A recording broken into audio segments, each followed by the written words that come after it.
battle. Palutena. Palutena.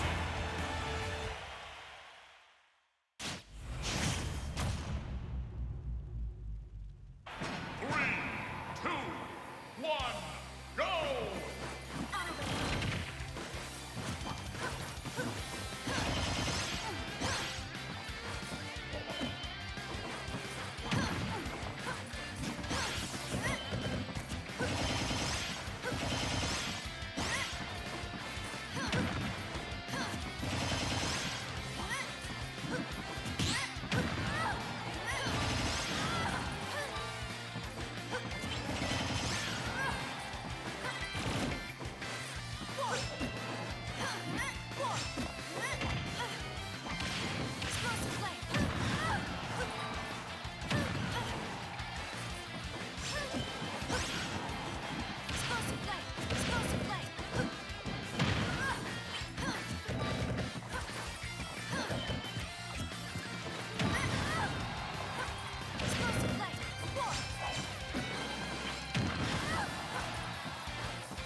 Hello and welcome, everybody. My name is Astro. I'm joining you from a Blue Yeti and not from my normal setup.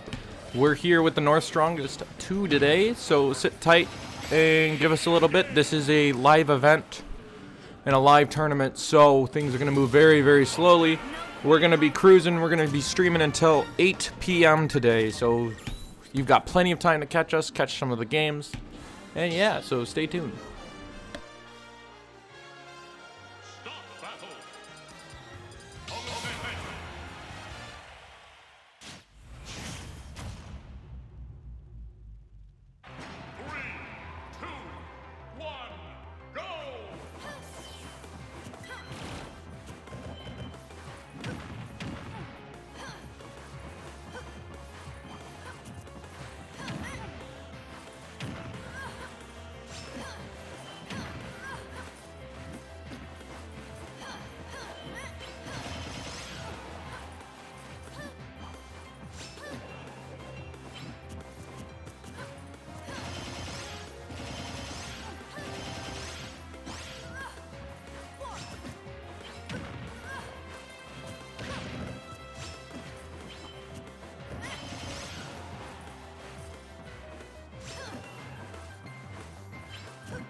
Look at the dudes. Look at this handsome gentleman. I dare Welcome. say. Look at that. Wow. Welcome. Welcome. Talk normally, honestly.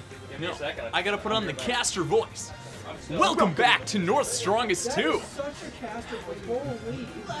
Oh yeah, we're professional, baby. Boys, bring it. Got this risky?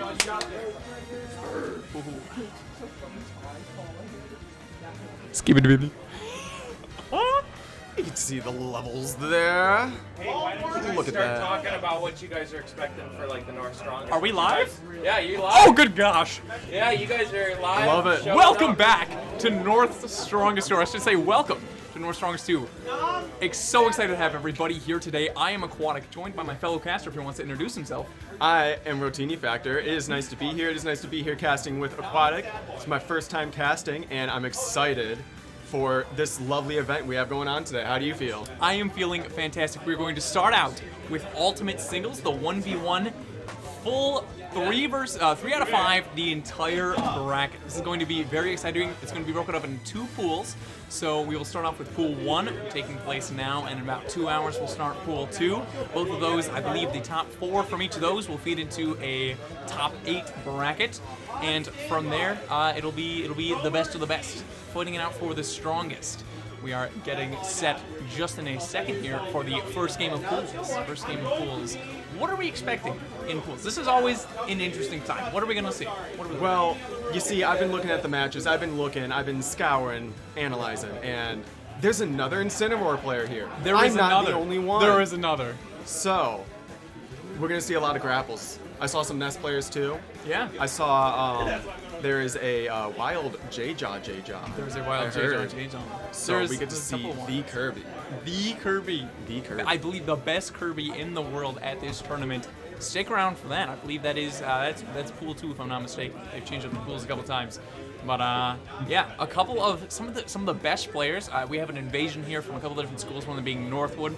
Northwood has some very top talent from the state of Michigan here. So very excited. We get to see some of the best players going at it. It should be a fantastic time. Expect some crocodile. Expect some crocodile. I've seen some crocodile. Yep. Expect that. I like the Should be a good crocodile. time. No other Falcons. No Today, other Falcon. I am alone. No one to money match. This is tragic. Hey, I This always is got my tragic. pocket Falcon. May be rusty, but hey, Hey. it can still knee. The knee still works. The knee is still there. Once you are like Falcon, it's always there. Always there. Sticks around. Oh, the yeah. soul of the Falcon. The desire to hit the knee. I believe we'll have to take a look see here. Our first matchup, if you ever see me glance over there, that's where the people are at. So for that we'll be watching. I have to not be too loud, I've been told, because the people who are playing on stream are right there. So I can't yell. This is a little bit tragic. You know, I'm seeing a Waldorf over there, and he is a Northern Michigan native. He is our resident Donkey Kong main. And let me tell you, this man, it does not matter who you are, you will get ding-donged once. You will get yeah. Donkey Konged at least once by this man. yeah. He will do it to you. The classic cargo up throw into up air on a platform to kill you at whatever percent the Donkey Kong desires, as long as your percent is orange. And don't forget Yeah. that skill check. Don't forget the skill check. The funny back air off stage. The classic. All right, sounds good, sounds good. First match here, North's Strongest. What are we looking at? What are we looking at? Getting set with the names here. The classic. Favorite thing to watch on stream, I dare say. Watching the controls, seeing what whack things people play this game with. There are some heinous controls out there. I'm not gonna lie to you. Are you an I am a ZR. ZR. Most people put the jump on the left side. I put it on the right. I see it. I don't know. There's something about it. There's something about it that hits different. That was always my shield. That was always the shield for me. So I get it. I've seen. Oh my gosh. There's a player that I know of. I believe it is special on Y, grab on A, and A on B or something. I've seen some things. Ooh. There we This go. is gonna be a good match. This is gonna be starting out, I believe, Donkey Kong Toon Link. This will be a fun time. Is this an official? Hey, Official. Who is it? Who's on the Set up here. Oh, fixing the names here. We're gonna get everything all set. Going to start off. This matchup is very much so. Toon Link wants to keep Donkey Kong out. Donkey Kong wants to get in. Getting in there with a dash attack, something. Try to get Toon Link off stage, looking for a down air of some sort. Try to get those early stocks. Toon Link is a very light character. You can find some very, very early kills. The Toon Link has some easy kill confirms though with the bomb, with the side B. You can find up tilt, up air, like that. And Toon Link definitely not a new character to North Strongest. The North Strongest won the winner, if I'm not mistaken, a Toon Link. So, easy from a little further south. Yeah, oh, there's that up air. See, Toon Link is so light, already almost dying off an pretty much a grounded up air there. Starting off Waldorf, starting strong. Standing there menacingly, cargo punch. Covered all the options there. That's what we're looking at. Looking at option coverage, Toon Link can cover a lot. Donkey Kong can cover a few that are not normal with that. The side B, the up B, cargo. A lot of options. Ooh, going for that upper there. That does so much damage, racking up Waldorf a full stock up at this point. Am I reading that as Donos? Am I reading that properly? He's not. I believe it's Donos. Oh, yeah. He got I'ma the go big Donos. swing. He just keeps going. Once Donkey Kong gets in, it can be a little tough to figure out what to do. The dash attack has some true combos and doesn't send very far. Look at that. Yeah, you can go for the nair, go for a couple of extra things. Toon Link does have some relatively quick little options with up tilt, F tilt, stuff like that. But man, it can be so difficult. Donkey Kong, in a weird way, outranges Toon Link here. Ooh! Oh, Going forward. and bomb Pearly Wow. too soon. Too Wald- soon on the ball. Bomb pull. Ooh! Starting out with a clean 3 stock. What was Waldorf doing? He just covered everything. It looked like the Toon Link just kept moving in, trying to kept swinging, did not run away, didn't get enough options there to cover himself. Yeah, it comes down to who can cover what. This game is very much rock, paper, scissors incarnate. The fighting games, if anyone's a little new to them, we kind of like to think of it as little rock, paper, scissors. Hey, if I think you're gonna jump, I'm gonna go up and hit you with a move. If I think you're gonna run back, I'm gonna run past you and hit you with a move. Stuff like that. If I think you're gonna shield, I'm gonna grab rock, paper, scissors. And Waldorf simply winning the rock, paper, scissors there. Winning the rock, paper, scissors. Net forward air covers so much. It can cover that jump, get up. If you try and recover high, that covers that. It can cover, it can trade. That is a big arm, It is and a that will big hit through the sword. arm. And you do not want to go down because it's a big hit. Donkey Kong actually, in practice, has some sword moves. The forward tilt is completely intangible. I believe the down tilt, completely intangible. I think on, up some of the smash decks? Yep, Has his- some, yeah? His hands are, I believe, disjointed. The hands are disjointed. Yeah. Donkey Kong, almost a sword character. Normally when you throw your limb out there, it gets hit. But Donkey Kong says, no, my limbs are too powerful. Ooh, here we see some of that scrapping going on. Donkey Kong has some options, down tilt, grab, jab, but not nearly as many as the Toon Link. Holy cow! Holy call out. What was that? He kept going. He sees blood. It looks like this Donkey Kong has blood in his eyes. He's got blood on his hands, and he just has to keep spreading it. That's the thing about this matchup. Toon Link can sit there and throw projectiles. It is on Donkey Kong to make something work. Get in there and cause pressure, cause Donos to have to think a lot, have to maybe get a little scared of the Donkey Kong getting in. You don't want to give the Toon Link time. You definitely want to be in there with the monkey. Back air. Going for the punch. We'll miss the grab, too. Wow. Such good option coverage. So aware of when Donos is wanting to strike here. Toon Links. Yep, here's the projectiles. Oh, maybe. Close. Looks like Donos is trying to do some thinking, see what he can try and adapt to in this time. Toon Link is a very floaty character. It's going to be a little difficult for Donos to get down here. Donkey Kong has a huge up air that does so much damage. Very hard once in that juggle situation. One more hit should do it. Maybe the back air. Ooh. Even a tilt will kill at this percent. Yeah, you can find that up tilt, find that up tilt. Toon Link is a tiny... Maybe one more. One more. Any hit here. say Back here. one Ooh! Wow! There's the up throw, the yeet and skeet. Waldorf's doing such a good job catching Donos' landings here. Donos cannot find anything, a way in. Oh, the duck there, so the sword doesn't poke through. You can see That the finesse. The DK knowledge of that, just knowing to duck the low profile. I'm gonna make a guess, say Waldorf has played a lot of Donkey Kong! Oh This my man is gosh. comfortable. This man knows what's going on here. He's just Donkey Kong bongoing his way to victory. This- There is complete vibes. There are every VOD I've seen, I believe, that's up here of Waldorf. There is always something of just he sees blood. There is blood. You got that spirit in him there. What is Donos looking for to try to get back? That is technically an option. Run me that through is an this pick. Why is this the pick here? Well, Donkey Kong has armor in the big moves, but Little Mac has the trample, and trample is better than armor. But let me tell you, That's a bit of a hot take. I would say the only reason is just because you can keep hitting through stuff. You don't get much of the hits. You don't get any more of the hit stun than you do with the armor. Maybe. I don't know, but you can still be hit through. Armor versus trample. Armor wins. I don't know. We'll see how this plays out.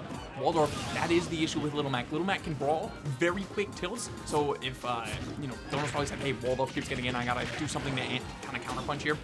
This might be the idea, but as soon as Little Mac's off stage, that's He was going for a big swing here. He wanted to stay on stage as much as he could, get as much big bang for his buck per hit. Waldorf here, the giant punch. Three The stacks drift, to too. one.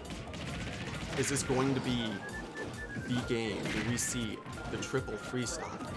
It's gonna be a little tight here for Donos to try to. Yep. That's it. That was a That's the that was a Waldorf. 49-second game. My goodness. The Little Mac special. That's just kind of what happens sometimes. I don't know. You flip a coin when you pick Little Mac on the screen, and Do I you get decide the result at the end of the game. Pretty much. Scooting in. Oh, getting close. Getting close. Hello there, friendly. Rotini. Getting You guys can split apart. Okay. Left, there you go, right there. Uh-huh. We see. I see. Yep, intermission Rocket League. So, Yeah, that's we, official. first They say match. Rocket League, but they're actually just Exciting. I would say exciting. That was. There's always you always want to see the close, but sometimes it is fun to see a character specialist just do their thing. Oh yeah, That's a especially lot of fun. especially the heavy characters that you see, the Ganon, the Bowser, the DK. You just love to see them do their thing, because when they don't do their thing, sometimes it can be a little disheartening. Yeah. Seeing the pain that they go through, Poor heavy players but going through it. they just keep going, and you see the games like these, and it just makes you. It puts the fear in the bracket. It puts fear in bracket. Nothing is more terrifying than a smash attack from a big lad. Oh, the big clap. Doria! Prime suspect. There's always a joy to watching a heavy play the game. Absolutely. I always like seeing the Little Mac, partially in competition. What bottom 3 character? You always got to root for the underdog, but also the heavy. It's tough one for the soul. Tough match for the soul. Definitely. Up next, we should have. Probably won't be Waldorf for a little bit, I would imagine. We could probably throw up the bracket here. Let me see what we What got are some here. of our options? So it looks like. Well, you know. For you, I know you already know there's my family friendly on the stream, right? Sure.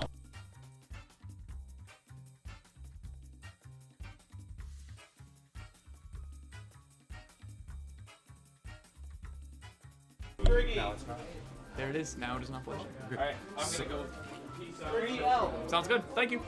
The one thing I'm curious to see is we have Resident Cheesebread here, our Inkling main, and I don't know who Bulbasaur is. Ooh, looks like from GVSU. I don't know too much about the west side or north side of the state. I'm, from mid-Mich is where I'm playing most of the time. We've always been looking at the Saginaw Valley. You probably see the jersey here. We haven't gotten to actually play GV in person, so Call me the crab. that's kind of the rival school. Get some games in. Get some games in. Now, as to say who they might play, you'd want to think Poker Trainer, but I've often found characters or players that have their tags similar to the name, it doesn't end up working. Yeah. So Yeah. There's a player over at I know over at OU, and their tag is Rob, and they play Snake. the mix-up. It's just what it is, That is just what it is. My tag is Aquatic. I don't play Greninja. Well, not often. I play quite the opposite. Fireman. I play as a sometimes tags. If you One would assume Rotini, mid player. the spaghetti, the pasta. Yeah, so right One now would that's assume, what, but no. that's what the stream sees, right?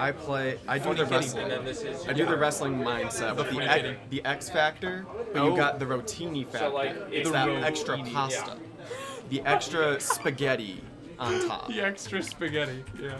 Yeah, I'll give it. Ooh, is I believe that's springy L? Is what I'm looking at?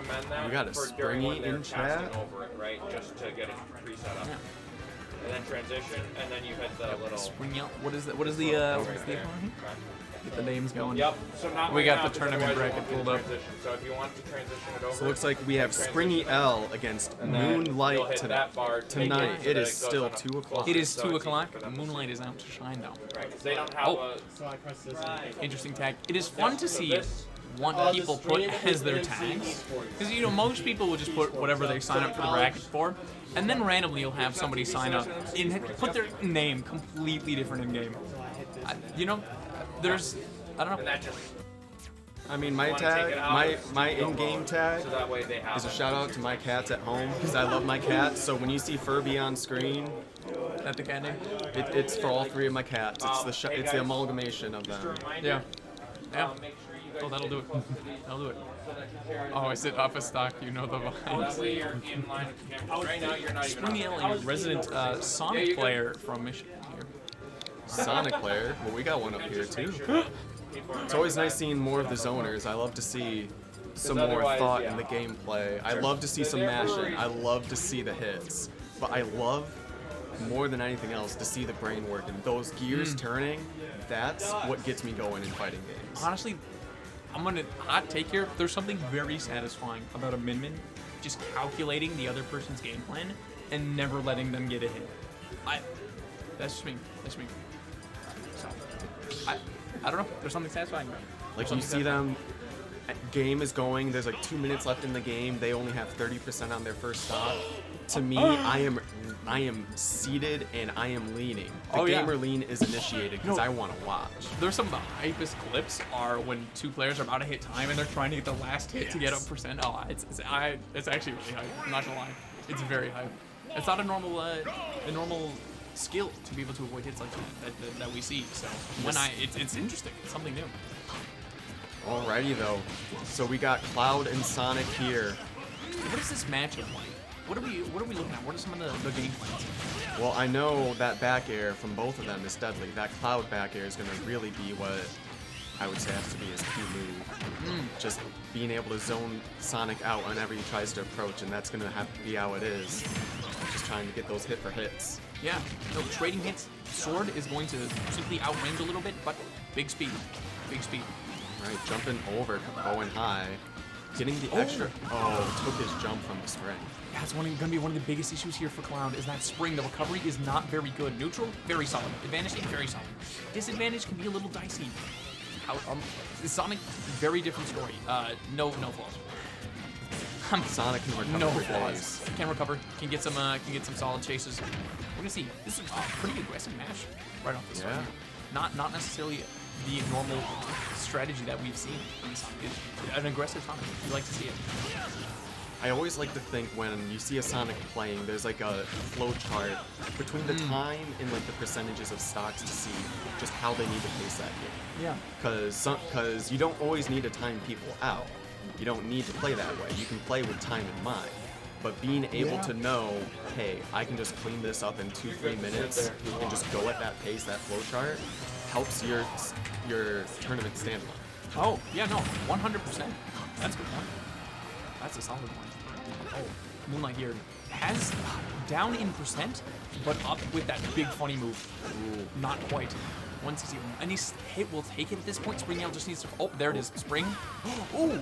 Missed the forward smash, but Bear covers it for the stop. Moonlight down about a full stock here, but still, is it even game? Is what it is. Even game. What one of players to play with? Even game, no matter what. Always even game. You know, finds the forward, getting Springy off stage. You can see the side B there so useful for getting back to stage. The neutral. Oh my gosh, that read. Springy really wants to keep Moonlight off stage where Cloud is a little weaker. Here, big combos. Moonlight back up on that limit. Going with the forward air. A clean read might just take it. Could find a falling up air. Covering his landing. Ooh! What a Big call out. swing. That covered a lot of options there. Covered all that pull, that is, land. It's always the riskiest option, but it works. And Springy takes it his first game. First game. In the end, does it even really matter? Does that spin ball into forward air off stage does the Sonic good? It's so brutal. It's so brutal. Brutal indeed. Man, yeah, what makes Sonic so good in this? For those who are a little unfamiliar, what makes Sonic such a good character? His speed, for one, is just phenomenal. I mean, being the fastest character in the game, being able to just go in and out as you choose, forces the opponent to have to approach you. And in a game where you get to choose when they're in disadvantage by doing that, you're playing an uphill battle. From start to finish, you have 7 minutes on the clock, and you have to win within those 7 minutes, or you have to last long enough on top. Yeah, 100%. And how is Cloud going to overcome this? That's what I'm thinking. Well, I see Moonlight doing the big swings. He's using his forward air, covering his landings pretty well.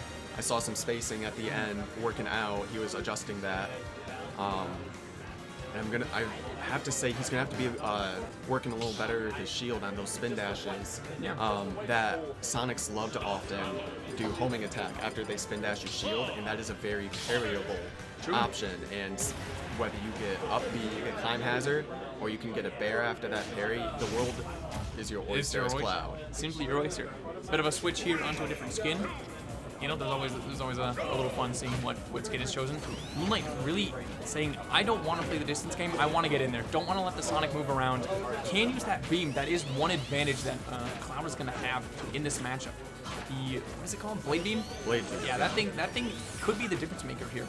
Moonlight's gotta find something in Springy. Say, I'm just going to feel it out. I'm simply going to feel it out. Take my time. No need to rush. He can adapt on the fly. He's just analyzing. He still has 2+ games of data to analyze, and he can choose when he feels he's analyzed enough. Springy here, I would say advantageous position, a little bit up in percent. Man, finding so many of those side Bs into neutral air, into up air, into forward air. So much damage coming off. The back air even, Moonlight off stage with the limit, a little easier to recover. Oh, Springy out. Oh, spot dodge finds grabs. Goes for the side B read. That might have taken the stock. That would have been tough for Springy if he got hit by that, but able to slide underneath. Moonlight here starting out, getting some percent, looking a little better in this game, kind of getting a bit more read on Springy. But as we say that, Springy has the read on Moonlight. Covered the jump. That's no jump there. Oh, didn't get the what spike hitbox though. The spring, stay alive. Springy, I guess Sonic could just do that. Moonlight back with the limit. Side B is your option usually. Might have to go for the up B to recover. No! Cover Springy out with the F smash. Up 2 stocks at this point. Moonlight has got to take something here. I think he needs, first thing, he's got to be able to secure that stock, get that stage advantage, the positioning, get limit going so he can get a good swing on that. Yeah. Oh, the uppers, you can see something is cooking in his brain. Something is cooking in Moonlight's brain here. Trying to find that falling up air. Trying to find, oh, the down The smash. spring pulled him out of the scoop. That would have been stock. That would have been stock. He's got a limit. At this Will point it be here. enough? Oh, wait, Limit was knocked out. Oh, what happened? Wow. I didn't even see it get knocked out. He must have tried to recover there. Can you not? What happened there? It looks like he must have just traded, I like, guess. right as he went to press Climb Hazard limit. Maybe. Looked like he traded with that fair and just, it ate the limit.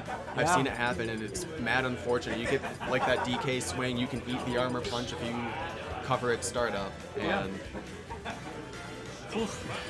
What a game there. What a game. You can see now the analysis. A couple more callouts.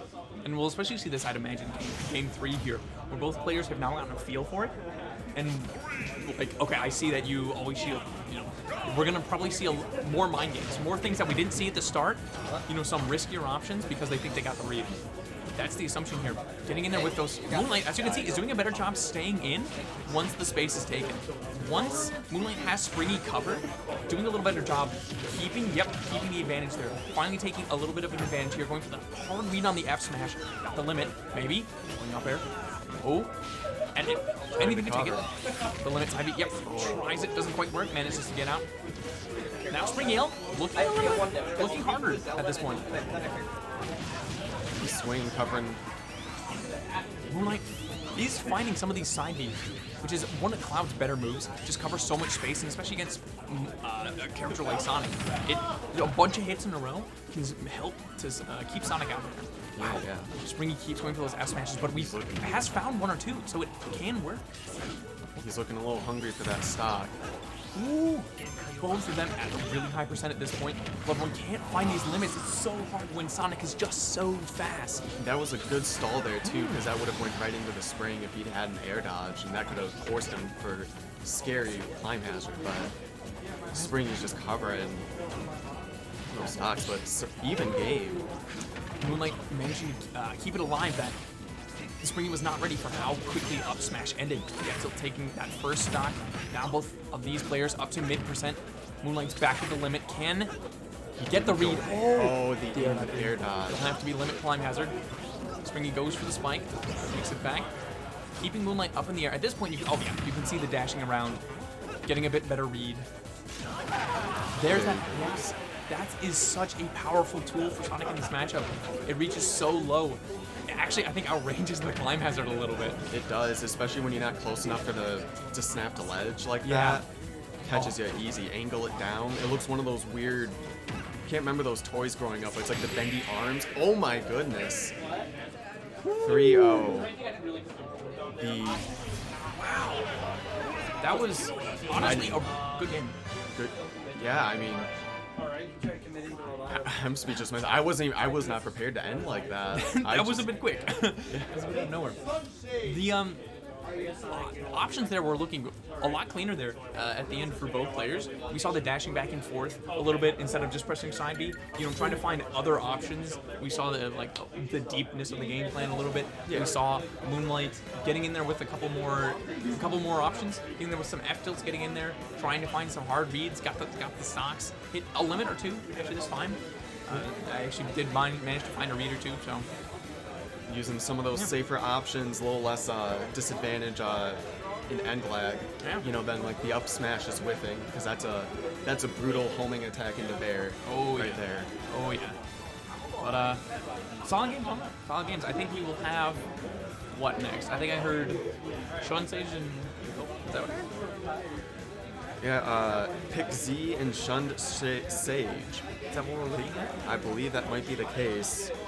An MSU player, you know, I have yet to go down there, but I am. I think actually J Jot's going on too. Yeah, J Jot, Big Jess. J-Jot, and Big Jess. I think this is. Alright. I think this is a big matchup. I think this is is something gonna like be that. JJ, we talked about at the start. Best Kirby to ever do it. Best doing it right now. And Big Jess, I've heard this name a couple times. I keep hearing it. Yep. I don't know anything about this player. What is this? He is our resident Fox player. Relatively, I'd say, new to the scene as of last North Strongest. Made his first debut here. Pretty nice debut, I'd say. And I have seen this person climb. Yeah. Climb. The Fox has improved. I have not seen lately if they have switched, but their Fox has always been pretty interesting. I've just seen you can see the gears turning as he plays. Oh yeah. Oh, always fun. I think that's a really cool character to watch. Oh, yeah. That's a very cool character to watch. We're gonna see if it stays with. I think this matchup is gonna be. So if Fox is stage, oh dear, against a Kirby, you got the down air, you got the rock. It's a bit of an oh dear, but very fast character versus a very slow character. Right, both characters can stay in each other's range a little bit. They both have pretty brawly options, but ooh, the speed difference. It'll be interesting because, yes, the Fox speed is definitely going to help him, but I know Kirby has some very interesting hurt box shifting, low profiling, and it's going to be very hard for, I'd say, Fox to be able to get all of his combos and the advantage state that he needs, just being able to hurt box shift. Oh. It's been told there was no more Fox. There is not a Fox here. There's no more Fox. I have had it myself. So I guess it is a bit of a surprise. We can talk about Kirby for a little bit. What is Kirby? Okay, this character is not good in this game. This Kirby, not the best character. You can see on the official tier list, at least not in the top 10. You know, has a lot of jank. Very, very slow, very close range. So what you have is just a simply ball of quick hitboxes and frame data that has a couple of tricks, but can struggle to get getting camped, getting out projectiles, stuff like that. What do you think? What do you think about this character? I love this iteration of Kirby, though. I'll say. very fun. I agree. So much fun. On the lower end of the cast, just due to that speed, the air speed, better than the other games where you get hit out once or twice and you can't recover. But Yeah. I just gotta say, like, those hitboxes, they're fast. They albeit tiny, but they cover that body. And if you either aren't meaty enough or just quick enough on the draw, you're gonna get beat, and you don't want to trade with those moves. No. You do not want to trade with a single hit of down air. All of those hits spike. At any point in time, no, it's that's not a good time. That is speaking to my soul. There, Captain Falcon does not like to get down aired. It's not fun. It's not fun. Finally getting some interaction here in the chat. Exciting. Yes, I actually have to agree. Screaming child that puts him in the arms unless you let him go. Yeah, I'd have to say Kirby just be going and going, and it's kind of like I don't know if you watch Coney, but he has this analogy with Mario. It's a dog being bad, and you got to keep it in when it's bad. You put it in timeout, but you let it out of timeout. Just Goes crazy. We're gonna see how crazy it goes. Running Big Jess, running against the JJ Roy Kirby here. So Roy has pretty quick moves, but has a lot of range. That's the much bigger tool here. That sword will be able to outrange a lot. Although even though forward air has a lot of range for Kirby, so we'll see. It'll have to be pretty precise. The combos for both these players are going to be pretty solid, especially on floaties. I feel like you're going to get really early kills here. Big Jess going to do a lot of damage. Side B down, angled for the extra little bit of damage. I don't know, you never really want to go off stage against Kirby. It's just too much of a risk. Even when you have really strong hits like Roy does. Find that back air, gonna keep Big Jess off stage. Forward air, that's gonna take it. Yep, that's the thing. Kirby can recover from very low and pretty far away. So, seeing Big Jess find those combos. Jab is going to be a pretty solid tool. It's gonna be that close range tool that will combo into pretty much everything. Just combos are here. We get to see the Kirby combos. This is absolutely nuts. This is one of the character's biggest strong points. Getting those like 60% combos off of a single hit. J-Jaw. Up a stock here. Just trying to secure a strong hit, keeps getting that wet noodle. The wet noodle.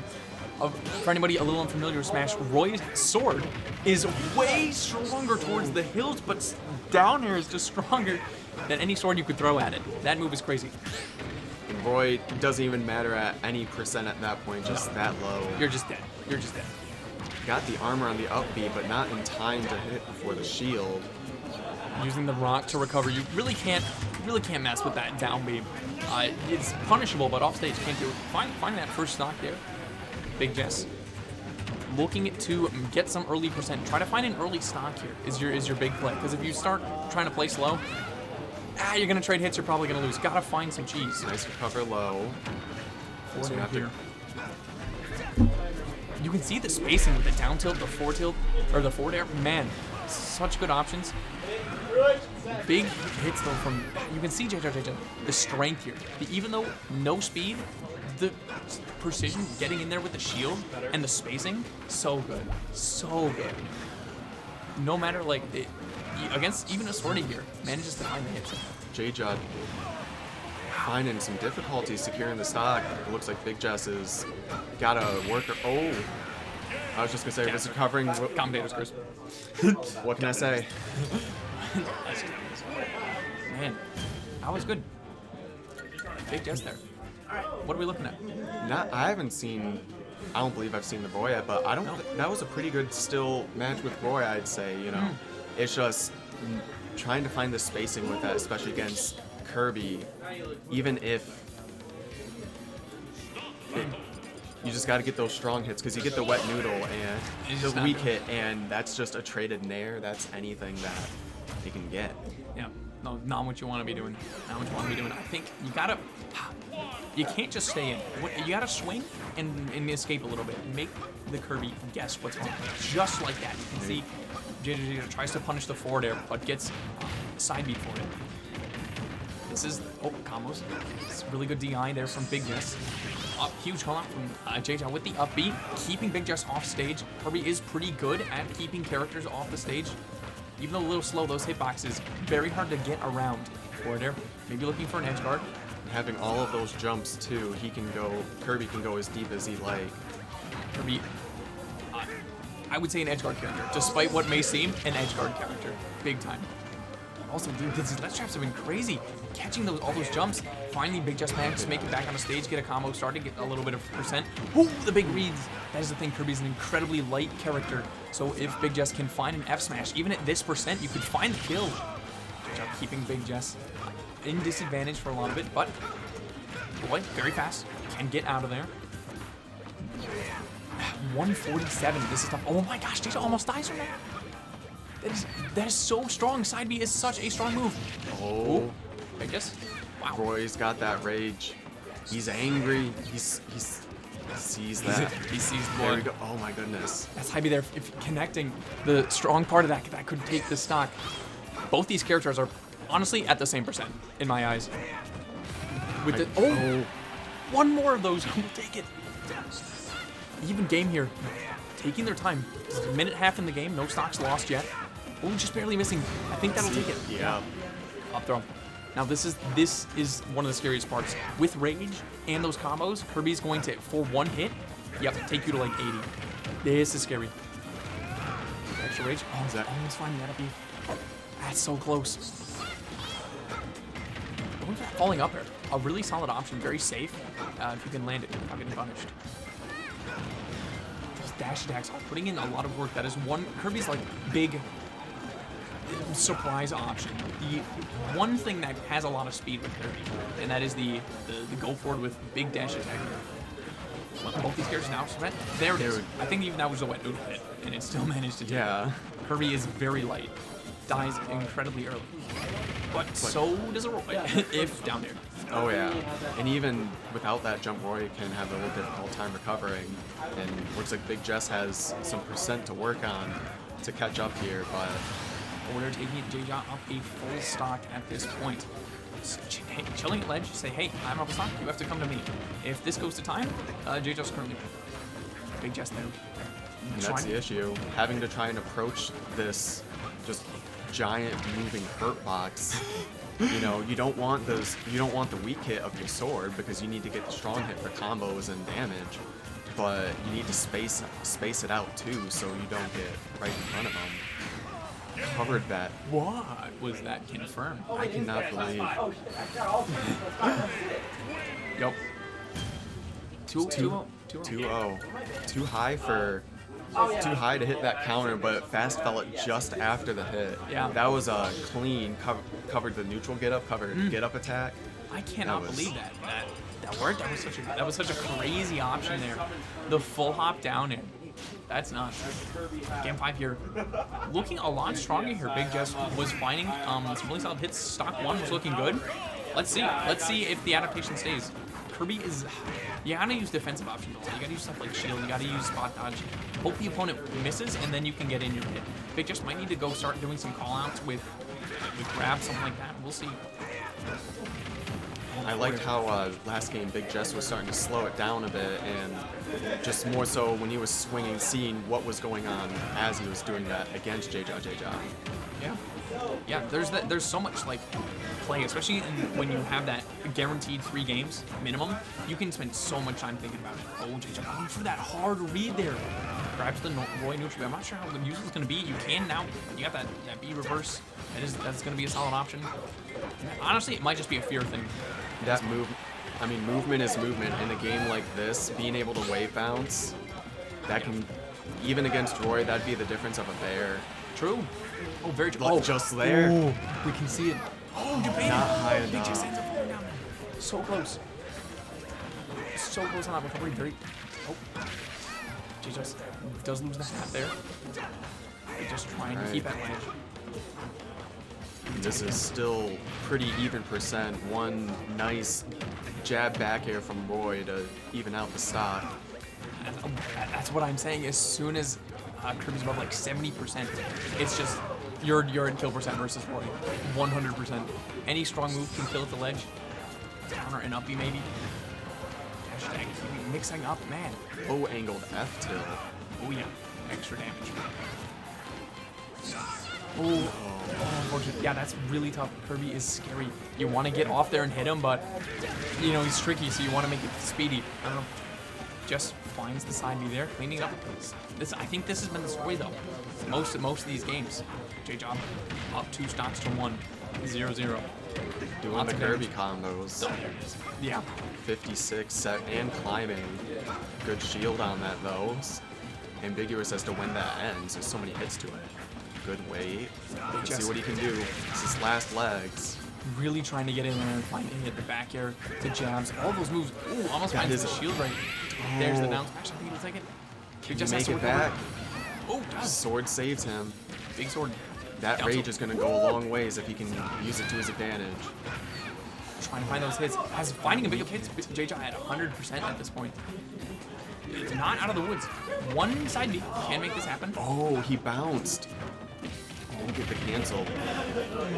It's so much damage. Big Jess at 135, 145. Oh, very close. Just not high enough. There was some very solid trying. Almost found a couple of options. Like down tilt was working at the end there. Finding a couple of solid hits there. But JJ, what can you say? Kind of go. That's just kind of how it works. Yeah, like it just looked like any hit that would have killed, he just wasn't able to get the strong hit of that. I mean, J-Jaw was living high percents for Kirby, especially with the That's rage a high- Roy had. yeah, that's high percent. And That is I mean, really sweet spot there, even from middle stage, and some of those hits on like that second last stock, that should have clean killed if it was strong hit. Yeah. And that's struggle with Roy is you get combos sometimes with the wet noodle, those weak hits into strong hits. Sometimes you get traded and it's not a favorable trade. Nope, never a good time. Never a good time. Yeah, the spacing was just always there in JJ's favor. None of the strong hits were hitting there. Even on the side beat, the DI, there's that you put enough time into the game, you just simply know how to DI, like really strong. Yeah, it's awesome. So we will get the next match. The matches have been going pretty quick here. We've been getting them through stream. It's been awesome. We get to see a lot of characters pretty quick here. Been enjoying. A lot of characters I don't necessarily see either. I mean, up here we either want to say Northern Michigan kind of has a nice mix of the aggressive characters, but then we go straight into like zoning. Like we have, albeit I say zoning and I'm gonna say Ness, but Yeah, you like can say that. like Ness is that weird rush down, but like just from a distance. He wants to rush you down from like Mid. like 3 arms length away. Yeah. But, and I know a particular Ness player here, I wonder if we'll see him in this bracket.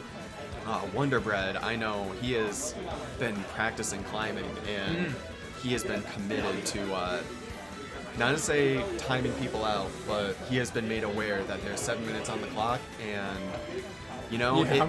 it Yup. may be frustrating to Yup. handle PK Fire, but hey, it's all that mental damage and that adds up. Oh, 100%.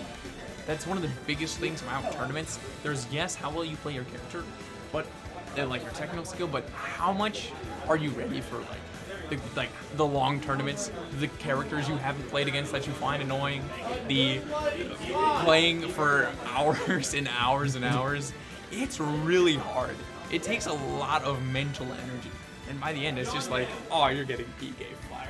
You're like, it's top 8. You've played like 6 matches. You're tired. Yeah, no, that's getting Like- PK Fire is not what you want to do. Oh yeah, like the whole climb through the day, you know, you're doing good. You're fighting like your wars, you're fighting your ZSSs, you're fighting all these like rushdown characters, whatever. And then you go up against, you know, it could be Ness, it could be anyone, and you're just like, I keep forgetting to SDI, and this is top 8, and you're just not thinking about it. No. And Yeah. it's crazy. Even in a game like Ultimate, where it's, you know, not melee, it doesn't have that SDI factor, but it's still there. It is a mechanic, and let me tell you, as a heavy main, you use that religiously to get out of things. That's how you live. That is the only way. That is the only way. Yeah, we have a Manic Inquisition in chat. Northern Michigan native recently had moved out. He's here in spirit though, our resident Peach main. Let me tell you, this Respect. Scary Peach, this boxed wine at its best. Boxed wine? Was his tag. Good tag. Good tag on your side. Good tag. Who are we gonna look at for this next match? I'm wondering. Who's up? Who's in the wings here? We got Rinsu cheese. Some of these are gonna be playing right now. Rinsu cheese bread. So I wonder.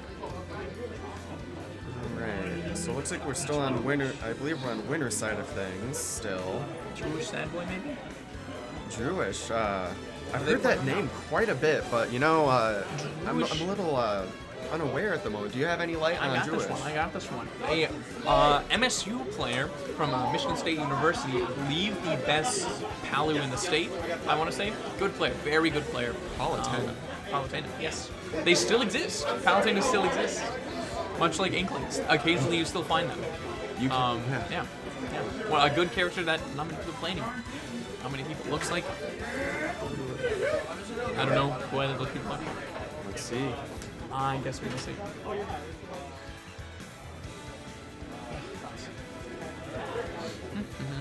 Let me tell you though, our that Wonder Bread I was mentioning earlier plays a lot of characters, and very true. coincidentally one of them is Palatena.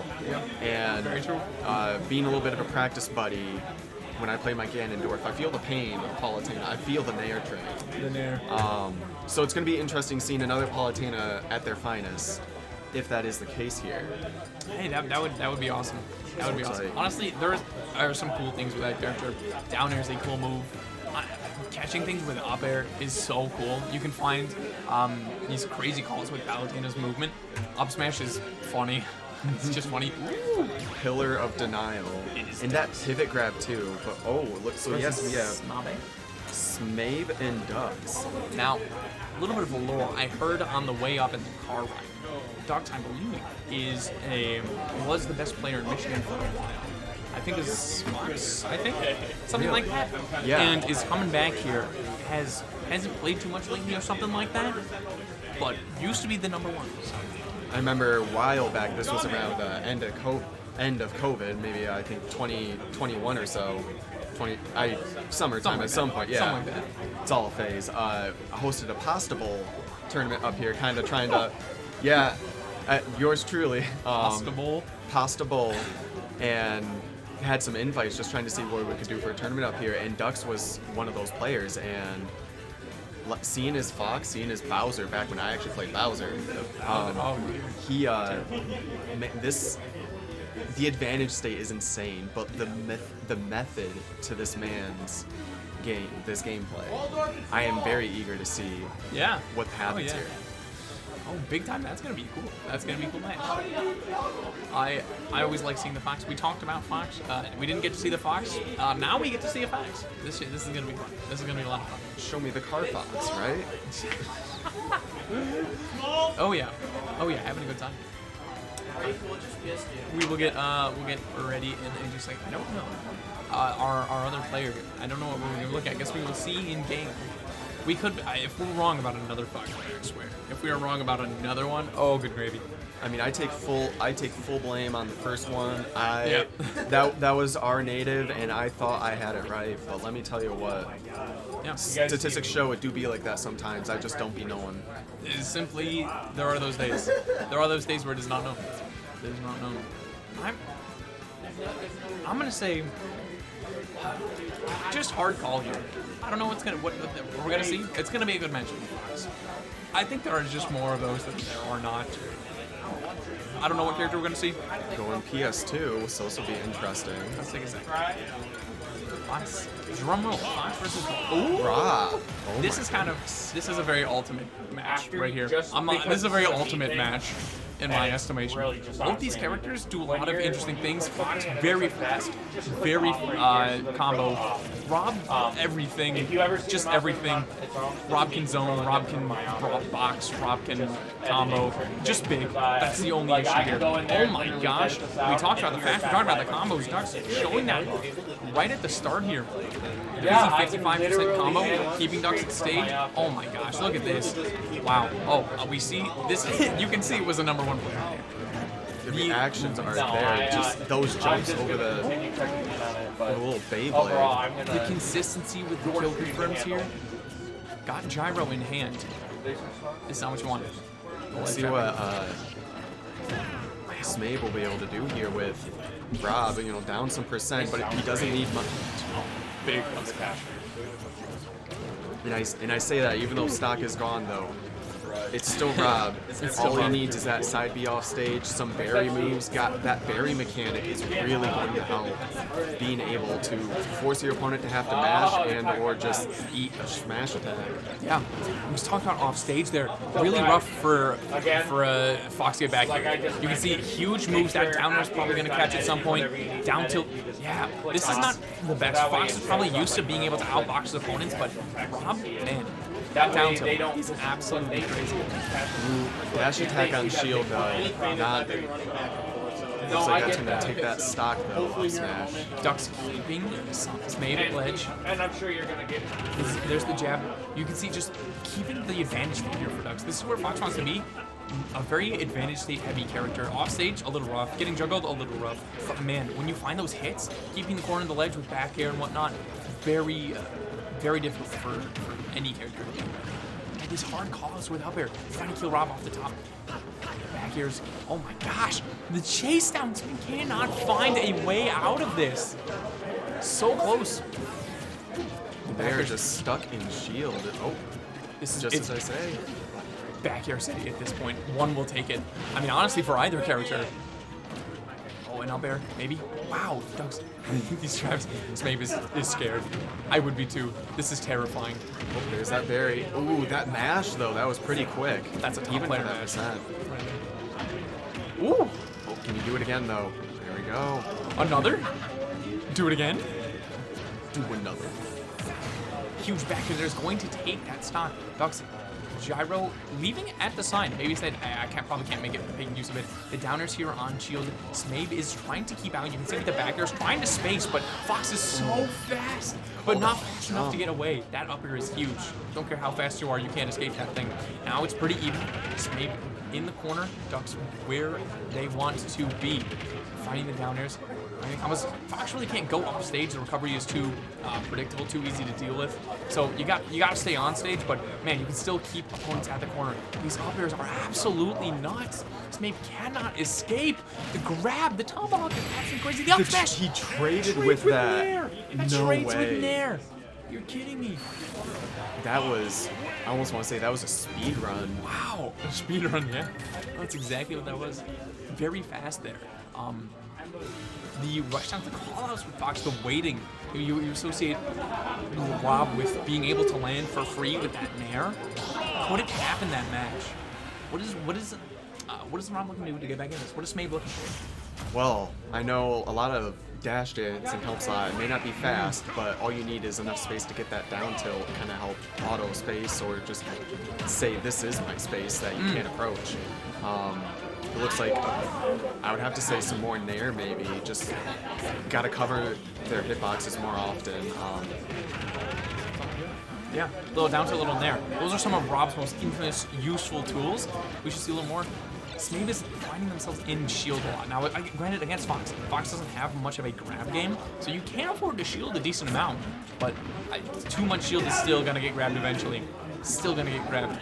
We're seeing Ducks starting off strong. Oh, grabbing ledge into back air there. Smabe, there we do see the Nair there, as you called, and it is kind of working. It is. Ducks seems a little bit. Oh my gosh, huge. Just short. Keeping it up here. Smabe very low percent. Oh. Finds the up smash there. Finds an up here. Smabe is bringing this back slowly but surely. Has down in percent, but Fox is very light and Rob is very heavy. So, I mean, honestly, these percents are pretty close to each other, despite what the numbers say. Wow, Smabe finds it with that back air. Or Dux finds the kill on Smabe with the back air. Going for these up air combos. Ooh, it's up in the air. Oh, we're gonna have to see what happens here. Smabe On the ledge. Oh, timed that just before he could get up. down there, up air, getting these little quick combos right at the start, racking up some damage, and I love the weight there. We'll go for a couple of hits, and most players, when they have a true combo after, they'll go for it. But you'll see from top players, the weight there right before you go in and just say, hey, what is the opponent doing? Maybe I can catch that and get an even bigger hit instead of what I was going to do for my true combo. All these uppers, though, trades. Very even, both these players low or high percent on their second stock.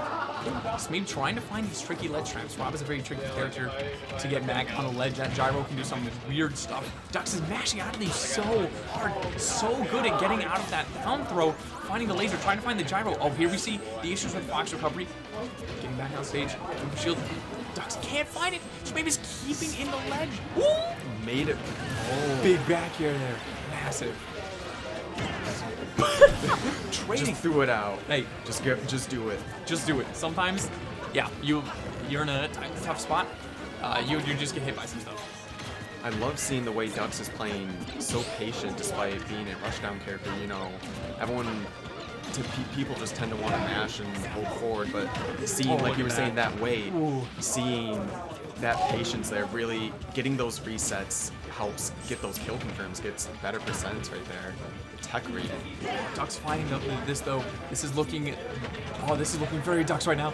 The dash attacks and the nairs are finding so much value. The back air they're keeping off stage. Again, we've seen Smabe off stage so often. Rob doesn't necessarily struggle getting back to stage, but it's still a disadvantageous position. Oh, an upper will take it in the up smash. the The end Fox, leg. Fox up smash is, in my mind, is such a cool move. The hard lead. Well, I don't know what it is about that move, but wow, that's hype. Wow. Covered the that is tip of that too, because very foot. Yeah. that was on platforms too. Like, Yup. I mean, that move. Think about that in real life. For anybody who doesn't know of Star Fox lore, which I'm assuming is pretty much anybody who exists, Fox and Falco have metal legs. They are space pilots, and I don't know necessarily. I think something to do with being a pilot. They have metal legs, and a roundhouse or what is that called? The kick move. I'd say flip kick. Flip kick Flip move kick, backflip. with metal feet. That would suck. Handling all those That would G-forces suck. as a space pilot, think that's imagine what it handling is. the G-forces to the face. Concentrated into a metal boot. All right. Well, starting off really strong. Smabe says, "Hey, you know what? I'm the rushdown now. I'm the rushdown." You got metal legs, I am just metal. Whoa, getting the resets. They might be metal, but some of these combos are looking pretty fire from Dux here. These drag downs, the hard callouts. Oh, these ops are getting so much mileage. Covers all sides. Smabe here, mixing up the recovery. Again, you're gonna get back most of the time. But it's what happens after. Smabe is out of fuel here. Rob is uppy. It works on a fuel system that slowly gains back when you're not using it. Oh, again, look at the weight here. Look at the weight. Trying to find the back air, saying, I'm being as efficient as possible, just going for those moves that are gonna kill. He sees that he's up, even if it's same stock, he sees the percent, he knows I don't have to necessarily approach right here. I can choose when I want to approach, being as fast as I am. That cross up too. Smabe here, I think the right call. You see players have it when they have a second in between matches, they change the playstyle, and I think the playstyle to get more aggressive is the right option. But, oh man, has found so much value out of those downers. See if we can get more. The up tilts though, it's so hard to brawl Fox. You gotta use some down tilt, you gotta use some jab. Those frame 3 moves are gonna be absolutely massive. Even up tilt is pretty fast. Gotta try to make something happen. Or just jump out of there. Honestly, you got that nair, you can jump up, fall back down with the nair. Yeah, that thing is There we go. absolutely massive. That is exactly what's wanted. That's knocked off stage. This isn't not what you want. Yep. There we go. That's the Cover issue. that hitbox, cover the ledge. There we go. Simply not much you can do at that point. Oh, Smabe though, in a little bit of the Fox blender, that up air hits like a true up. so much damage. Looking at 125%, Ducks still at low percent on the second stock. Although, Too early. Oh, he saw blood there. He was going for it. Shoot your shot, man. I was gonna say Ducks wanted that back here. That whole stock, cleaning that up. Mostly a full stock at this point. 2-1. Game 3, down tilt, down smash. Here we go. Big damage. Oh, I'm liking him cover. I like Smade is covering more options now. Throwing that Nair out a little more preemptively, covering spacing a little better, so making Ducks have to switch up that timing. oh my gosh, going for those such hard reads there. You got him the perfect weights, the beautiful timings. Ducks has the gyro in hand. That extra pressure. That gyro. Oh man, that was. That was so cool. Smade was playing really well that last game too, keeping it even for most of it. And then Ducks said, He said the Fox thing, and I think he said it's my turn on the Xbox. "It's my turn on the." He said, Or the "Alright." NES in this case. Or SNES? I guess it. Something like SNES, yeah. that. Yeah. I'd have to say, Wow. man, That was one of the coolest combos I've seen in a while. Drop the gyro into hard lead, walk away, turn around with an up smash. I didn't even Oh, see that gyro. man. Normally, I'm decent with Yeah. watching the item. I did not see that gyro there, so when I saw that hit, I didn't even know what was going on. Sauce in the building on the stream. Wow. What are we gonna see next? What are we gonna see? You hear what that was? Did you hear the tag? That was going? I didn't hear any tags. So, if we're doing how it looks like we're doing, Maybe. Who else would we be looking at? so if it's not Druish and Springy, which I know we saw Springy earlier, then it'd be Pick Z and Rensuo. And let me tell you, Rensuo, they're Kazuya. Oh man. I played them last North Strongest. Yeah. I can tell you. The level up as well since then is frightening. This is Kazuya, Mishima. The man, the myth, the demon. From personal experience, played a lot against. It's terrifying. The combos are on point, the callouts are on point. Tricky character. Why did that tricky kill? player. I know. It was still The short- gyro up smash, dude. It was still short enough, so I hope that you can get close to somebody. Oh yeah. Yeah, And no, you got it's the back perfect. here right after. That's I wanted to basically get it. that in tournament for so long. That was clean. That was dude. that was Top off, dude. clean. I heard you counter that. I was like, I wanted to get that in tournament for so long, and then like every time I did it, it never kills. Yeah. That's the fifth time. No. Even with the spark and everything? Yeah. Oh no. Because I have Savon in my region, and he didn't come today. He was signed up, but he didn't end up coming, and he plays Rob. And him and Piggy are the two Robs we have. And I've gotten on Savon once, and I've gotten on Piggy 3 times, and every time it has not. Not killed a single time. Wow. I'm like, people need to use gyro against Rob. Yeah. Oh, it's so cool. I go for gyro knee. That's mine. I mean, it backfired on me at one point though, because then you just killed me with gyro. So if I keep the gyro alive, then he'll kill me with it. True. True. Very true. Hung there. Okay, so apparently that was the 5th time in bracket that Ducks has hit gyro up smash, and it is the 5th time in bracket that it got final spark and did not kill. Apparently. Unfortunate. Tale as old as time with Fox. You see that spark screen, and it's at least 3 more screens you're gonna see that until it is That actually. really the one. is. That really is exactly what's going on for Fox. So, looking at the matchup here. What else did we see? Was it- So we oh, got look at it. Renzuo And- and, oh, Pick picks Z. from MS. So we got their Kazuya, and let's see who Pick Z may be. Am I red? Yeah. Okay. Getting it sorted down here. Oh, we got That's right. We got we got the pit. couple Rob. of top tiers going at it. Couple of top tiers. This matchup, I don't know. It's Pyramithra, one of those characters who's just kind of good at everything except recovering. Again, kind of like Fox, but with a sword.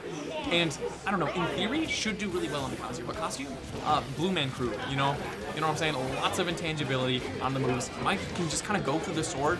So we're gonna see how this works out for Renzo, starting off with some. Oh, finds that grab. This is going to be a Here we lot go. of damage. Does Yep. he get the comp? Here He we go. get the combo. Ooh, at least a solid 64 there. It's going to be up to Picks to make it back. Oh, yeah, this is tough. Ooh, canceled it with that first hit there. That was really clean. Backer doesn't find it. Hard DI in there. He'll take it the up B, maybe. Trying to find it.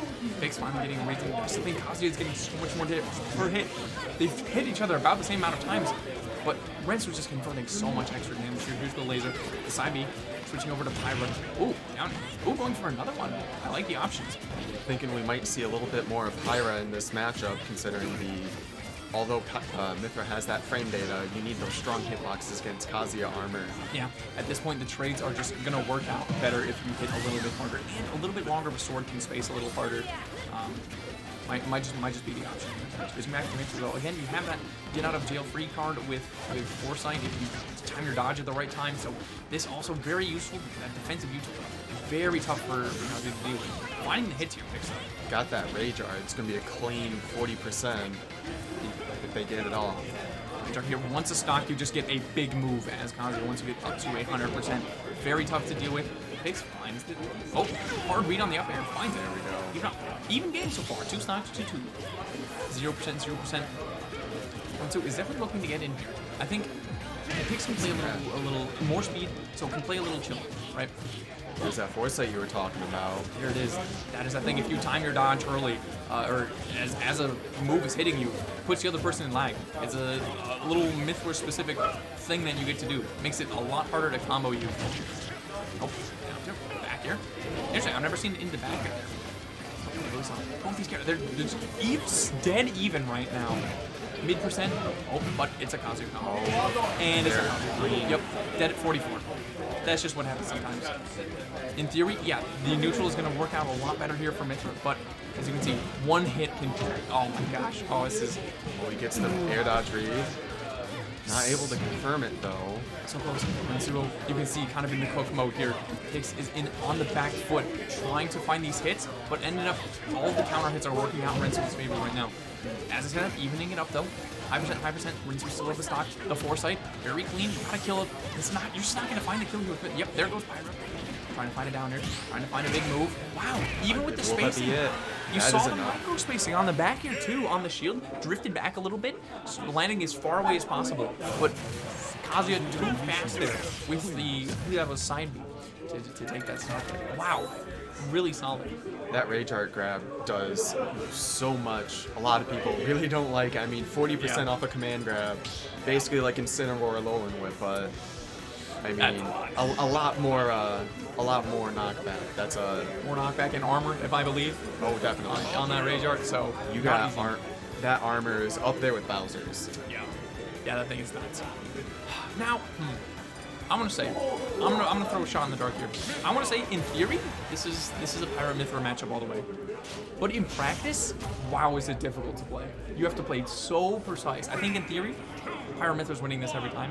But in a bracket setting where there are nerves on the line and execution might not be as tight as it is in theory, man, this is tough. Rensuro's doing a really good job getting the kills off of the single hits. The weight there. Oh, but also, yep, Pix there. Edge guarding both these characters, especially Mythra, Pyra, but Rensuo and Kazuya as well. Bad recoveries. There's the hit. Counter. He's doing the thingies. Oh, gets a sour hit. Oh, but Pix does have the damage. Oh, although we can see them 25% to what, like 50? Off of the same amount of hits? That's just the issue here with Mythra. Trading damage for like everything else. One full combo does just about one, maybe 2 hits of Kazuya. Oh, let's see the advantage state they can get from it. The shifts have changed. The hard cost. Wow, I love the movement here and the mix-ups. The trickiness here that Pix is showing off with the Pyra. I have not seen a Pyra that is this difficult to hit. It's so tactical with these hits here. I'm loving the spacing too. It's not like Roy or Mark, you can just hit any part of the sword, it works fine. And they're using that max spacing on the Pyra sword to their advantage. That down tilt is menacing at that range. Yeah, that is one of the kill confirm, not too many of Pyra's moves, other than that, kill confirm really easily. But wow, using that down tilt and down air so effectively. Down air finding the kill and up air, switching back over. Now that you have some rage, Mythra combos actually do a decent bit more damage. You can see getting up to about 40 here, trying to find the up B. It's technically optimal, but also the hardest to hit, or the tightest to hit. Rensuo taking a lot of damage here, about up to mid-percent. Pix still on the first stock. Wow, finds the forward air. Wow, just gonna end it there. Sometimes that's the play. Sometimes that's the play. You don't just for the mental, like, hey, I'm down this. I don't need to keep playing. Sometimes you just go next. Sometimes it's the way. Again, what might be optimal on paper, not optimal in bracket setting. Sometimes you just want to go to the next game. I gotcha. And it was interesting seeing Pixie slowing it down that way, getting that spacing difference. And then you saw the game 1. So we'll see how Rensuo, they will adapt game 3 after that. Yeah, I don't know. Just looking at that, he's played it so well. Lorenzo was finding those the kills in that first game so reliably. So we're gonna see how this works out. 1-1. This is, I think, the first not 3-0 we've seen so far. This is exciting. Pretty even. Pixier's just dancing around, keeping that max sword distance at all times. So extra damage to forward air, keeping Renzo off stage, doing a good job of keeping Kazuya off stage. Kazuya wants to be on the ground, on the stage. So anything that deviates, whether being up in the air, being off stage, on a platform even, anything like that is not where you want to be. Wow. Wow, that killed. That oh my reached gosh. 2. It's so massive. The hitboxes are just huge. It's here. Oh no. Oh, barely missed just it. Those not Kazuya enough. combos are so tough. Up smash. I think that's like a late hit there. Or a weak hit. Kicks Yeah, high. but strong hit would have killed there. Like, foresight is incredible. Nice. Double up tilt. I don't know all the names. There's like 80 names or 80 moves that this character does. This is not my fighting game. I'm a Street Fighter player. Yep. Oh, Pix though. Let me tell you, trying to secure this kill is Yeah. I know Renzo likes to play pretty fast, and Pix is doing such a good job slowing it down here. Pix being so tactical with Pyro. Oh my gosh, catching that. it's hard for Kazuya staying in that corner. They don't have many get off me options. Yeah, no, Kazuya wants to dash back and forth, wants to keep it tricky. Not happening there when you are at the ledge. Look at this from Pix. All of these reads are absolutely crazy. Just choosing getting the right options just so quickly. These reactions are unheard of, it seems. It's just death by 1,000 little aerials that do 5%. Wow, finally find that first one with the up B there. Has stage neutral. Let's see what they do with it. Finally down in forward air. Back off stage. Pix has just found what is needed in this matchup. Down tilt. Ooh, going for a hard read there. I love all of the patience in this down tilt. Oh my gosh, that is absolutely gorgeous. Seeing Rensuo slowing it down a bit. Find their opening. Down air. That on the On the platform platform. too. That's a next game. Wow. What solid. Again, Pix was looking good that first game, but really good games 2 and 3. And I think it's just so hard for Kazuya to do anything winning the tournament like that. I don't know. What's the game plan? Coming from the heavy side of it, being Kazuya as a heavy, I think you gotta slow things down a bit, you know, because once you get hit, especially by Mithra, you're gonna be carried for a long while. May not be a lot of percent, but it is sure a lot of time and a lot of mental damage. Oh yeah. And this is a game of patience, because you just need one opening as Kazuya, and you get that opening, you're good. But if you can't it keeps on going, drawing it out, it's harder to secure those stocks. You don't have as many kill confirms at the higher percents outside of Electric Fist. Yeah, no, that's the issue. It's just, hits are, you get more off of getting hits, but it's so much harder to get them. Honestly, at this point, it's not even a character thing. Pix is just playing so well. Playing to the strengths, as well as just getting all of these reads. The crazy, I've seen a lot of grabs, which, sorties, you normally want to stay away, so going for a grab, still a good option, but wow. Wow, I just love this gameplay here from Pix. He's just back here doing so much damage. Staying on Pyro, you normally don't see Pyro working, but Pix is making it work.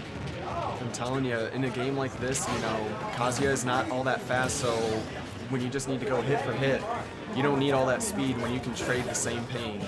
Oh, yeah. Oh, absolutely. Oh, The combo There, though. there, clean and easy. Even game. even game. Game forward here, 2-1. Pix is up. Oh my gosh, all those parries that are so clean. Getting onto the platform, trying to find the grab, didn't quite, just barely outranged.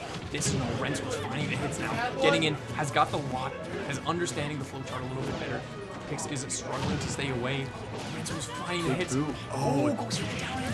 barely. The spike. Spike though, all right. We see Rensuo up this time, 2 stocks to 1. This is what we see as soon as the get starts getting in. That is all over. Pix has to play so patient. Renzo has to play so patient. They both have to do. It's such a tough matchup for both players, honestly. On shield there.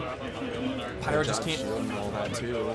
That's the thing. Pyro can't do anything when throwing that spear, so you gotta just go for a hard read about what happens after. Tro going for the spike, the back air. Really trying to clean up this kill. It is tough because you know you have to find the kill. You don't want to keep trading hits, but it's also that's more dangerous. Looking maybe for a down air, looking for the F. Again, you can get maybe Renzo off stage. Maybe find like an uppy. I haven't seen much uppy at all. Ooh, staying alive. Switching over to Mythra. The clank there. I didn't even think of the clank. Big good fist move. Big armor, big hit. Just need one. Yeah. Here we go. First game 5. Game 5. On stream. I love to see it, and this is such a hype set too, just seeing Kazuya going back and forth, seeing the big combos, but seeing Pyra and Mythra just really, this top caliber here, really love seeing This it. is really good from both these players. The gameplay is incredible. This is awesome. This is cool. I'm wondering, maybe, I don't know who's staying. You're going Pyro or going Mythra here.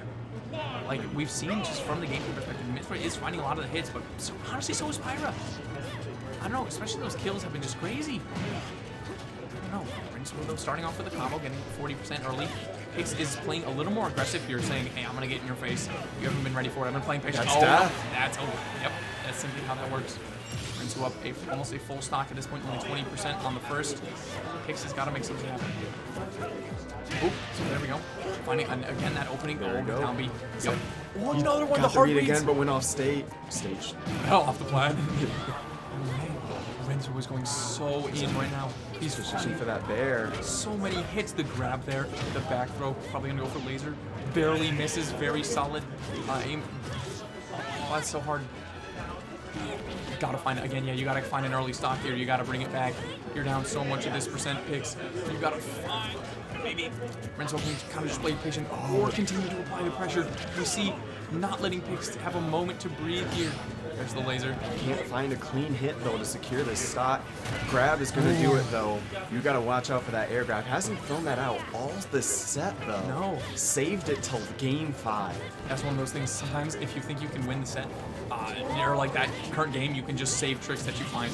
Ooh, not clean down tilt into up smash. That read is disgusting. Going for the back here. Gets Using the the clean. 33 to start. Says I am up 3 stocks to 1. I can just burn this for that percent. So here at 105, 120 off stage again, but Big Star's finding spike. Down here, spike. I think he went to try to go for that little tee-hee off stage. I trade my stock for the set. That's something you can do. Kazuya can grab you and just drag you off stage and you both die for it. Oh, Rincewill finds a hit maybe. Doesn't quite find it. Hasn't been able to find back here. The Spin has been kick, so good. It's keeping Pix off stage. Goes for the downer. Doesn't quite work. Pix doesn't manage to get anything off of it. Finding the nair.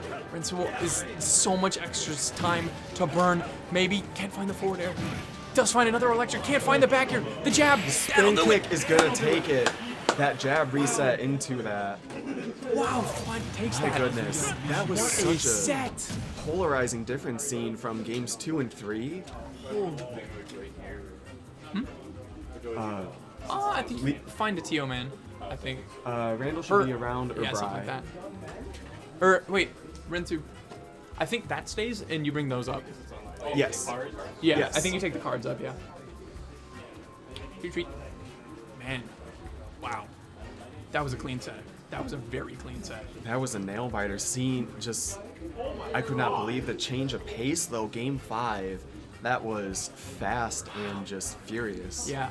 No, those were some really clean games from both players. Finding, oh my gosh, literally very beautiful games from both players there. What was it? I think game 3 for no, game 2.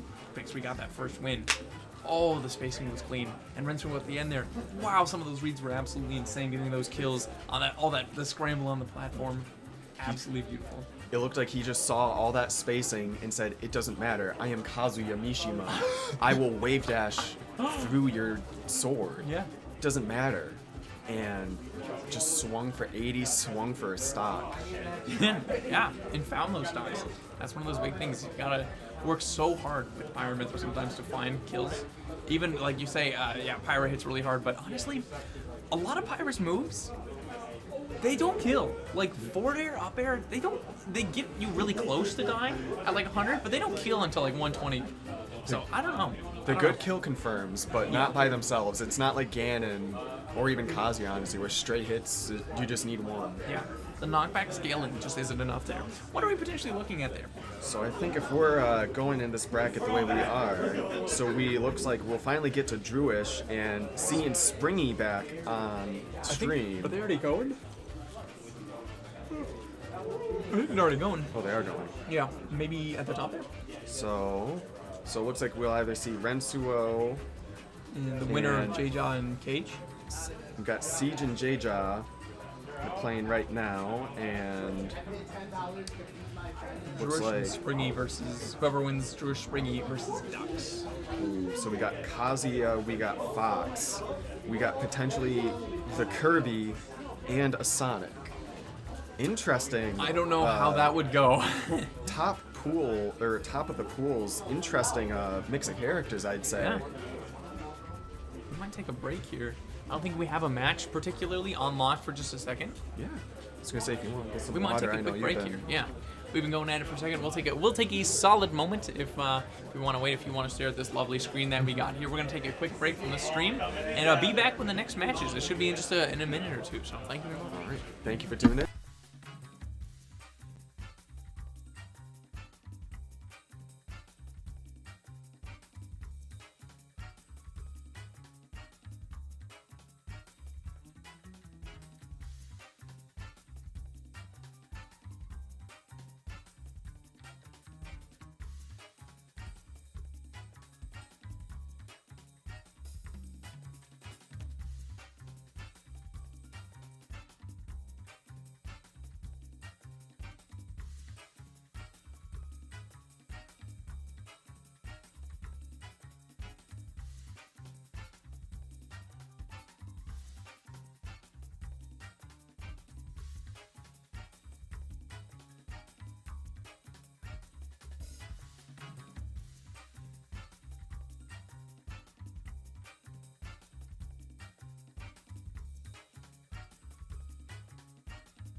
Start battle.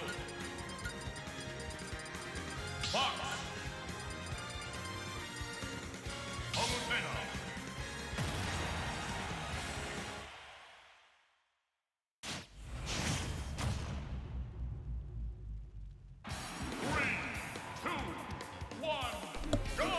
Alrighty, we are back, and it looks like we have Fox and Palutena, Ducks versus Drewish right now.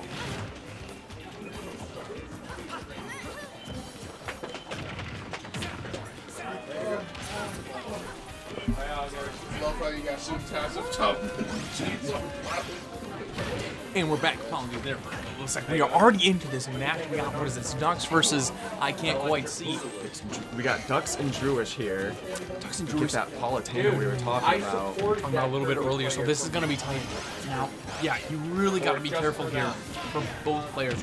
Both these players, I think, can really destroy each other with the combos. So especially that Nair for Palutena is going to be very difficult to deal with. Oh my gosh, and so is the down air. You can see Fox recovery coming into play. Palutena definitely has the better recovery of the two here. But you know what? Honestly, I think the kill confirmed Michael. So we'll see. See Drewish here up a stock mid%. Pretty much just, yeah, up a full stock here. Oh, Ducks. Maybe though with the back airs. We see that Fox back air is so good at ledge there. There is a stock there. Oh, maybe though. Oh, off stage. Not where you want to be. Not where you want to be. Side being back. If you can find that side B as Fox, it does combo enough or back air, so you can make that work. Finds the grab. Maybe the up air. Back here. Oh my gosh. Yeah, you see just dancing around each other. Both these characters very fast, both have pretty quick options. Finds the read on the up air there, so Ducks up 90%. Both these players on their second stock here. See, maybe trying to get in there. Palutena does have much better projectiles though. Both these characters, however, have projectiles and have counters / reflectors. So, or reflectors. We're gonna see if that comes into play. We haven't seen too much laser here from Fox. So, I don't know. At the ledge here, Ducks has managed to bring this back, found all the damage really tight. I think, oh wow. Oh, that side B, that does the weird hitboxes. That shield is going to be menacing this set, just covering all of that intangible, just blocks everything. You can't trade with that shield. No, that thing is crazy. That thing is crazy. Trying to find a Nair. See Ducks trying his best to keep out of range here. That back here finds it.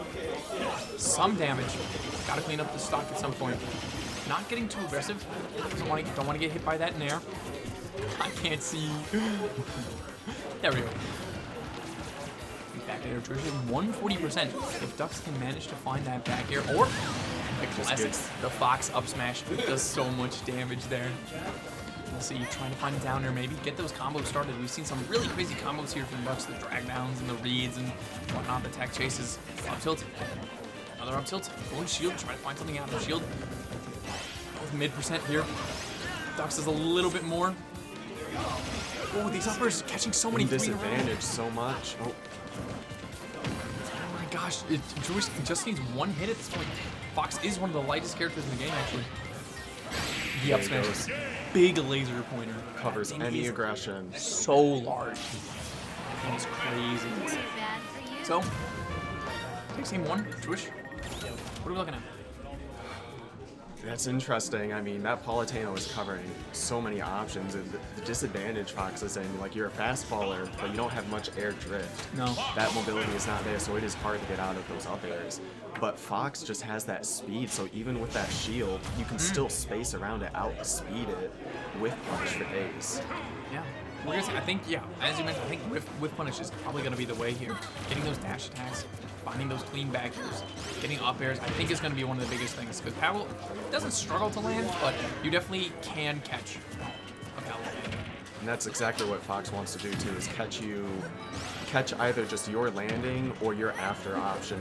Because you choose one option, and then whether you do a panic option or a reset, they get that option red, or at least covered. That's that reset, that clean, beautiful reset. Just like what's going on here, carrying it too, 66%. Ducks up a little bit in percent here, but also, whoa, there we see the projectiles. Both players acknowledging that they do, in fact, have reflectors and projectiles. I don't think we'll see the Fox lasers too much more for the rest of this, but we are seeing lots of these uppers though. Again, this is something I think you're going to catch loose. Paladin is pretty floaty, so I think you can kill him off the top a little easier. Drewish though, ledge is so scary trying to edge guard. I mean, if you get hit by that Paladin when you're trying to ledge trap, you can just be hit backwards off stage and get reversal there. Oh, and off there, really clean option. On the over the dash attack. dash grab, try to find something. Duck's now lane shield. You realize both these characters aren't really fast, but both characters probably have enough tools to keep away from each other. I would say Fox can do it a little bit better. Finding dash attack up tilt, try to find another one. Oh man, these follow-ups. You can see Ducks just, as soon as he gets a hit, it's like, all right, what is the next option? Jewish finds the next stock with a back air. It's gonna be very clean. Maybe an air, dash attack, or dash attack. That's a jab. It's an even game. They're at that low percent. Either one of them can get their combos and just take them to 80, take them off stage disadvantage. So we'll see what happens here. So far, they're going blow for blow. Both these characters 100% looking for a nair at this point. Oh, that falling down air. That thing hits like a truck and combos into everything. Such a good option. Wow, the huge call out there with the F smash, which Druish will take that second stock. Now Druish at 2 stocks with mid percent. Ducks had no percent on his first. The F tilt going for the read. The up smash is so close there. He wanted him to The drop down air. shield there so bad. Man, you can find if you find that back here, that's it. Maybe the up smash again. We'll see. I think at this point you can do a nair and up smash. I think that'd Maybe kill down him. air. If it wouldn't, I'd say maybe just not enough rage at this point, but well, maybe not so much anymore.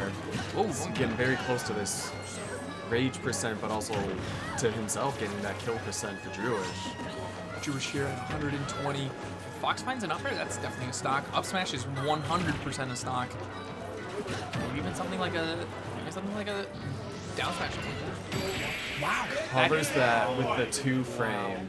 That down tilt is so weird. If I'm not mistaken, down tilt for Palutena, if it hits a grounded opponent, it sends them out, and an aerial opponent, it sends them up. I think. Yes. I don't know for certain. And the wackiest part that I've seen before is if you're just under certain stages, like PS2, you can be put in a tech situation at ledge. Yeah. So if you're not ready to tech that, you just get stage spike. Man alive. That was game 1? Game 1? That was game 1, I think? I think that was game 1. We That think was a that- nice game 1. That was a good game. Why do I feel like it was game 2? I don't know. I don't We think will so. see. I think the players know. They will get up when it is done. Real quick before we get into this commentating, I do want to just say a quick thank you to our sponsors and shout out to NMC for allowing us to host, and TBA Credit Union being so gracious as to help to our cause, and Valkyrie, big esports org. Thank you, all of you, for sponsoring, donating, helping your resources. They've been immaculate. Oh yeah, Smash Bros can be hard to make a consistent hobby. It takes a lot of time, and the extra little financial help there really helps these players have enough incentive, have enough reason to come out to these tournaments, get a little extra cash, make it something worthwhile. So very much appreciated. It keeps the scene alive. Yeah, Exactly. we appreciate that. Very much so. Very much so. Wow. And sponsors games like these. High percent both on their first stock here, game 2. One for down throw. Finding that, going for that read, but I don't think Ducks is going to get hit by it. Jumping out, air dodging, always. Oh, but that back air. That Can't trade shield. that back air. That's the thing about Palutena's dash attack and back air. She uses her shield, so you can't hit it like it's got contained ability. So, very Link doesn't tough. have that ability, but Palutena does. It's that goddess difference. It's simply, she is a deity. Simply, that's how it is. Now, although Jewish very high percent, starts an air train. That's going to be a lot of damage, about 35. You can find it down. You can find a stock at this percent, one all the way. A solid nair, maybe a down air. The side B can't quite find the side B. Fox is so hard to pin down. You can't make those side Bs happen sometimes. Back here, there, keeping Ducks off stage. Jewish seems to have just figured something out here. Ducks getting up to kill percent. There it is. Oh my gosh, so close. Doing good, DIing out on those hits though, but not enough. That thing is just a massive hitbox. So difficult to deal with. Ducks now down 2, make it 1. Commentator's curse, as always. 2 stocks to 1. 0-0. Oh, a couple of downers here. What is that? The What is cross that? up? Yeah. Ducks finding a couple of up tilts here. Racking on the percent, you gotta make something happen. Next one for those reads. That down here is such an interesting move with a lot of use cases. Oh yeah, he's trying to cover that airspace because this is a game of airspace. Palutena wants her nair and up air, but Fox wants his carry combos, and being able to control that airspace is just pivotal. So he's trying to say, this is my space. MySpace. Hashtag not sponsored. Little input from behind the mic here. Sorry, Doug. Bucks and Groups here, both at high percent. Yep. Covered that spike. Yep. That'll find it. That'll find it. Jewish now up 2-0 versus Ducks. Or make it 3-0. No, we were wrong. That was, I think. 2-0. Yep. 3-0. Oh, that was 3-0. Yeah, I was right. It was game 2. I thought I was just crazy. Okay. Game 1 went so fast, I thought they were still on that same PS2. Now these players are very quick. They get through fast. Oh. We have light. There is light. And they said on the 6th day of North's Strongest, let there be light. Oh, on the casters, make me look even more pasty. I love it. Get the little shine here. Get the shine on the forehead. Old sport. Try try the warm lighting. Makes me look more tan. That's not bad though, actually. That's not bad. Yeah, I just need to adjust the filter. It's okay. I would say that gives some good color. Color. Yes. Yes. All right. We are pretty far into this pool at this point. I think we got. Oh, that's top 8. That's one of the top 8s. So we just have Rensuo versus the winner of Jeja and CJ. And what about on the bottom here? Oh, there's still a So- bunch of matches left in losers. So we got losers bracket still running. Looks like so far the first we got Pick Z against Sad Boy from, I believe that'd be SVSU. Yep. All right. Tell me, who does Sad Boy play? Sad Boy plays primarily Cloud, but actually messes around with a couple of characters. Been playing some Lucas lately. Always got the Bowser in the back pocket. That thing has been there for a long time. Love that Prime Bowser. Man, that Bowser goes crazy online in collegiate esports. Yeah. That thing is nuts. I think last competition I tore up like 9 stocks. It was awesome. My goodness. I mean, that's 9 stocks out of 12 for that set. the Bowser way. The Bowser way. Couple of shield breaks. You know how it'd be. Couple of shield breaks. I think Bowser's a cool character. Definitely. I mean, starting out, I'll say, ironically, being a heavy main, I didn't like Bowser. I thought they were too much. But then I kind of realized side B is a grab. And frame 6. That's all I needed, because it was like, I can parry and then grab. Say no more. Say less. Say less. Exactly. You can grab them on the way down. If they're shielding, you don't even have to land. You can grab them before you land, and it kills at like 120. Even earlier. Even earlier. Sometimes. You don't get that DI, or God forbid, you are off stage. It is over. It is sayonara. It is simply over. A couple of matches. What's yeah? Oh yeah. So We're let's see, waiting on another match here. See what else we got going on. I believe we will have. I believe we will be casting. You guys look so good. Oh yeah. Oh yeah. Got that fancy lighting up in here. Life is good. Professional. Life is good.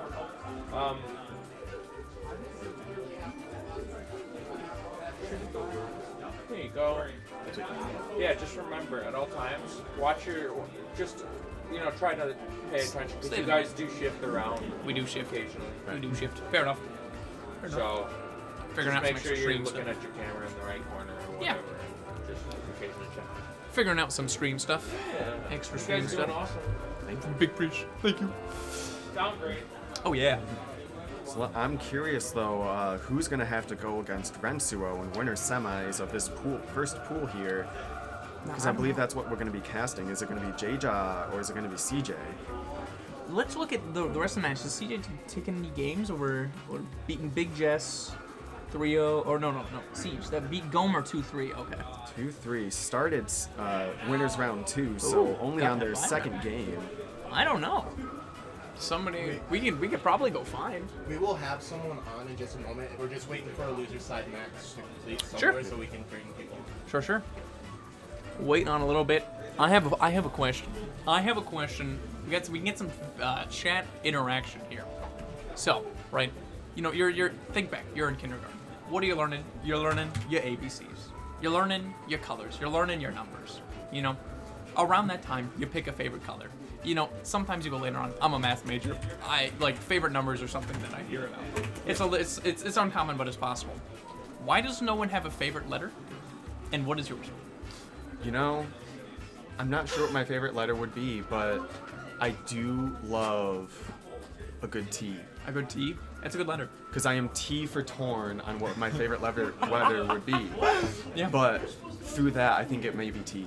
Yeah, T, one of the top 3 most common consonants in the English language. Very common letter. R, S, and T are the 3 most common consonants. Don't ask why I know that. I researched very hard when Wordle was a thing. I researched. Yep. I know a decent amount. I have it written down on my phone for like 5-letter words, the most common letters, and I tactically picked a starting word based on that. You got Anyway. the strategy though. You We had got a the solid strategy strategy. down. I will say, I have some grievances with the alphabet here. Favorite letter, I could go with A, start of aquatic, it kind of works. I feel less strongly about that. I feel more strongly about letters that I don't like. I don't mean to be a negative Nancy here, but we have, I've looked up some etymology here. There are 44 sounds that we use in the English language. There are 44 unique sounds, like t, k, ah, stuff like that. We have 26 letters. So some of them are doing extra heavy lifting. All the vowels have it like at least 2, right? Mm-hmm. I have, I don't know, why we don't just have 1 letter for each sound, whatever.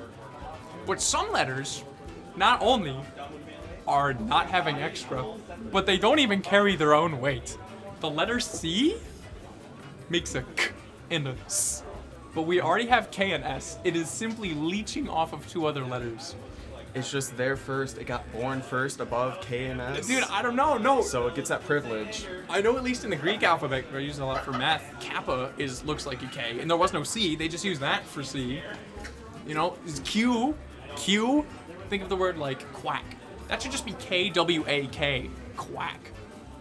It's pronounced the same way. Q, completely useless. Completely useless. It just makes K normally, right?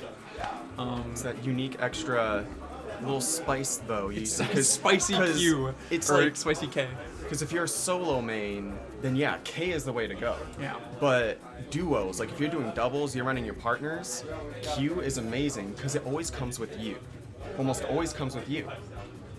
So if you're a person of doubles, you're a person of partners, you got you got a priest to your warrior. Yeah. A Q got their U. Yeah. You know what? I'll give you that. I rescind my early grievances with Q. Yeah. The other one is X, but X is such a cool letter, it gets to stay. It's its own X factor. It's its own X factor. Pun intended. Yeah. Yeah. I dare say. So There's some good letters out there, though. Thorn is a good letter. It died a couple hundred years ago by the printing press. Printing press messed a lot with the English language. I believe it made the TH sound. And now we don't have that. Or something like that. Thorn. Good letter. Good letter. Finally, back to some Super Smash Bros. Ultimate for the Nintendo Switch. We got Smabe and Gomer, and let me tell you, if this is the Gomer I remember, this is the K rule. This is the Croc crocodile. time. It's It is time for the crunchy croc. I Exciting am game. excited. I want to see just how well the belly armor gets used because I feel like that is not either a well enough utilized or a mechanic that just isn't thought about enough, whether it is used a lot or not. Yeah. It's just so pivotal with trading with. I mean, it's armor. Armor's armor. Armor's armor. When you're coming down from being juggled, it's such a huge advantage to be able to use Nair to just simply ignore an armor move. Normally, to catch somebody, if you pop them up in the air, they have to come back down because of gravity eventually. So there's a whole aspect, if you're alone familiar with Smash Bros, whole aspect of, hey, they're coming down, keep them up there. Just keep popping them up in the air with moves. So we refer to it as juggling. Smash Bros. And the 2 ways you do this is you jump up and hit them, or you wait till they fall down to you and catch them. And if K. Rool uses Nair, you can ignore one of these 2 timings. If you use the Nair early, you can ignore them. If they try to come up and hit you, the Nair will armor them. They won't get damaged. Or you use it right before you land, and they can't catch your landing. You can just completely change how juggling is, just in general. Or shield pressure, somebody presses on your shield a lot, you can Nair out a shield. These options are crazy. And the kill confirms you can do out of that. You get the weak hit at some percents of that falling Nair. They don't tech. That is a beautiful boxing glove to the face. That's so funny. We got the Rob. Is that a Sweet chin music. I don't know. What do we look? Smabe versus Gomer. Here we go. And I believe this is losers quarter, something like that. Something like This is that. round 3, it looks like. Let me see what that Here we is. see starting off. Going here, taking a little bit of extra damage, going off stage, using that nair that we just talked about, that nair, that belly extension there, trying to find a dash attack at ledge. Smabe finding a couple up tilts, keeping it low, trading hits back and forth. Nobody finding any particularly huge combos. Smabe does find a pretty good hit here. Gomer spent a lot of time off the stage this match. Downer's going to be a little bit tough to deal with. Going to be trying to get in. Gomer playing it really slow. Going to get in. Both characters have projectiles. Both characters have reflectors. I'm going to say the reflector. Oh, we have a little bit of a button issue. Oh. We have a bit of a controller issue. Bit of a controller issue. It happens. It's only a minute in. I'd say that's fair. Button wasn't working.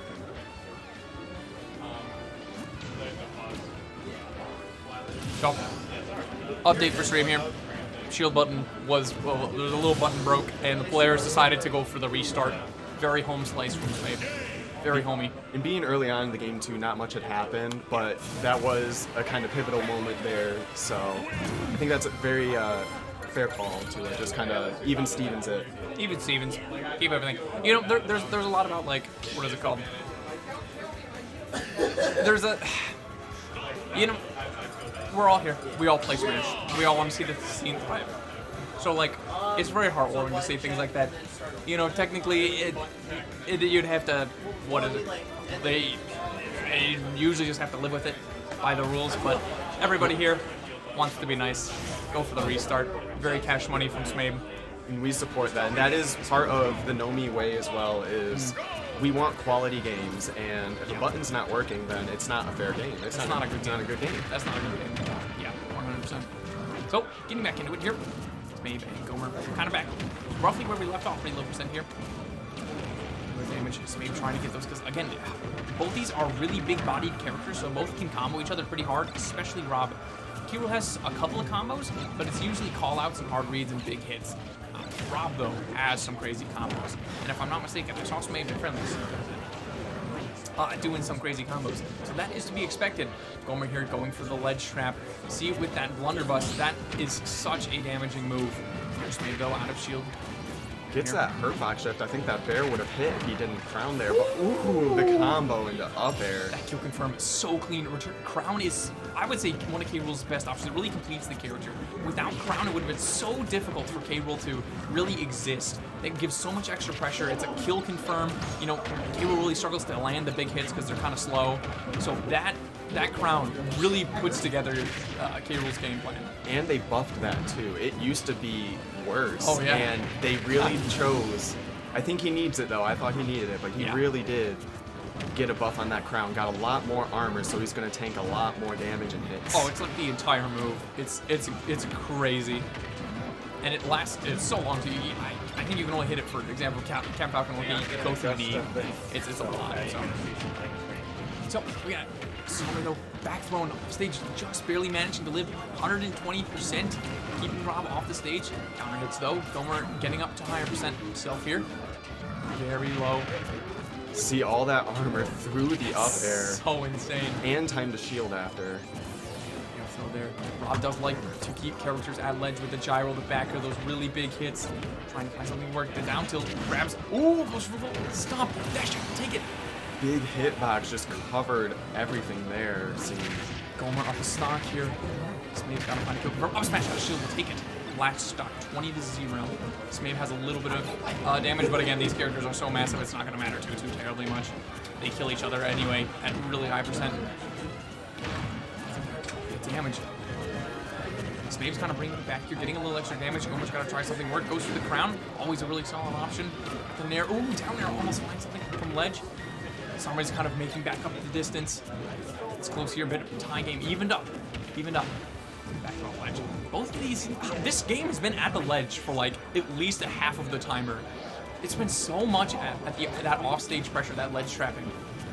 And really tight. both these characters either thrive, or they just thrive on the ledge, whether they're on ledge or against ledge. You know, either way. Yeah. But it's where they like to be, and so I think they're just gentlemening To ledge. to ledge only. Gentleman to ledge stage. Nice reflect. Yep. Oh, that is a very useful tool for K-Rool. Also, you can reflect that. Oh, misses the dash attack. The charge on that too. Charge up smash. We'll take it. So maybe takes game one here. Takes game one. So, bands coming in. Now Gomer will have a choice of the rest of them. Down game. What are we looking at? What are we thinking? I think it's a very genuine, good set so far, though. Even Smabe's up 1-0, but that was, I want to say, dead even throughout the whole thing. Like, Gomer was keeping it real, he had his spacing, he had the confirms. So I think it's just a matter of maybe spacing things out a bit, either slowing it down or saying, hey, you know, I have my priority. Yeah. No, I think that's pretty accurate description. Again, that was like last hit there. Even match. It's going to come down to these little tiny adjustments. Who can adjust a little bit more? These players are around the same skill level, looks like. Both pretty high level players. We're going to see. We are going to see. I'd like to say we're going to see both these players seem like they adjust game plans pretty quickly. They can change up what they're doing pretty well. Both have that big brain. You play a heavy, and you have to be big brain. It may not look like it or seem like it, but it's working. It's tough. It's tough. See that crown. Huge. Ooh, almost finds an up smash for a whole bunch of damage. Crown again going for the blunderbuss. Ooh, knocks forward somehow. I think because of the dodge. Up air. Ooh, finding a back here there could take it.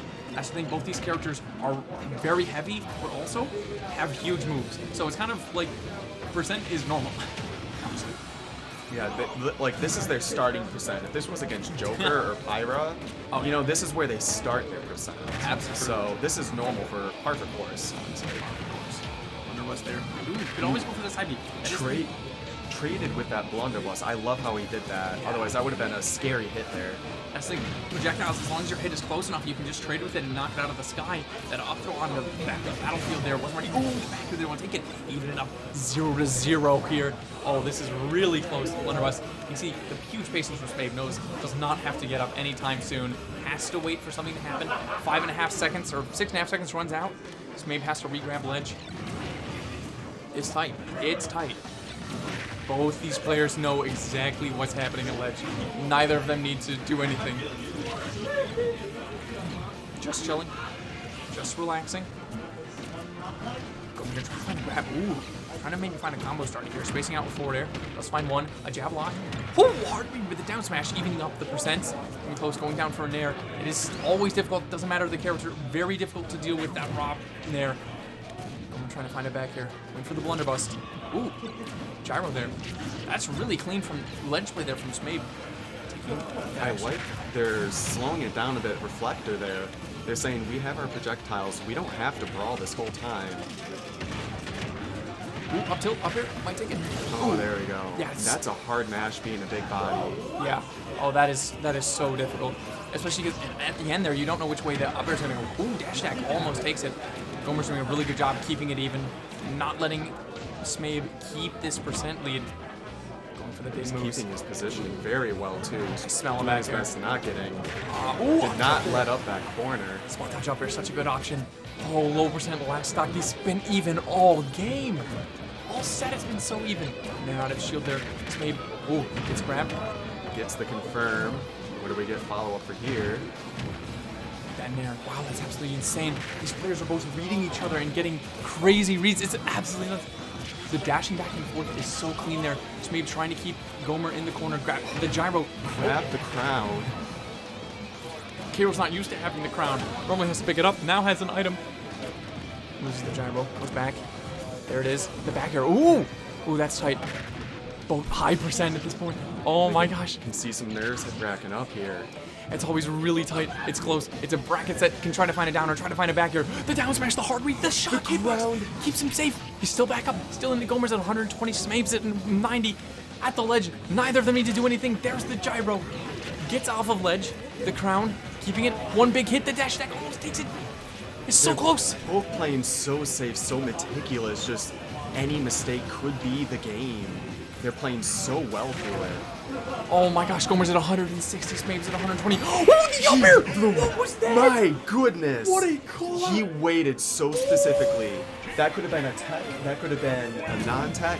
He could have had time to jump. He waited just until he's recognized. That didn't hit. Perfect. The tactics. Gomer evens it up 1-1 with a crazy confirm off of crown up air. Oh man, I'm getting goosebumps from that. That was clean. Oh, I'm sweating just watching this game. This is man. absolutely incredible. What are we looking at for game 3 here? Still on that Rob K rule. I'm curious what state they play. Going back to PS2, I think that's good for, I want to say Rob almost, just Yeah. because you don't want K-Rool on that top one for up throw or even any berry moves. Oh, that's really tough.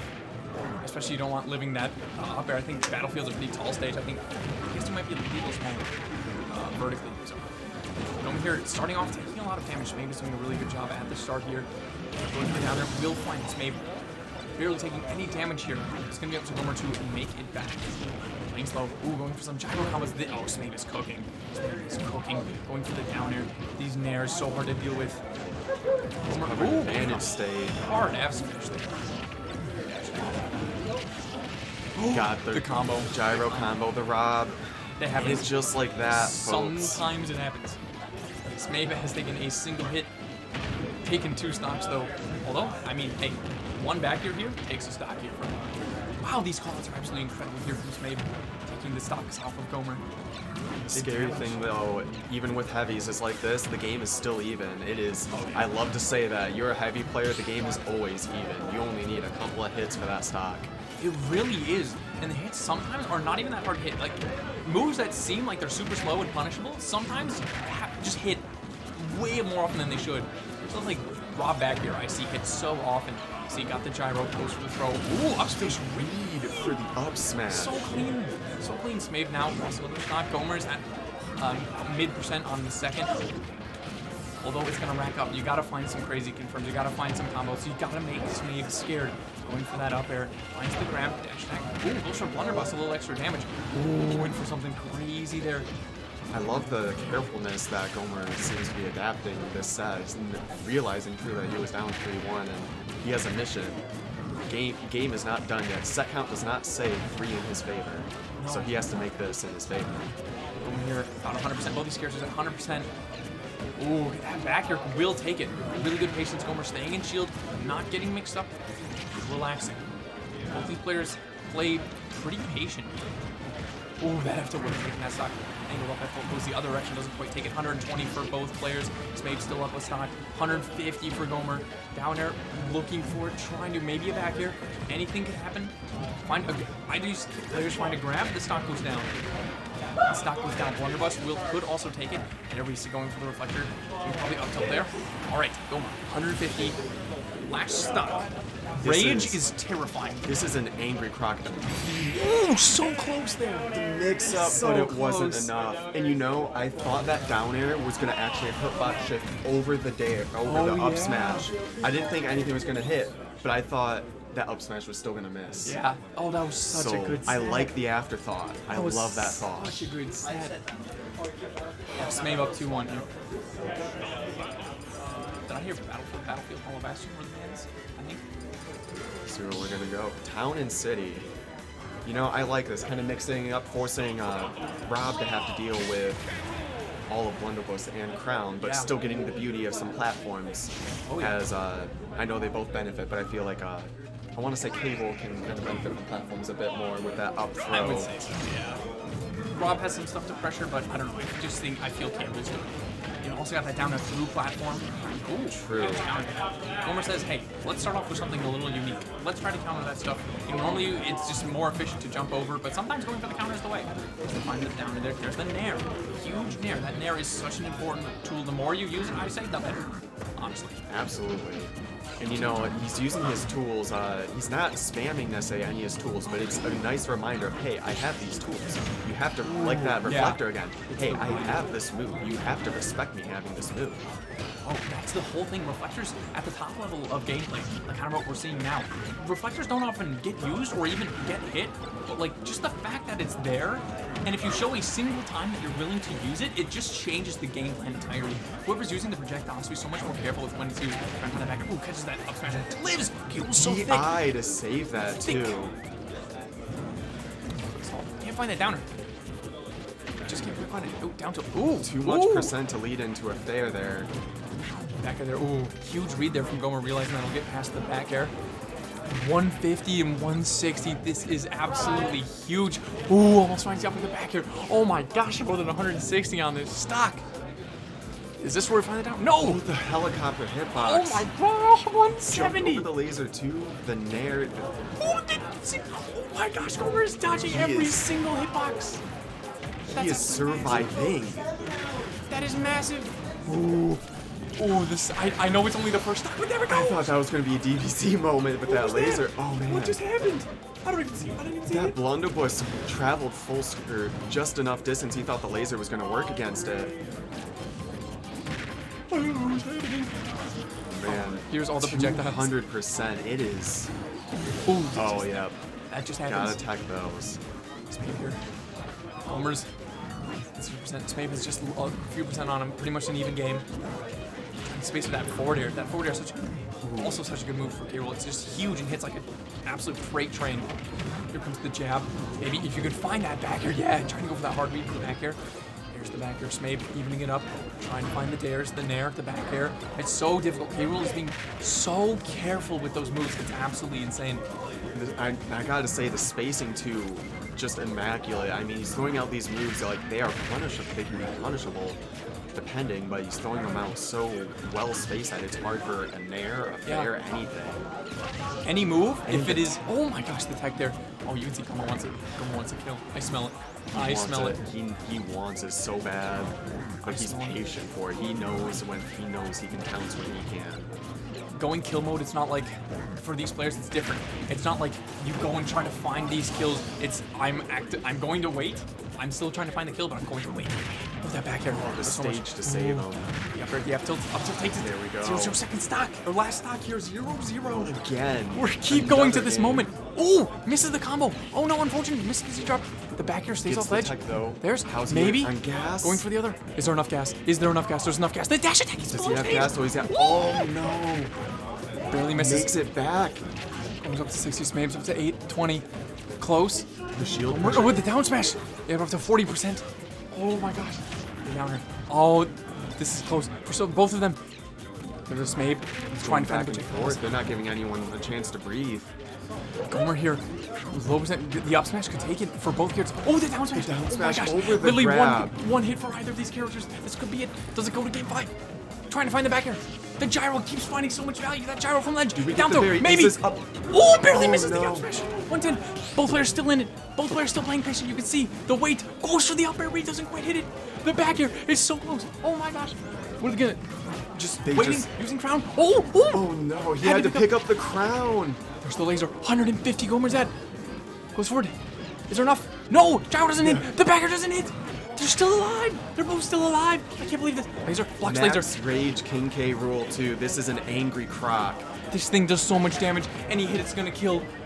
What's gonna happen? Trying to find laser. They're both just going for projectiles. They don't want to get hit by anything too big. They know they're not gonna get it. The backer doesn't hit. Backer doesn't hit. Finds it. Maybe. One grab will take it for either. Barely misses the grab. Just barely outspaced here. Rob has the gyro. Doesn't need to go crazy. K-Rool has the crown. Doesn't need to go crazy. Keeps getting that hitbox, saving him on ledge. Crown here. Just the weight. This should just have been a minute of posturing, trying to find the tiniest hint of an opening, trying to find the cost of these projectiles. They're chunked 222 to 120%. Any single hit will hit here. The ledge trap. Oh no. The ledge trap goes for the down tilt. That thing can be brutal. The nair. Any hit here. The gyro just 230. Oh, the shield! Almost. Oh, there's literally no way. There's literally no way. 230% right now. Oh my gosh. Gyro. Hits gyro. 230 to 130. Literally any hit. The blunderbuss is 150. 150 the blunderbuss. Going for it. A grab, anything. Misses the grab, the down smash. Fuck, that was so close. Spot dodge, missed grab. The gameplay was insane for That 2 was minutes. so close. 2 full minutes. That was insane. Just posturing back and forth. The spacing, the projectile play, the defense was insane. Oh my gosh. Alrighty, This man takes it there. that was crazy, and That might have been the most tense set we've seen. I mean, my heart's racing. I was struggling breathing. I believe that wraps up our segment though for this pool. Yeah, I guess the rest of the sets have pretty much finished up there. We'll get getting on to pool 2 in a second here. But we'll see Routine and I going into it. Might see one of us on stream. That'd be kind of sick. We'll see Go what on the other happens. side. Anyway, thank you very much. It's been a pleasure to cast. I hope I get to cast a little bit more maybe for the remaining top 8 at the end, something like that. That'd be an absolute joy. Thank you very much for watching. Keep tuned. We're going to be getting on to pool 2 in just a second here. Thank you much. Thank you.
Is it on or is it good? Oh, on my side. Hey everybody, and welcome back to the North's Strongest 2. Welcome back. I'll be here for about one more game while Dux is finishing up his last set here. Yeah, well, you'll be joined by Dux. Dux will be joining me after he's made it through. Losers has to play Gomer, I think, currently, and that could be up in the air. We don't know what kind of, Dux is, I think, just still just waiting at the moment. Wow. So, yeah, we're going to have Rotini on for a little bit longer. Right now, coming up, we got one player I know and one player you're going to have to fill me in on. Chazmanian versus So Good Pop. So Good Pop. The name is familiar, but let me tell you. Tell me about Chazmanian. Tell me about Chaz It Up. So, from what I've seen in Chaz, in friendlies, what I saw was Ikazuya. And Ikazuya with combos, similar to kind of what I saw from Rensuo earlier. So, it's another menacing game of keep the Kazuya in the corner or stay away. Basically, don't let the Kazuya breathe. This is a matchup that I think, as time has gone on, players like So Good Pop have had to play countless times, just because the strengths of the character, the strengths of Kazuya, being able to, in a lot of ways, sort of be that early round stomper that can get you some really solid. It's just the way the character's built. If players, aren't mentally prepared or not like in the right places for it, it can really blindside a lot of people. So we're going to see Chazmanian has that dog in him and that Kazuya in him, able to make a pretty big upset to beat So Good Pop, who is renowned not only in the Michigan scene now that he's been here for a while, but also back in his home tri-state area where, hey, So Good Pop, you're from tri-state, aren't you? Where are you originally from? Is tri-state? Originally from. Oh, okay, so I'm mistaken. You're player 1, you're player 2. So he's from Las Vegas. I thought he was from tri-state this whole time. No, Las Vegas player. Is Las Vegas, the bright shining lights to now come into the beautiful colors and greenery and water that is Michigan. Get that fresh, clean lake air. Yeah, been here for a while though, so kind of fully acclimated to it. Wonder how that what it's like going from someplace that's has all these forests and has all this library, and you go back to that dry, empty heat and hookers that is Las Vegas. Oh, I forgot where we are. Oh God, I'm sorry. Forget what I said. The wonderful casinos of Las Vegas, and that's it. The wonderful casinos and the live entertainment, like that new Sphere. Anyways, we're gonna see Chazmanian Chaz It Up already. With that command grab, and So Good Pop, he takes a little bit of time here to collect himself and get started with that deep breathing. That you see how strong and the game plan of Wii Fit changes once deep breathing's online. For sure, and let me tell you, So Good Pop's after my heart already. Male Wii Fit trainer, yellow alt. This is what I play when I play Wii Fit. Let's just see if he can do some of the funny moves. I already see him planking, making him have to angle that laser. It's an interesting thing. Every single Wii Fit player I know in the state of Michigan, and there's only a couple. It's like it's So Good Pop. It's Prod is another one. They all play male Wii Fit trainer, and it's those are the real Wii. Those are the real Wii Fit players, They're not after the funny female playing characters. Yeah, those are like the jury players in Street Fighter 6. They're like, yeah, I just play her because it's jury. It's like, no, you play her because of her feet. Oh my, could not be more right on that. Chaz. Sour hitbox on that side B. Looking to get that set up, I think, good job from So Good Pop to jump out of it. And look at that. That aerial momentum stall from the soccer ball allows you to have the time to get that back air out, but you're not going to be living that, because that's a rage drive at low 100+%. You're going to be dead either way. So now it's up to So Good Pop to make this percentage and get these stocks back on an even playing field. Even with deep breathing dash attack, you're not going to find it just yet. And also struggling to punish a lot of these landings from Chaz. Keeping the aggression on, though. Crumpled. Here we go, starting up the engine, but unable to find the electric. So now he's just going to hover there, bait out Chaz to go off stage. There's one little thing, still going for these crumples, trying to get these crumple combos. Trying to clean up these stocks early, but... Oh, there we go. Trade to seal that out. So Good Pop up 2 stocks 1. Oh yeah, I completely missed. Yeah, it is 2 stocks up for So Good Pop. For some reason, I thought he was still behind. That's just what happens when you get lost talking about Las Vegas and differences. But here we go, another 44%. These up tilts, catching all these roll-ins. Good spot dodge from Chaz to avoid the grab. But now just resetting back to neutral here.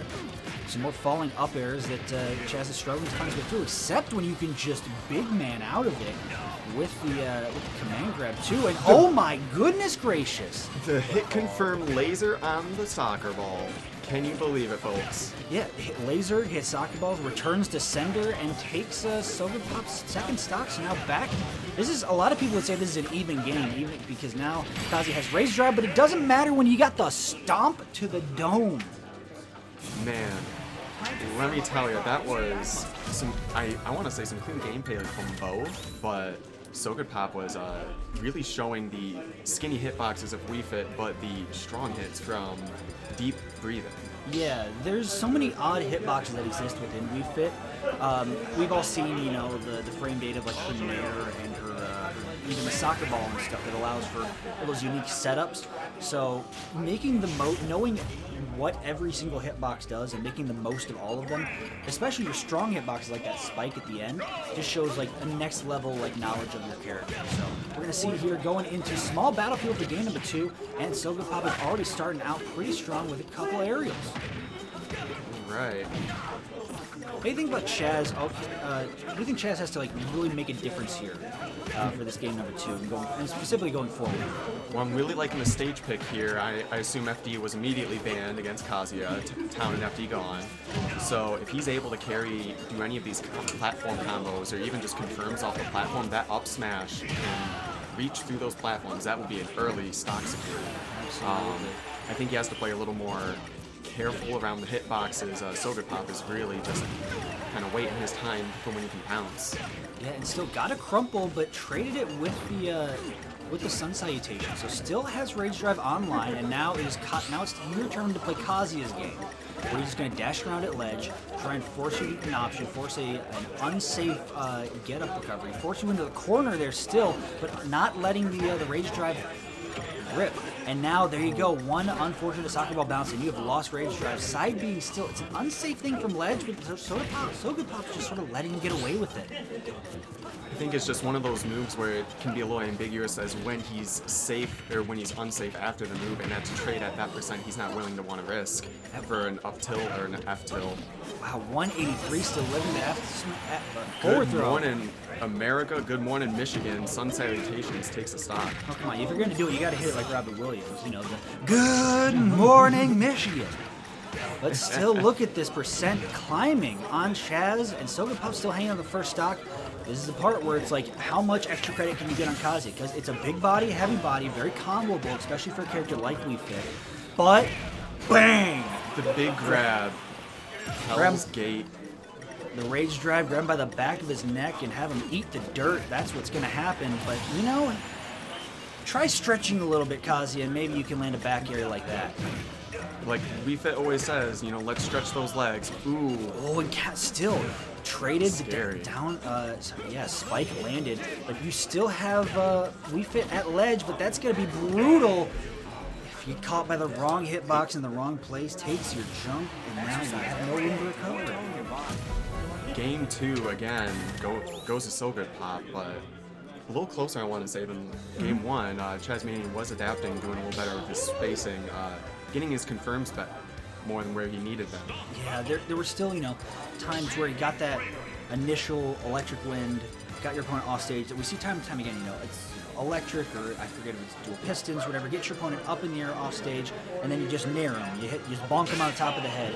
But Chaz is chazzing it up a little bit more, and we're going to the Diddy Kong for this game number 3. You gotta wonder, is the character, because I don't think the character pick was really the worst part. You were making headway. You were improving upon the matchup as it went on. But now you go to a character that's gonna have to work harder for your kills. You have more to play around with this banana that can, you know, really trip up and stop So Good Pop. But you gotta you lose one more game and you're already in loser. So you gotta be careful with this, and you wonder, it's like, did you want to stick with this? Maybe did you want to change to it a game earlier? Who's to say? Yeah, I'm thinking he might be going more towards a better neutral, a better kind of safer recovery. The confirm doesn't matter. You can't recover when you're in a combo. Oh, wow. What a down air spike into what? A couple nairs into an up smash? My gosh, got him on the... off the backboard, as I like to say. And now recovering the barrels will do it. And get a little taunt as well. Say, hey, you just died to barrels. Playing a game, and it's a fun move, and I'm going to do a little clap, celebrate myself for that stop. He's doing a little dancey dance. He's doing a little dancey dance. And now here we go. Still, like you said earlier, maybe wanted to change to a more consistent neutral. And we're certainly seeing that for this game number 3. As Chaz, wow, still going. And the one thing I've started to notice is some of these hitboxes for Chaz are hitting more than they were as Kazuya, and it makes me think, how much was So Good Pop mixing up with profile hitbox shifting as we play against Kazuya versus these monkey hands that Diddy Kong has? Yeah, it's something to definitely, as Chaz and So Good Pop look back on the set, something to pay attention to. Is now So Good Pop still looking to end it early with a big F smash, but good job from Chaz, just drifting away, staying out of the pressure, threat range. And now it's his turn to play, but gonna reset, grab Banana, and see if he can win neutral another time. There he goes in between Banana and the monkey. There you go. Not gonna find the up smash, not gonna scoop, grab forward, throw off stage, and has another Banana. So Good Pop with deep breathing online. It's gonna be the up smash, but not strong enough to take the second stock. As there's going to be a reverse nair spike, gets him at ledge. So Good Pop maybe looking for the throw here. So you're still at 120, so you got to be careful, especially with this Banana in hand. F smash not going to land. Forward tilt comes out. You have soccer ball barrels. They hit you once, but not fool me once. You're not going to fool me again. There's another nair ground, but patience, good mash, but it will be the forward. The forward tilt. That was a forward tilt hit. Unfavorable trade, but. Alright, So Good Pop closing that game out 3-0. Hey, Chaz. Chaz. He forgot the cards, yeah. So Good Pop for the cards.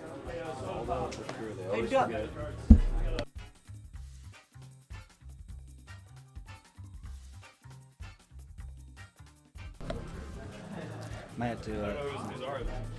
So those are to that. Just report back to Randall or Bry. I guess they didn't do that last time. Yep. No, so hand those to Randall and just say the set count. Looks like So Good Pop. And make sure you say So Good Pop first, because if you're holding the cards, make sure you get So Good Pop first. If you're holding the cards, I think make sure you report the set and then go. I think David goes to So Good Pop. I forget how it works myself. Oh, I think that's mine.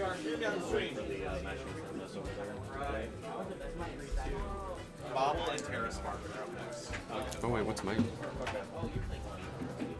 What's my bracket then? That got changed again. 3-2 siege. Oh, shit.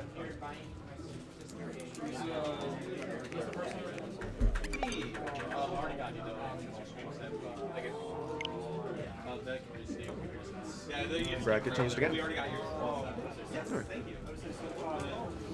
All right. So let me see. Who do we have now? We have Bobble and Terra Spark. Winner of this plays Nomi's very own Bry. That's going to be a fun matchup. So I'm curious, who do we have now that's going to handle the Yoshi? And classic Bry.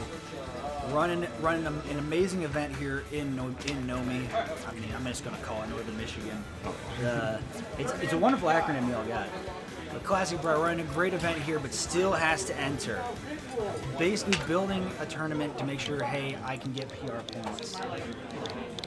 Not through nepotism or cheating means, mind you, but showcasing players like these two right here. Bobbles and Terra Spark. Because, folks, if you're tuning in, you know Northern Michigan doesn't get a lot of recognition in the greater Michigan scene. You are kind of segregated, like you sort of, you're not really segregated, but you're just far away. It's up north.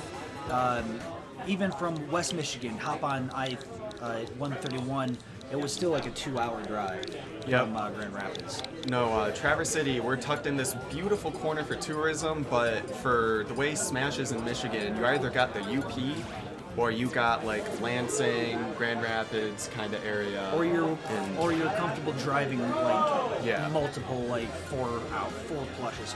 Yeah, I am sure there were people that if they didn't stay at a hotel last night, they drove at least 4 or 5 hours to get here Well, I'm gonna this have to, morning. and I'm going back with my high beams on because the last thing I want to do, last thing I want to do is hit a deer on the way home. Oh, I yeah. know, and be very careful. It is deer season. If you're driving late at night, take it slow. Pay attention. Make sure you got all your podcasts and your listening material set up beforehand. Absolutely. You know, And- stay safe. Yeah, stay stay smart. safe. Because I still have deer hair stuck in the rims of one of my tires from April. Oh, jeez. Yeah, it's all fixed now. It's all fixed and paid for. It's in the past. But for some reason, there's still deer hair in that tire. It's a memento for next time. It's letting the other deer know that you mean business. It's really weird though now because I had to rotate my tires, and it used to be in the driver's side front tire, and now it's in the driver's side rear tire. So it's like the deer will see it like, wait a second. How did they just run in the back of the car? Like whoever that was had to be a stupid deer. All right. So we got Incineroar and Lucas. Got someone after my heart playing cat. Hold on a sec. I commentated this exact matchup last week with a little bit higher stakes. Shout out Regalo and the Carolina crew. They are still putting on amazing work. And we're going to see Terra Spark here, already starting off with the Incineroar. Falling a bit early to Bobbles Lucas, but it just goes to show you the power of the wrestling cat. Just a couple up airs, and you can immediately look at that one nair, and it's just back to even. He doesn't need many hits. This cat's claws are strong. They aren't necessarily sharp, but it doesn't need to be sharp when they're just giant hammers with how hard they hit. Oh, I mean, have you seen that F-tilt? I have a feeling that F-tilt really does a lot of piercing damage. Oh yeah. So, already starting up, and now Bobble's showing them some more signs of life here, trying to get catch Terra Spark at ledge. Okay, jump over the recovery. Back throw should be the stock, and it will. First stock goes off of Terra Spark. Bobble already trying to start things up again with these Nair trains. Good little lightning kick through Troubles. And now just spacing it out, not letting Terra Spark get make up any ground or force Lucas in the corner. As I say that though, just already a little hovering, all that stalling from the PSI magnet, just to rope snake his way back to stage. This is going to be hard for Incineroar because all of these disjoints, the snake for a tether grab, it is very hard to get in, get your armor, get your big hits. Ooh, and that's going to be rough. Especially, you got to be careful. One of the strongest up smashes in the game, but has also some of the most end lag. Was that Z-axis shenanigans there? That was some iframes. So up smash actually has iframes on its startup once you release the charge. Even on grab? Even on grab. Wow. He ignored everything he had to say and just said, my stock. It looks like Bob also charged up another up smash, but was interrupted with an F-tilt. It's now starting things up against. You have percent. Jeez, Terra Spark doing not. You gotta look back on this and dang, I got hit by a lot of smash attacks that cost me a lot of damage. And yeah, I understand where it's coming from. You're kind of wanting to hold forward. You want to keep pushing the pressure, want to make up this ground that you're falling behind on. But the more you do it, the more you seem to fall behind, as it's going to be a 3-stock for Bobble in this game number 1. And you see, it's tougher in Incineroar in this matchup because Lucas not only is a tiny little He's a psycho small boy. He's a small boy, but he also even has some hurt box shifting. Best of 5. I believe it's 3 bands.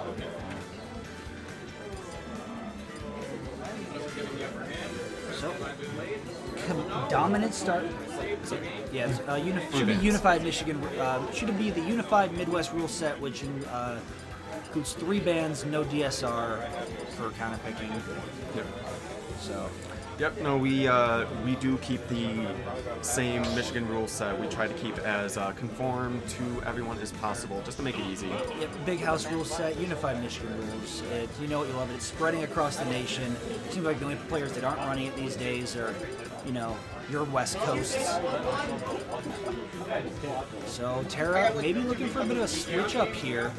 Eyeing the Ridley, maybe finding the right color, but could this be could it be a double character swap?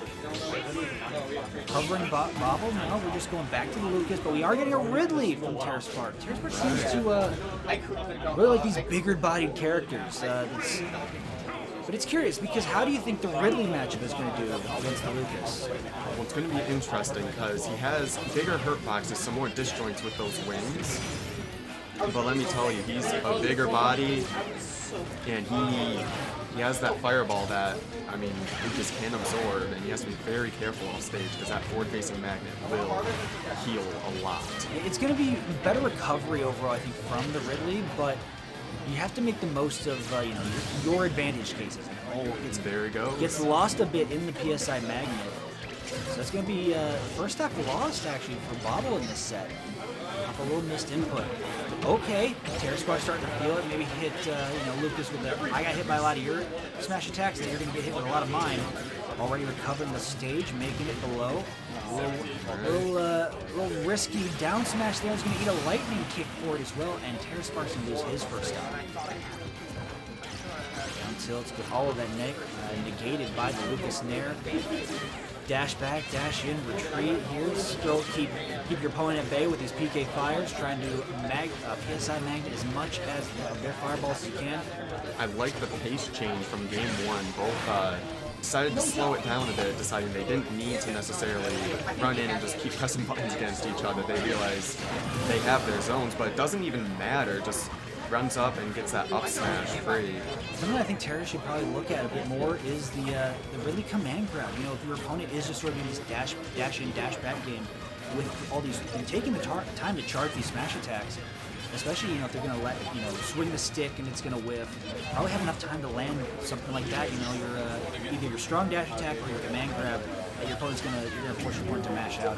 Exactly, and especially as a grappler, if your opponent is going to try and whip punish you backdashing, that is something you want to understand because that is stage position. People are giving up, and as a grappler, you want them in the corner. Yeah.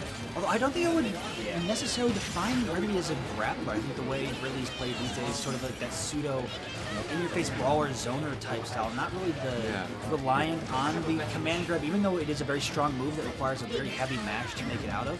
I think we've, especially in Michigan as of late, seen players like Rydra really unlock and show that this character has a very solid neutral, a very solid punish game when all comes down to it. Absolutely. Okay, dash attack at ledge. Found that confirm off of the missed punish earlier. But this is where you gotta be careful with TerraSpark. You've run into a lot of smash attacks already. You're already at 107. Ridley famously lighter than Samus in this game. And Bobble. I did not even know that. That's crazy. Oh no, that's true. Yeah, Ridley is lighter than Samus, and especially when you're gonna get hit with a big up smash like that, no chance in that stock surviving. Bobble really taking advantage of those iframes on that up smash. It is a slow startup, but let me tell you, in the end, it doesn't even matter when you can just shift through everything in that big of a hit. Mm-hmm. Like, I've never seen a Lucas player make the most of those iframes quite like Bobble, where I wouldn't say they're bailing him out, but they're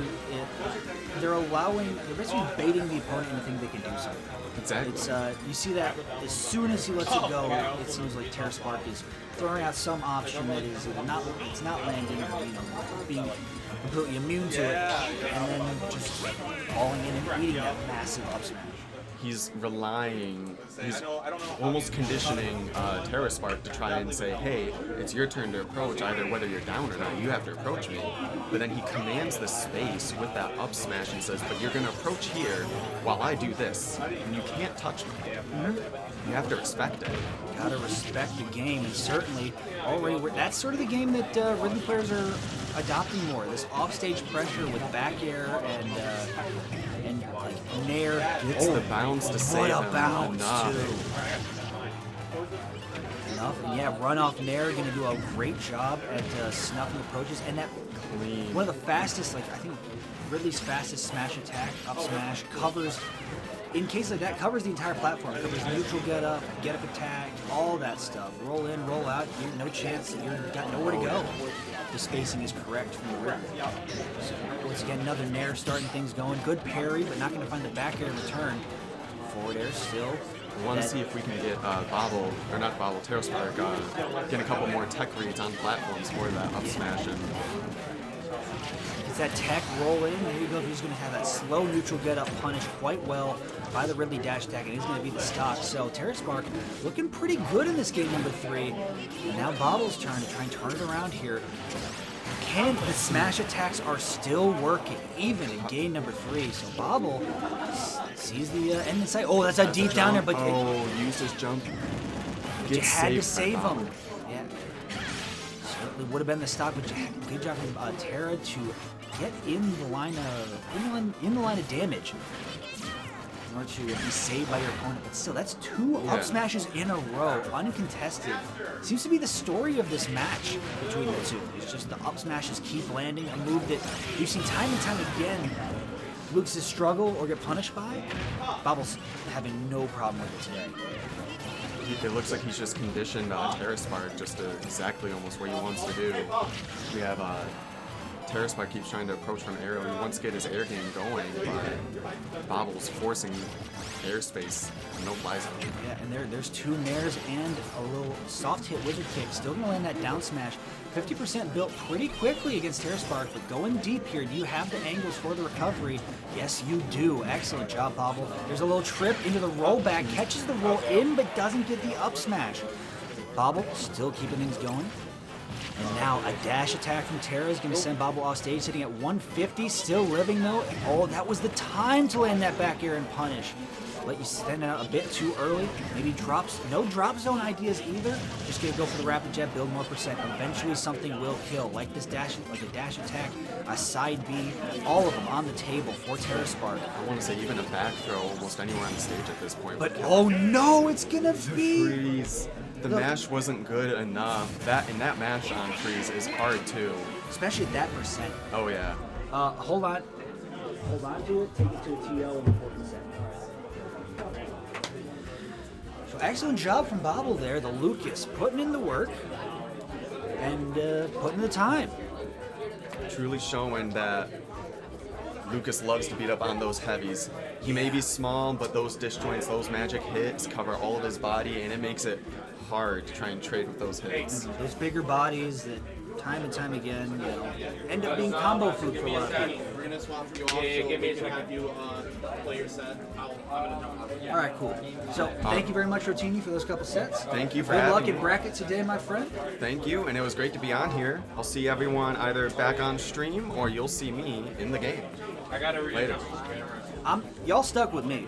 I'm still here. You didn't get rid of me that easy. I drove 2 hours to be here, and I'm not even competing in bracket. So there's no worry of me having to get up and play a pool. And I'm going to be joined by who else? Man of the hour, Mr. Power himself, the Yoshi. You know him, you love him, know me. It's Bri. Hello. Hey, what's up, Bri? Nothing much. Running around, doing a bunch of the TO in here. Jumping in here to allow my other TO to go and play his sets and help out our primary TO that's the face of the show. So yeah, I have it situated so I can do it while I'm here. Okay. Things are running smoothly, running pretty well. There was a little delay early on, but you know, once we got through that, it's been all rainbows and just smooth sailing. Yeah, no, so far I'm actually really happy with how everything's been going. Outside of just having a half-hour delay initially in the beginning there, everything's been smooth. We had like a couple other just minor things, but you know, it's gonna happen with any event, and so you just take what comes at you and learn from it and improve for the next time, right? Of course. Yeah. So keep moving forward. I know, especially with the daunting of how there's now slowly becoming this standard to make sure all the brackets are best of fives from start to finish. For TOs of smaller events or smaller regionals, it can be kind of daunting to be like, oh, I have to run all best of five. Well, what happens if things fall behind? Next thing you know, I made this promise for best of five, but I don't want to be here until 1 a.m. kind of thing. Yeah, it's all about a balance and making sure that the train keeps chugging along. Whether you can have people playing loser sets whenever. There will always be a plethora of sets waiting there to be on stream. And if you're lucky enough, like we are today, to have a wonderful side stream going as well, that just means more players get to see more of their play and study more of their VODs, and there's more knowledge overall. Of course, and that's actually a lot thank you to my sponsor, Valkyrie. They helped support this event in numerous ways with help with the pop bonuses, as well as providing the secondary stream in the sense of, just being able to extend the platform, extend it out to more people that might not know about the Smash scene as well, since they were first more primarily in the shooters. Oh, yeah. So, you know, like Counter-Strike back in the day, they're currently in Valorant, X-Defiant, they're wanting to push when that's out and really going. How, so, CS2 team you talking to? Or is that might be in the works?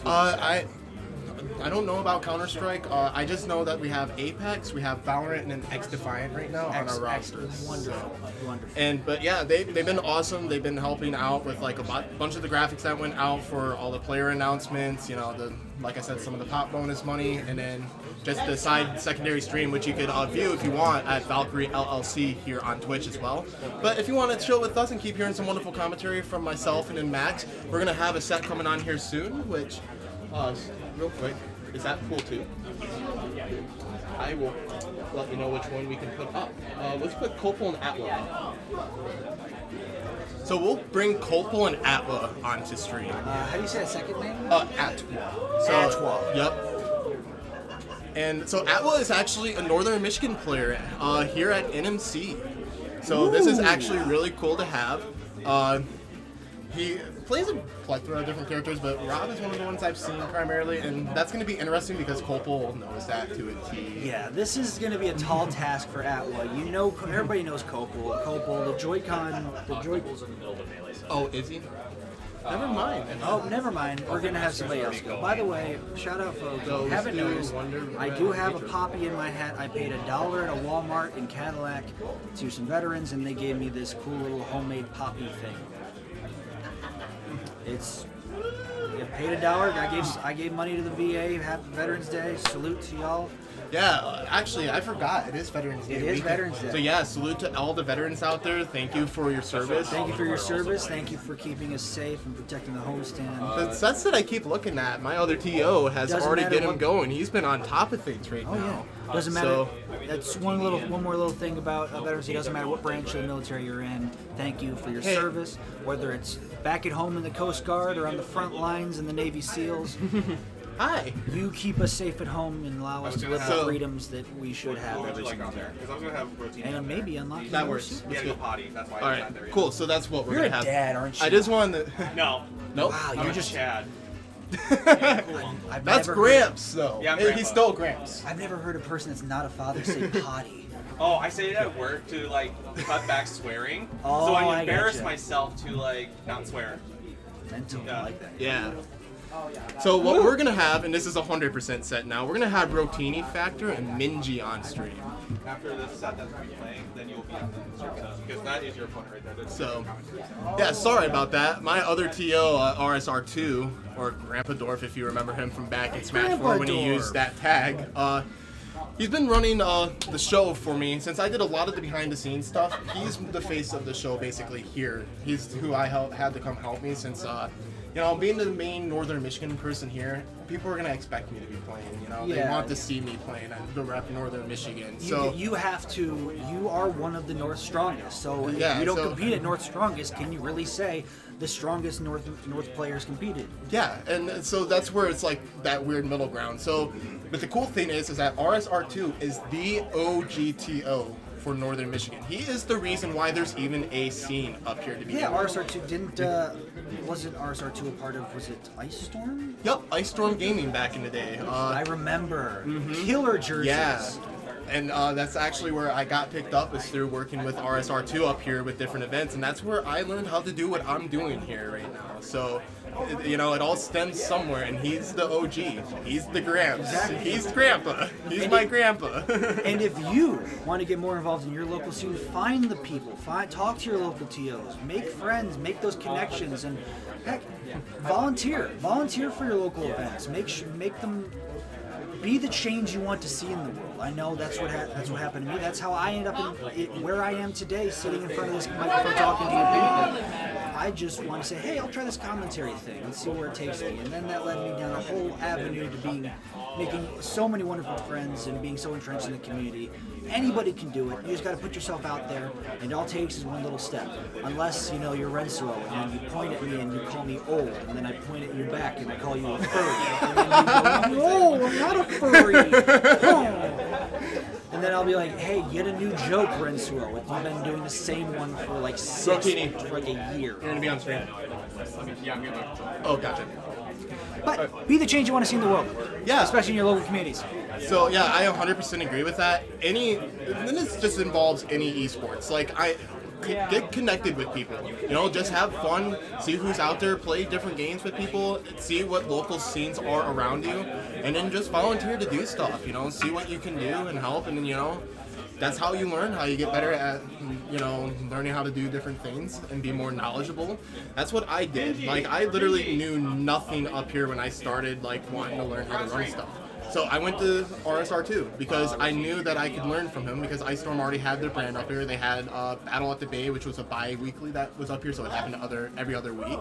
And then there was another event that was called Northern Conflict, funnily enough. And then that event was like an FGC plus with Smash there, so it was more FGC than Smash, but RSR2 again ran those brackets, so I went to help him run those brackets and learn how to do it. So it's just all about social networking. Connect with your scene, connect with everyone that you know that's a part of the esports scene that you're wanting to be a part of, and then Holy cow, is Doug still waiting to play? Yeah, it looks like it just finished. Holy crap. My goodness. Oh my goodness gracious. Well, anyways, we have two new players, righties, sitting down and getting ready. We got, you know him, you love him. One of the North's other strongest, Rotini Factor versus Minji. What can you tell me about Minji? That's actually where I'm curious. Let's look up Minji. Where are you from? Yeah. Oh, where? This is your first tournament. We got a newbie, folks. Starting on stream too. First tournament. It took me 3 months of going to weeklies before I got on stream for the first time. This person shows up, their first tournament, boom, immediately rocketed on the stream. Minji stocks going through the roof. Let's see if it's going to be a bull market or a bear market. That's a stock joke. Oh, for sure. Incineroar is going to want to take those stocks straight to the stock exchange and they trade it in immediately. He wants those stocks gone and out of here. Diamond hands, rocket to the moon, whatever. That stuff feels like long and dead and gone anyways. But also Rotini Factor. Long-standing player. What do people know? What can you tell them about Rotini Factor besides the fact he was just here sitting on commentary, so he had the opportunity to let everybody know about himself? Yeah, so Rotini Factor is currently one of the PR from Northern Michigan. Number 4 is what I believe. Yeah, number 4 because it's currently me, Easy, Wonder Bread, Rotini, and then Ember. So Rotini Factor is Incineroar main, but he has a few other characters that he could use. He has a Ganondorf in there. He's like a heavier grappler kind of player. He likes those, like whenever he plays an FGC game, he wants those grapplers. He loves to grapple. Now, before we continue, is there anybody in Northern Michigan's PR that is not able to attend today? Actually, funnily enough, there's only one, and it's the reigning champ, Easy. Of course, it's the one person, the person I love seeing play the most, outside of yourself, obviously. Yep. My top two favorite Northern Michigan players, half of them aren't here today, unfortunately. Love you, Easy. Please come back to us soon. Yeah, I wish you were here, Easy, but I totally understand. You're taking your time, your break, and to focus on other stuff. Wasn't Easy also supposed to go to, was it Big House and wasn't able to go? I don't think Easy was originally planning to go to Big House. Because I remember there was some event I was supposed to be at that Easy was also registered for and then had to, back out and wasn't able to go. So, like Ships in the Night, we just... Yeah, I don't remember what that is. Amazing Toon Link player, amazing Cloud player. You know him, you love him, it's Easy. But enough of that. We're still waiting for these two to get started with getting the controllers, control set up and everything. I feel like we're doing a great job of vamping and stalling for this. Rotini. Who's Rotini playing these days? You say Incineroar? Yeah, Incineroar, and then like I said, he also has a Ganondorf. He likes those grappler characters and those strong hitting. Those big bodies. So like I was mentioning, any FGC game, he goes towards the grapplers, like he's Zangief and Street Fighter, obviously. Temkin. I remember, that's what I remember. I remember playing Rotini Factor at Tri-City in the Strive bracket. Ah, he played the Temkin. Do we want or do you want yours and Mopus' race from Yeah, Renzo and Spriggy have to No matches for Pool 1 on stream. All off stream at this point. Yeah, I was making sure. Yup, this is Pool 2 on stream now. Okay, so well, then you're watching you play next with Mom. I want Dogs to finish up first. They're playing right now. Yeah, so they're done. They'll be good. Alright, so here we go. Rotini going with Terry. I was not expecting the Terry at all. I'll be honest. When they sat down, I thought the. Like, this is a character. Oh, of he's theirs. out. Oh, they're just swapped. Oh, is it swapped? Okay. Yeah, gotcha. yes, I thought about I was that. wondering. So, okay, that makes more sense. Because Minji, why does it say Terry? Why does it say Minji above Terry? Yeah, actually, I just noticed that. Yeah. This is why we tell players, hey, certain players have to be on certain sides. Yeah, Minji's so- not playing himself. Instead, we have Rotini on the Ganondorf, Minji on the Terry, and so far, Rotini is imposing his will, as you will. Yeah, so Terry is actually really good to get in on Ganondorf. You know, but if you just get a big sword in the face, there's really not much you can do about that. You're off stage, and there's the Nair, easily converts that into a stock. 1-2. Yeah, this is the case. This is the case of Ganondorf. You know, it's a. Honestly, this is already last stock. Yeah, this is kind. I mean, we heard Minji say that this is Minji's first tournament, and what a better welcome to playing in competitive Smash offline than having your first match be a Ganondorf, the ultimate check. Oh my gosh, up air, and that was so quick. That was literally a minute.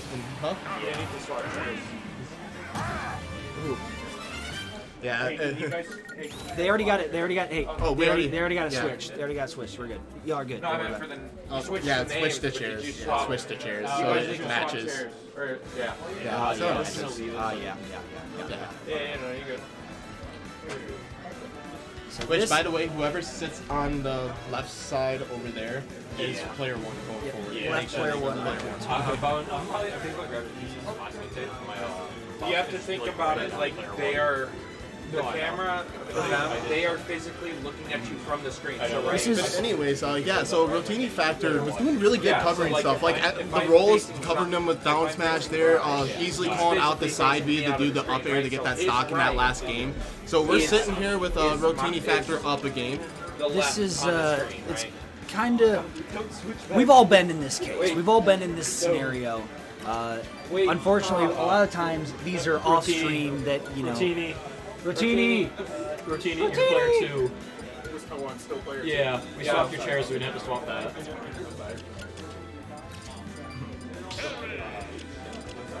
And see, it's fair because both of them swap. Yeah. So both of them are in their not zone.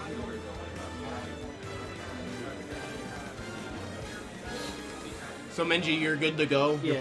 Wait, There we so go. right is player 1. Yep, there we go. left We're is good. player 2. Yep, we're good. But we've all been in this case. We've seen it. You know, you sit down, cool. Yeah. I go into my first Smash tournament. I gotta play somebody, and they play Ganondorf, and it's like, well, you don't really have the true concept of a lot of So what we- makes this game tick yet. You may be known as like, oh, I'm the best of my group of friends kind of thing, but you're all playing items in the basement situation. And then you're like, uh-oh, this person plays Ganondorf, and then 3 hits later you lose your first stock. I'm like, uh-oh. But we're gonna see if Minji has that mental resiliency to see like, okay, you know the game that Rotini is gonna be playing. Hit hard, hit often, get in your brain, be that brainworm kind of Ganondorf style that can, you know, just win off 2 reads. Yeah, exactly. You know, that down smash there is already putting him off stage, and that's what you want as Ganondorf. Get him off, and then just keep him off. And then try to read when they get back with some attack. Right now, oh my gosh, just standing up there, just like, I'm going to just keep forward tilting. I want you to come up here. But right now, Terry has him in a good position. Minji can easily get the stock here. Oh, got out. That was What good. an SDI. Yeah, what SDI Right making now- his way out of the power Oh, jump? and up smash. That's going to take the stock. And right now, 120, Ganondorf can easily kill if he gets just a good few combos here. He's got the rage, definitely. So it's just, there you go. There's one move, catches the roll, out, up smash, Oh my 75. gosh. I'm This is- surprised that didn't kill. If you're Minji, you have to be really mindful of how you're landing. Yes, you're going to be hit up in the air. Yes, you're going to be clanking some stuff. But really, where you're going to be living the longest is you have to make the most of your recoveries. Don't be afraid to just drift back and take ledge. You don't have to force center stage. You don't have to force anything against Ganondorf. You just have to play patient and make the most of all of your neutral wins. The last thing you want, though, is the Ganondorf to be in your head, so a couple of those fairs, though, not doing very well. Yep, exactly. You want to stay just a little patient. Right now, those air dodges getting immediately just called out by Rotini. Yeah, more of what I said earlier. It just seems to be Minji's forcing center stage with things like these air dodges and just sort of holding in. just know that it's a two-way street. You don't have to always. That was a good parry. interact. That was a solid parry, and now we have Go. If you can get Ganondorf's stock on here, it is possible having Go to be able to bring it back. But right now, 121 with an F smash. Up there it is, just gone. Going to game 3 now. Looking forward, that was just another case of Minji had ledge wide open, and you know, I get it. It can be kind of stressful. Of like, I don't want to go back to ledge. That seems like the worst place I'd want to be. But in cases like that, where you're not winning on even footing because of how hard Ganondorf hits and has that range of that sword. There's really no better option than just drifting back to ledge, taking your time, using all of your iframes, and then working away from there. Whether you have to jump from ledge, whether you have to roll in or something, force the Ganondorf to make a read. And then if he makes that read, then okay, maybe I was just a little bit predictable there. So already we're seeing 85 to 29. I like the stage pick of going to Kalos. Both of them are going to be able to make Oh, the most wow. of it. And already, only 29% here. This is already looking really rough again for Minji. Gets the side B down tilt, trying to get the dash attack to throw him back off stage. Right now, oh gosh, good air dodge. Right now, Minji just needs to try to reset, stay a little bit more back, throw a couple of neutral Vs out there, throw some fire, make Ganondorf jump a little bit. I feel like Minji's almost trying to seize how hard sees how hard Ganondorf is swinging and is trying to match that aggression and swing just as hard back. But it's the nature of the character. Yes, you can charge up F smash, but Ganondorf can just sort of F-tilt and do much of the same thing. So take your time with it. Know what your character's strengths are, where their power lies. I'm surprised that didn't grab. And don't need to force anything really. Let the Ganondorf make the mistakes. Force the Ganondorf to make a mistake and then punish accordingly. Make the most of all of your openings. Like right here, there's dash attack, punished. Now you have him still Skittle Shield. In the right spot every time. Still make oh my good god. job avoiding the spike, but you didn't have enough to make it back. That would be all for that. Yeah. That was a 3-stock too, and a solid one at that. Was that 2? I think that was 2 3-stocks from What?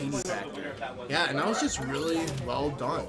Like he didn't let Minji take an inch. Like whenever Rotini was able to be in, he took full advantage, and that was a lot of the time. Yeah, saw the game plan from the beginning, executed accordingly, made the most of it. Really, just another day at the office kind of situation. So we're gonna hold this a second. I'm gonna have.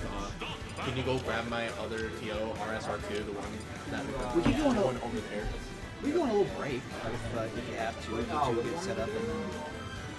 Actually, are you cool doing commentary by yourself? Yeah, I can do it by myself. Yeah, don't worry. All right, and then I'll hop back here if Dux is still not done. And once Dux can come back here, so I'm gonna hop off real quick. But as the TO, real quick, I just want to say I appreciate everyone tuning in and watching the North Strongest 2. I'm really excited to have this event going on here in Northern Michigan in the beautiful city of Traverse City.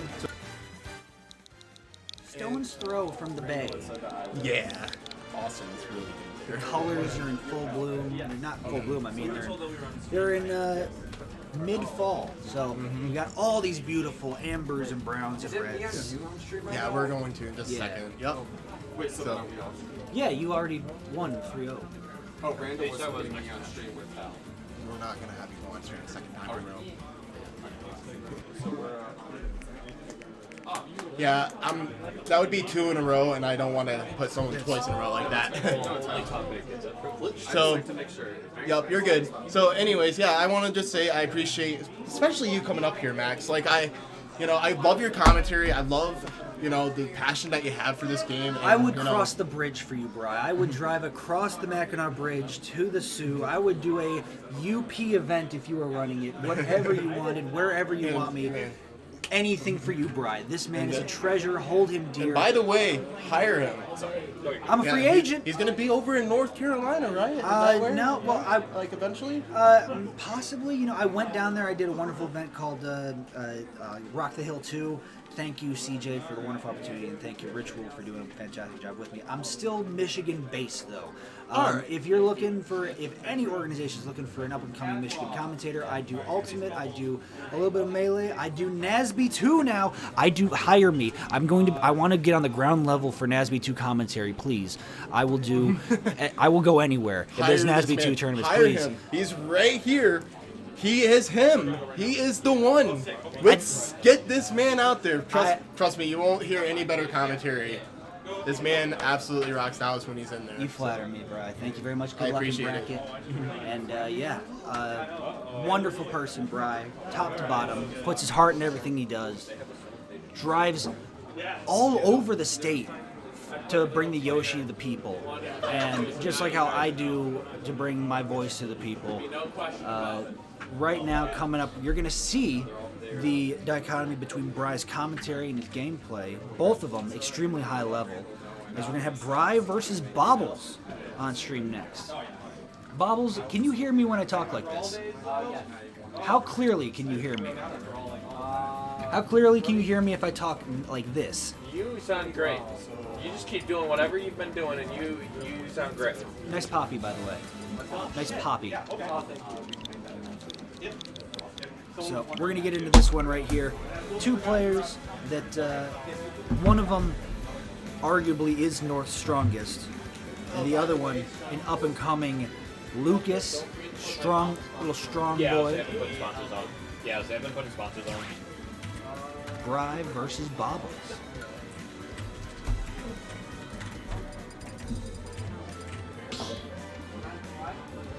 Waiting things to get loaded in a little bit here. Thank you all for tuning in. I know there's a lot of big name events going on today, so your continued support means the most to us. Thank you very much. As we're getting into this game number one between Bri and Bobble, we got a little bit of a hand warmer. They're going to run it back because they got to be sitting in the right place for this. Free hand warmer.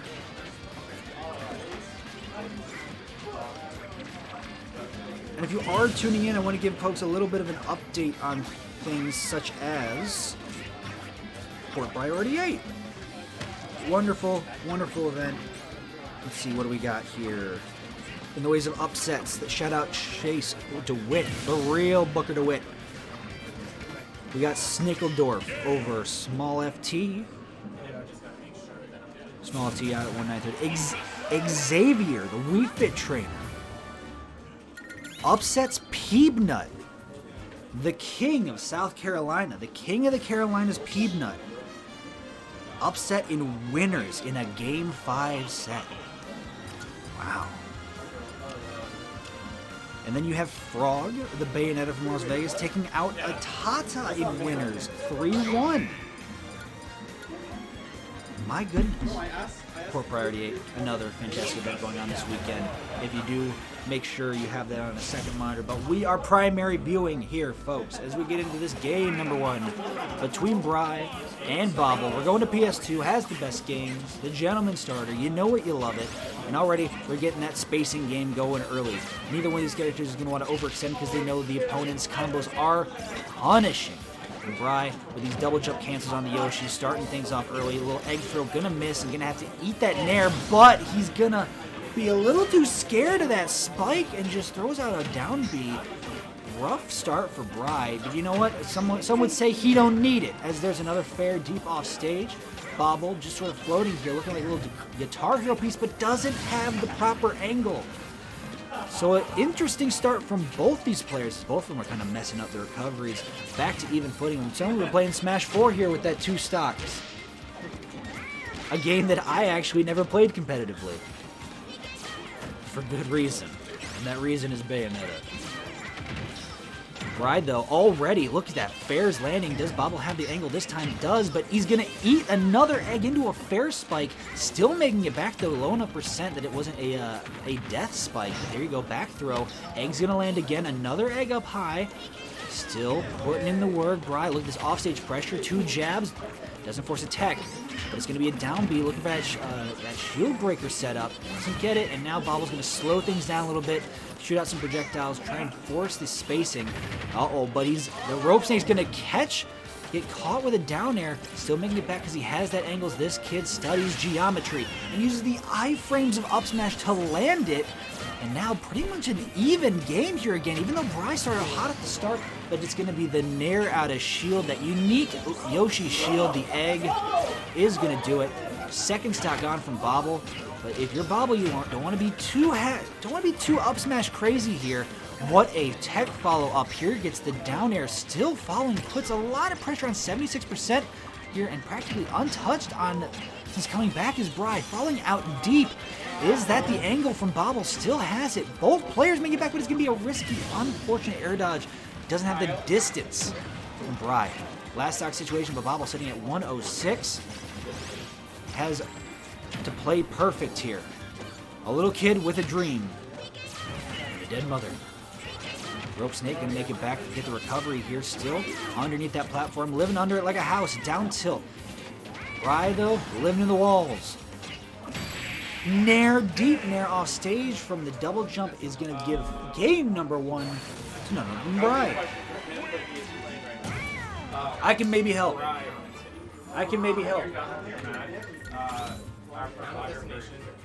Oh, photographer. I cannot help with that. You got a really nice light, though. Yeah. I'm commentating right now.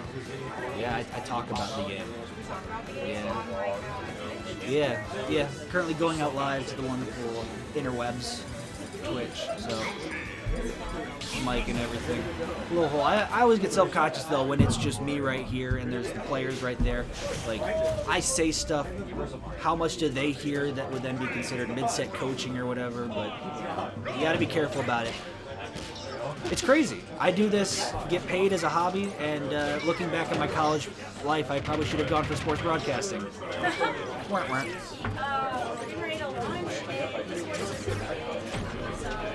Ferris State, I know where I graduated from, actually just started their esports program, their esports management program. So I'm loving it. Yeah, it seems like colleges all around the state are making the move towards esports in a wonderful direction.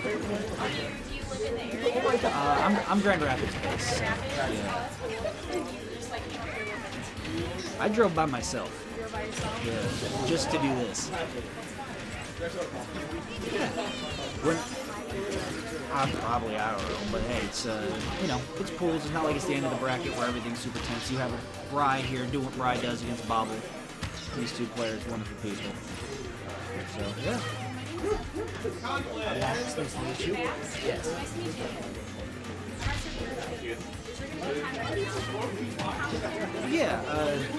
Yeah, there's going to be a time after this, and then I'm going to be on at the very end of the day as well, so there'll be a whole big empty time. Sweet.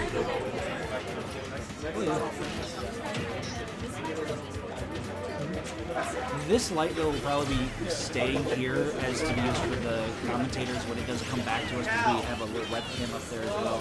So it's basically just used to light our faces against this backdrop. But I don't really know much about the logistical side of things. I just sort of I'm here to talk. Pleasure to meet you.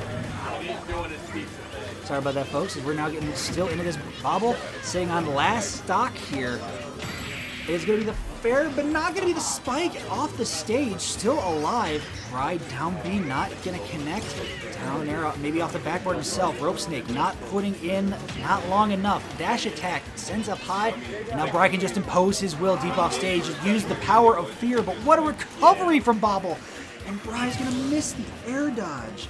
So now, no 3 stock today for Bry. But it's just going to be the jump in, fade back. Here we go. Maybe Bobble can has to literally play perfect. Cannot get hit again. It's just a run-up up smash is going to connect. But the down B, the little scoop, will win game 2 for Bry.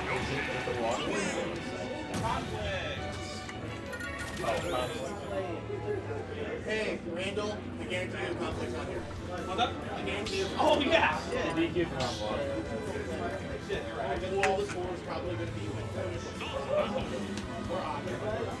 Oh, shit, yeah, you're right. And now, folks, we're getting into this game number 3 between Bry and Bobble. And Bobble's got to dig deep here. He almost got 3 stock game 2. Things were not looking up, but you've had your moments. You've had your moments of, winning neutral, getting good combos, and following through. You just got to string those together and avoid the Bry Yoshis. Like this stuff up here, like that. That's 34% off 3 hits maybe. But you get one down throw into a lightning kick and make back 29. But ooh, you gotta be especially careful holding in, or else you're just gonna get spiked and you don't run out of space. The PK Rocket will do a lot and carry you a long way for Lucas, but not long enough. Down B still gonna connect, not gonna break shield though because he got caught on a roll. And now just playing that spacing game, playing a little slower, making sure there's enough space between the Yoshi and you, but the Yoshi gets lost in the sauce as Bry's gonna unfortunately get scared by the pressure at ledge from Bobble.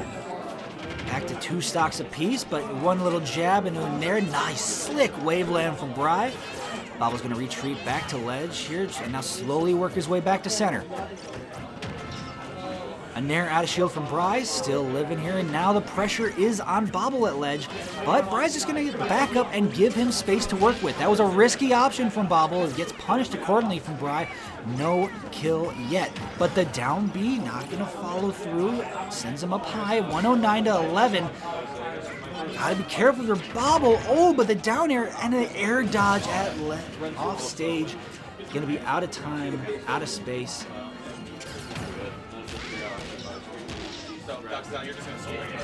Alright, cool. Yeah, save the drive before it gets dark. Makes sense. That's cool. Don't worry about it, brother. See ya. Fair off stage, and another fair off stage will do it, and Bry moves on with a quick 3-0 and sends Bobble to losers. It was 3, right? I missed it, yeah.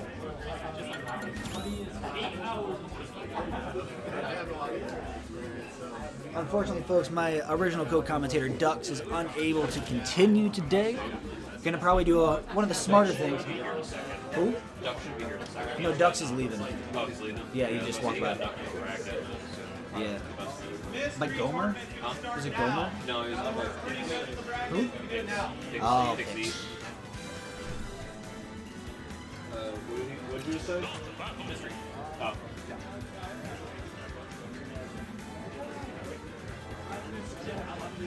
No. Yeah.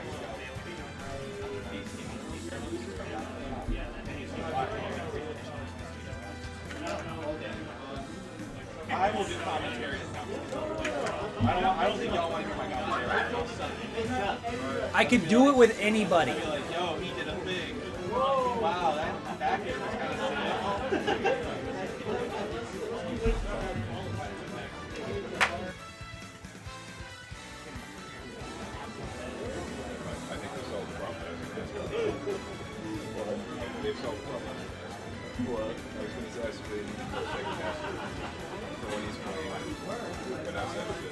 I'm messing with you. Hey, what's up? I'm Max. Doing good, Max. Nice to meet you. I'm Seth. Nice to meet you, Seth. Yeah. We're getting in here. We are still moving along on Pool B. Just got finished watching Bry versus Bobbles, where Bry handily took it 3-0, but Bobbles showed a lot of effort there. Bobbles obviously knocked off Terra Spark in his own commanding 3-0 earlier. So, it's that's saying there's always a bigger fish. Oh yeah. Yeah, I didn't end up watching the whole thing, but I watched a good majority of the latter half of it, and yeah, I've known Bry for quite a while, and he's definitely one of the better at what he does when it comes to Yoshi. Yeah, especially once Bry got in, it seemed like Bobbles just didn't really have many options to sort of keep him out. Obviously, with Lucas, you do have the potential, to sort of fade back, throw your PK fires, but once Yoshi gets in on you, it's off to the races with stuff like down with back airs that do everything, the down airs that does like 45 if the whole thing hits or whatever craziness it is, and that amazing nair out of shield option that just sort of pops out of nowhere because of how unique Yoshi's shield is. That you can't shield poke it. 100%. And in addition to Lucas wanting to sort of like keep that space, Yoshi's just immense airspeed just makes it really tough to do anything. Because I feel like Lucas definitely struggles with the rush down archetype, and so with Bri just being aggressive, it definitely just carried him ahead. Yeah, and seeing the way Bri plays aggressive as a Yoshi is phenomenal. Where we saw multiple times in that set how far he went off stage just knowing that because he's so comfortable with Yoshi's recovery, and knowing that his very presence that far off stage will force your opponent to make an unwise decision. Mm-hmm. And whether it be a random air dodge or what have you, throwing an unsafe aerial, and then just boom, there's Yoshi's head right where you don't want it to be. Yep, just ta-da! Yeah, Maximus, M-A-X-I, M-O-O-S-E. Yes. Do you know mine? You can need my Twitter, it's M-A-X-I. Like Maxine. Yes. Which I put a Twitter poll up recently. I mean, I've been Maximus for a while now, and it's kind of where I've gotten most of my recognition from and everything. The only thing is, like, apparently there's a custom controller team called Mega Moose, which when I was I'm going to keep saying it because it was a wonderful experience. When I was in the Carolinas last weekend, I got to commentate with Ritual, and Ritual on multiple occasions called me Mega Moose. So I had the thought of, like, if I were to change my tag and shorten and, like, simplify it, should I go back to what it originally was with Maximus, or should I just shorten it and go with the latter half and go with Moose? Well, I put up a Twitter poll on that recently. It lasted about a day, and Moose won. So if you ever if someday soon you see a clean slate wipe and all of a sudden it's just Moose, then no, that's still me, and we're just moving forward with a new tag. I've been thinking about it, but I've had so much of my stuff is like Brandon Maximus, like Twitch and stuff, and it's just a whole hassle to change all that stuff anyways. Don't you dare be spouting on your own Twitch. What you mean twitch.tv/Maximus31 where I'm playing Nasby 2 a lot on stream, like next week as well. Hashtag no link will be provided. No link will be provided. You can find it on my Twitter at Maximus31. Are you Gomer? Yes, I am. I'm good at this. Oh yeah. Yeah, I think Moose rolls off the tongue now. Yeah, Moose rolls off. Like, from what people have said, Maximus rolls off the tongue a lot. It's just it's once you also, can you change the second A to an I, please? No. Okay. I helped change it here. Yeah, It does kind of rolls off the tongue. The reason it's actually Maximus is because I was a longtime subscriber to Meister, and every time I would resub, Meister would say, "You're not making it." Oh, sorry. Hang on. We got Maximus. Maxo. Oh right. Next you go you. So if we're following I apologize. My bad. If we're following the order of operations, it would be OU. IU, right? And then sometimes Y. Sometimes there would be a Y, yes. So he said my tag Maximus with a thicker accent that came out sounding like Maximus. And so, the moose is already my favorite animal because it's a giant deer. It's like the last megafauna that's still alive in North America, which it's a tank deer. 100%. They're really cool. They're really awesome. Caught myself. Haha, gotcha. I'm like, yeah, cool, we'll roll with that, Maximus. And then as time gone on, it's just sort of been ingrained. There is pizza in the room over there. We've got cheese and pepperoni. We do not have paper plates at the moment. We do have towels, paper towels and things.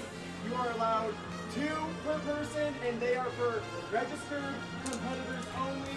Please and thank you. If you are also staff or commentators, you are as well welcome to some pizza. I'm so excited for pizza. Me too. Where's it from? Do you know where it's from? Little Caesars. Now we're talking. Now we're talking. It's pretty good.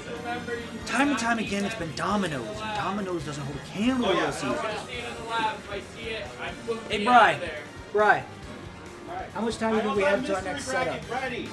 So. Because I think now would be a good time for a little Bobby Scar moment. Do it. Step aside, folks. Stepping. Folks, I'm gonna come to you live here, and I'm gonna talk bluntly to you. Okay? Our community is under attack by the very people that created it. You look at it, you've seen the post. We all saw it. We all saw it on Twitter. It came over the entire community. Nintendo's new regulations and guidelines for tournaments. Everybody's seen it.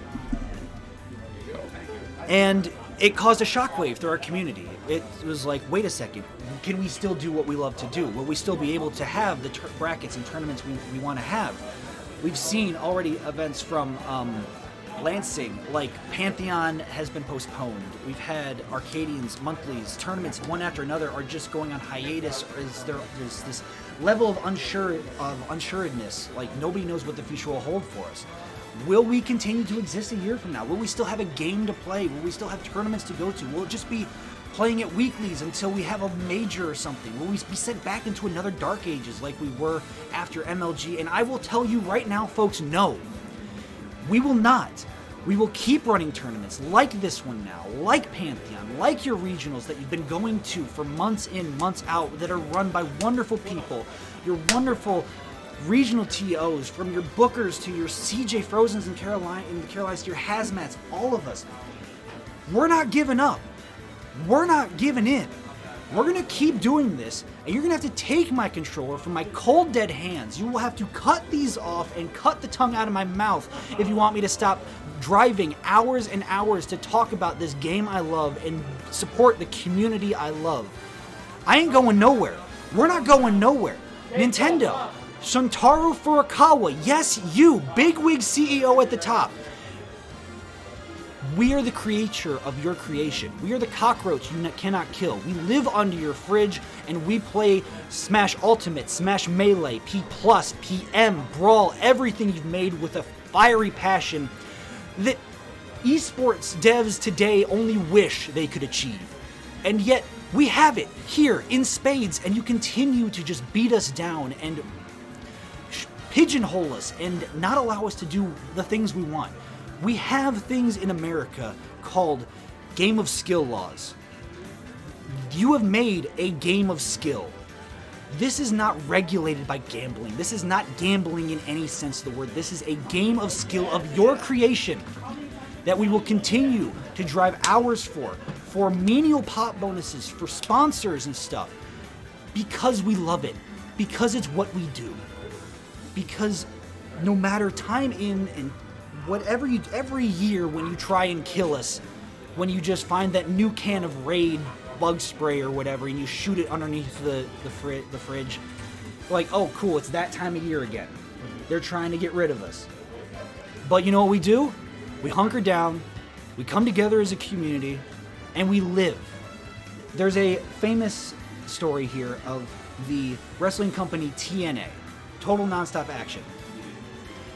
They started on Spike TV. They then lost their Spike TV contract. They went on to network after network, eventually ending up on the TV Guide channel of all places. Twitch. Guess what is still running to this very day? Total Nonstop Action, the wrestling company. They didn't die because they gave up, because all these obstacles were put in this way. We're not gonna die no matter how many obstacles you put in our way.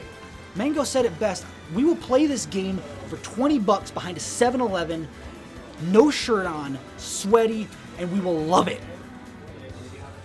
TOs will continue to make a living supporting their local communities. I will continue to drive hours to commentate events just like this one. We're not going anywhere. You can't get rid of us. When it comes to our GameCube controllers, you can come and take them. You will have to delete your most profitable game ever from existence if you want this to end. Because you did not make some children's party game. You made a community that'll live far beyond this game's expected lifespan. And you better deal with it. You better stop trying to get rid of us. Because at the end of the day, it's not going to work. Thank you. I have been Maximus. Thank you for listening. We have a new set coming up, and that was my Bobby Scar moment. That was very beautiful. Thank you, I appreciate it. Most of that was actually right off the dome, so I didn't write. Yeah. I didn't write half of that stuff down. No, the come and take it thing though actually was a bit written down, which I heard from through the grapevine of certain people wanting to make merch that is really well done sweatshirts with embroidery of embroidered game controller that says "Come and take it," because really that's what Nintendo's going to have to do. They're going to have to you're not going to do it because of the money. However, that's the same reason we're not going to stop. Who do we got on stream next up, Bri? Pedro and Puff. Pedro and who? Pedro and Puff. Puff. Have a loser side match that they're waiting on winner side to put someone. Pedro versus Puff. Now, Pedro, if I believe correctly, is a Captain Falcon player.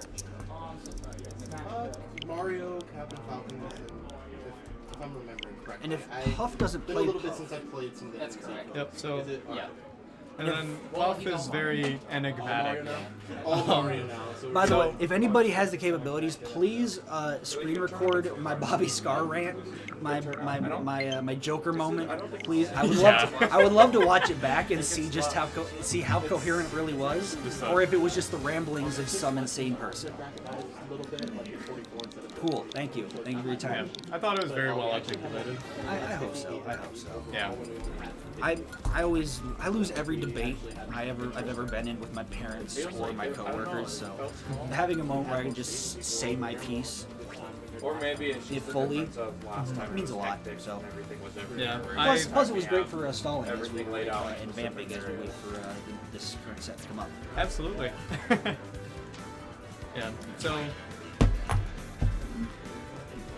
Puff, I would hope plays Puff.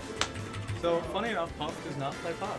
So, Puff, like I was saying, is a very enigmatic player. Kirby main. Will. But, also just has a plethora of characters, and honestly, I'm not sure what he's choosing today. But we will see, because it ranges anything from, Kirby. Well, there you have it. So, from like Kirby to Ice Climbers to Isabelle to just all sorts of things, but just a very well-rounded player of the game.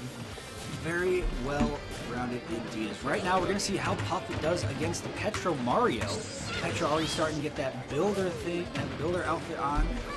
It's weird because on the camera, you guys look like you're conjoined twins because of the red. Oh my gosh, that's pretty funny. Now, I believe earlier on today we did see Jeja on stream or possibly on side stream. Yeah. This is more in line with your average, weekly's Puff. Jeja, obviously, incredible player. Puff, we're going to see how he fares in this matchup, and already trying to put the pressure on Petro at ledge. Gets a little bit of a punish for it, back thrown for your trouble. He makes it back on stage relatively unscathed. Yeah, Puff representing from SDSU. There's a very funny joke that we have at SDSU having to do with like Jeja comes from Northwood and Puff comes from SDSU, but we make the joke that SDSU is like Northwood Light. Because for every one of our 18 members that we have, Northwood has one, except theirs is like on that next level above what we have. So we have Puff. Jeja's face walking past the set and seeing another Kirby. Yeah, so like we have Puff, they have Jeja. SDSU has me as K-Rool. Yep. They have Copal. They have Copal. We have Aquatic as Captain Falcon. They had Zinkus for a while, Sensational. Now, wasn't Aquatic... Aquatic, I might be mistaken. I thought Aquatic was a Fox player. Or is that a different Aquatic? Might be a different Aquatic. Bri, you remember Fox's Aquatic Fox, right? Yeah. Different Aquatic that goes to SBSU, correct? Different. Okay, cool. Yeah. But then we also have we have Akazuya, Shunsage. Alright. They have Rensuo. Yeah, it's just a funny There's thing. weird We have parallels, yeah, yes. exactly. So, and Puff already holding his own well against Petro here. One stock apiece gone for each of them. As Puff trying to get this neutral game started, sort of bounce around. But there's a little jab lock F smack combo from Petro. Clean with it. Not a wasted frame on that confirm. And now it's trying to see if Puff can answer back. There's a little F tilt set into a jab situation. Had his own. Reading the neutral get up, that was a very powerful read from there, making the game even. Yeah, Puff had his own jab block set up there. Didn't even need to do the jabs, just instead red neutral get up with the F smash. Looking for a, ooh, maybe that was looking for a down angled F smash instead.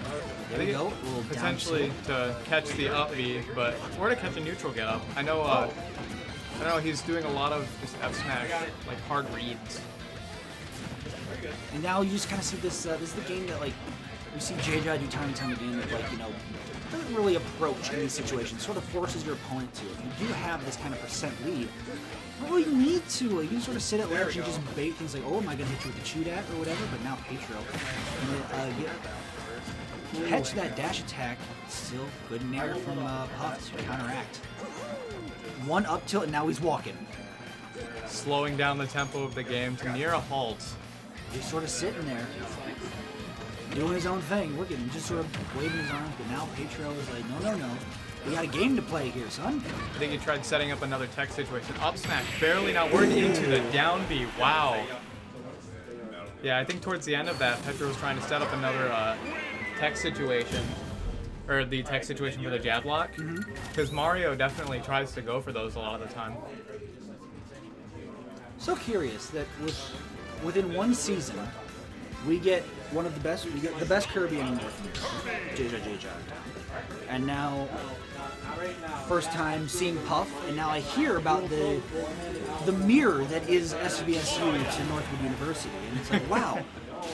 Because we've also seen an explosion of Ridley play in Michigan as well with the arrival of Rydra, and now there's obviously there were already established Ridleys like your Espadas and stuff.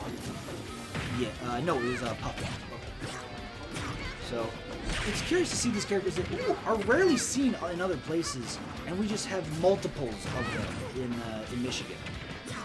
Yeah, Ridley is a character I personally haven't seen a lot in competitive play, but I know they've definitely been on a resurgence. It's a very fun character. But big body, light, but has a wonderful offstage aerial combo. Similar to a character like Puff and Kirby. Ooh, nice little back here, sort of walling out Petro, but this is not Nasby, nor is it melee, so there is no ledge hang to take that stock. Okay, falling there, but trying to catch him with a big boy up smash, not gonna land. Petro has an off stage. The wall of bears meets with a wall of bears, up smash, not gonna connect. Puff, F smash went through it far enough to avoid the up smash hitbox. yeah, we love a good bit of hurtbox shifting. We love a good bit of shenanigans. And now Puff, you can see living underneath that platform a bit earlier, but now trying to force off stage. Good back air, missed tech for Petro. Now Puff's just going for a walk, already trying to go. Has plenty of mods to explore from J-Job for kills like that. And is gonna find one as Petro. The jump, I think, might have been taken. Essentially. You can still grab a rock and... Pardon? I'm surprised that forward throw kill. I was gonna say, normally, I think Mario forward throw takes a lot. Uh-oh, is this gonna be Flood might be the end. Nope, still making it back. Reverse up tilt into forward air, classic combo. Still tech chase situation. Doesn't follow him all the way to the end. Good roll out from Petro. But now, how are you going to get up? Oh, yeah. That was close. That was a sweaty palms moment, but still has reverse up tilt combos. Puff doing an excellent job here keeping up the pressure. Yeah, Petro did a really good job spacing out the F smash there from ledge, because Kirby F smash has a deceptive amount of reach. Oh yeah. Because Kirby is a very stubby character, but specifically for smash attacks and moves where he extends his feet in particular, so back air, dash attack, F smash, yeah, stuff like that. Wow, oh, drop zone fair. That's gonna be game number 2 for Puff. Surprising 2-0. Up already 2-0 over Petro. Yeah, it's pretty exciting to see, because I know Puff doesn't have a huge tournament presence. Puff competes for SBSU Esports on our A team, but hasn't really gone to a lot of like tournaments. But is an extremely like skilled and technical player. Yeah. Just either doesn't really show up to stuff, or sometimes like I don't want to say chokes, but we all have players like that though. That runs the school when he's in town, when he shows up to stuff, but doesn't really travel as much. And even then, when he does, when you do finally get them to travel, and you think they're gonna like go on this killer run, they Switching get to a ice couple, climbers. they get a couple wins, but they still fall short. But Puff going with the ice oh, this person that has is desyncs too. That is so exciting. Puff has desyncs, folks. Oh my goodness, here we go. He's like, So, is Big D playing right now, or is Puff just going crazy? Like, I'm gonna show these folks, hey, we got ices in Michigan now. Oh, we already got desyncs, a couple of those Blizzard stuff. Look at the pressure. 55 to 18. So far, Petro unable. Wow, another one up tilt desync. I gotta remember which. Okay, so controlling Popo or controlling Nana. Yep, controlling. Well, with this skin, it's controlling Nana, and then Popo is the, I guess not sidekick. Wow, freezing for the first stock. Only 37% on Puff as well. Gotta wonder how much experience does Petro have in the Ices matchup. Currently, I think Petro might have thought he was comboing Puff there, but no, you gotta combo the pink one in the skin. It's a very polarizing matchup, pun intended, but also nice forward air coming from Petro. Yeah, gets the spike to get rid of Nana. Now your game plan should, in theory, be a lot easier because it's just a Sona. Yeah. Solo Nana. Yeah, it doesn't really ring off the tongue as well. Even when it's Nana, we call it Sopo. Okay, side B, more of that Squall Hammer. Yeah. It seems like, I remember early on with the COVID times, yeah, still making it back, but we had that recovery, but Puff does not. I remember early on in the COVID times, there was a surprising spike in Ice Climbers play, but that was just because people couldn't deal with Squall Hammer online. The desync sort of baited a smash attack. What the hell do you want? Okay, there's one. Oh, gets the forward throw on Popo. Yeah, the tough part about this is that if you can get Ice Climbers to desync, it just becomes a 2v1. Consistent, especially consistent with your desync combos as well. Puff showing consistency with the desyncs, but not necessarily with the combos. Little flood action, gets off stage, fair. What's going to be the follow-up? How is he going to deal with this ledge pressure? Squall Hammer still making it back on stage, putting on more damage that Petro's struggling to deal with. Kept at ledge, doesn't get the spike hitbox, but wasn't even needed as you're going to get the fair from up top. And yeah, just F tilt at ledge to do it, and Puff with a 3-0 over Petro. 2 games on Kirby, 1 game on the Climbers. Yeah, switching to Ice. So I know Puff is definitely most confident on Kirby, but Ice Climbers is definitely the character that he picks up as like a secondary, and it's one that he wants to work on in bracket. But holy cow, having that like 2v1, it is just extremely oppressive once the desyncs come out, because suddenly there's just so much happening where it's like every opening is just completely closed by specifically like Blizzard and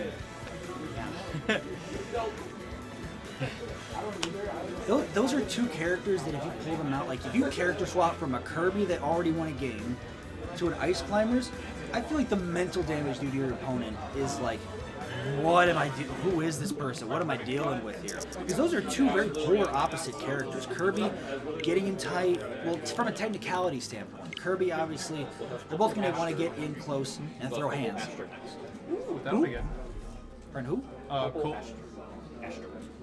Ren. Yep. Copel and Astro? Yeah, Copel Aster. Yep. Yeah, they're 2. Sorry, there were 2 characters. Both want to get up close and personal, but one of them, has these crazy decent combos that can almost wall your opponent out in a way that, Kirby could back air and stuff. But still, they're a hard 2 matchups to deal with. I imagine, like, they would cover quite a few. 100%. And I think another thing to consider too is how like switching to a different character right when the opponent's already getting comfortable with going against one.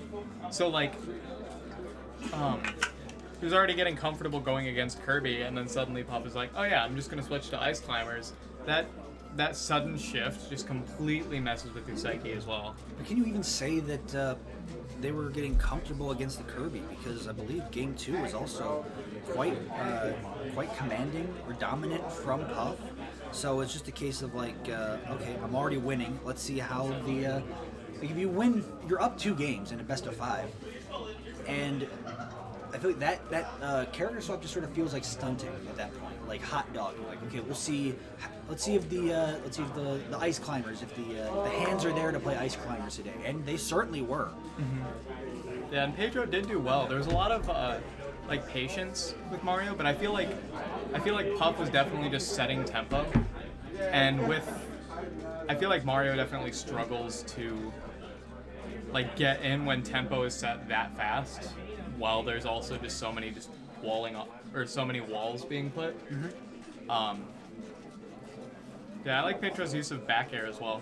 Yeah, Mario back air renowned for its speed, power, its ability to just you can short hop back, throw out 2 of them in one full hop kind of thing. Yeah. So, it's like a sword wearing overalls. Yeah. He was wearing the builder costume because he was building the wall with his back airs. Yeah. Is now sitting down the menace, the gremlin of Northwood University. Certified Croc representative. When he stood still for like 3 whole ass seconds. But he's no croc sucker. He's no croc. Who is actually a South Carolina croc, Dr. Crocsucker. Yeah, I know him. Yeah, Crocsucker is a cool dude. Yeah. I could not believe when I read that tag when I went to Rock the Hill. I'm like, are you kidding? It's a goated tag. It's a really good tag. It's such a good tag. It's up there with the likes of Conkydorf, like Dr. Crocsucker.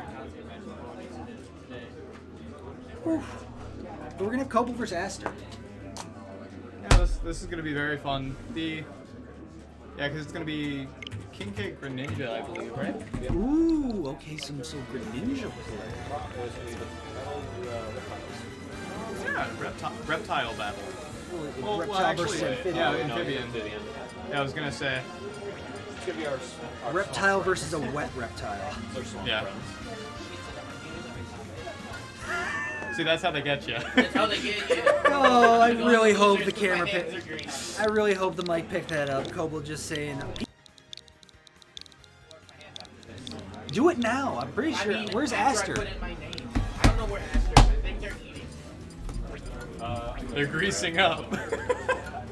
Like, who was like Hakan from Street Fighter 4? It's like, all right, everybody, the pizza's ready. Pizza's here. Get the pizza! Yeah, the Greninja K-Rool matchup. So I'm a K-Rool main. Mm-hmm. Yeah, that's not a good matchup for K-Rool at all. Hey, my bad. I'll just be better next time. Amen, brother. Oh yeah.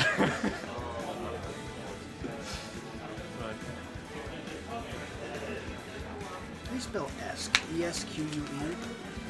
Yeah, E-S-Q-U-E. Commentating's fun. This is my first time doing it in a long time. I think since the last time I was here, actually. Yeah, it's a wonderful time. There's a reason I drive all across the state to do it. Yeah. I have so much fun with it.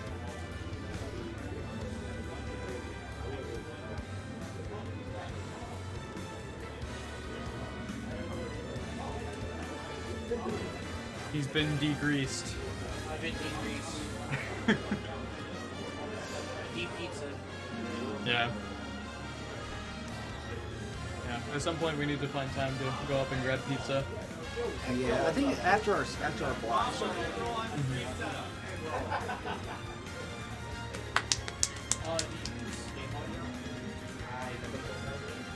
Do you mind if I sit there and then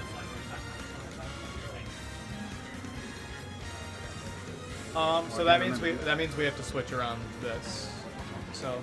Sorry. Yeah, you're good. Yeah, I'll just switch it real quick.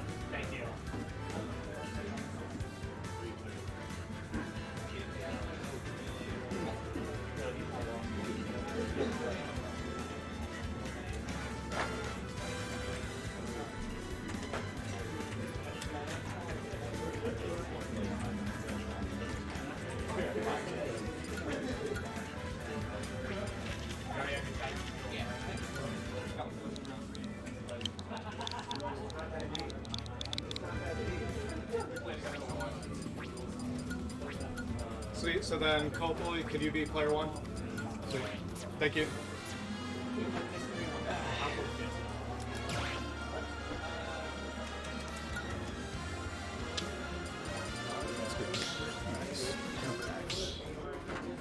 Good to hear they're back.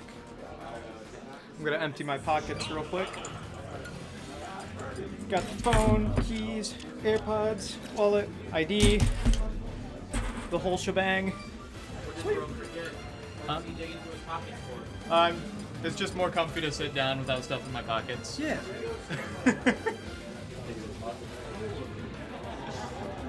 Yeah, that's actually a pre-match ritual of mine too. Is I empty my pockets, that way I'm comfy while I'm sitting down.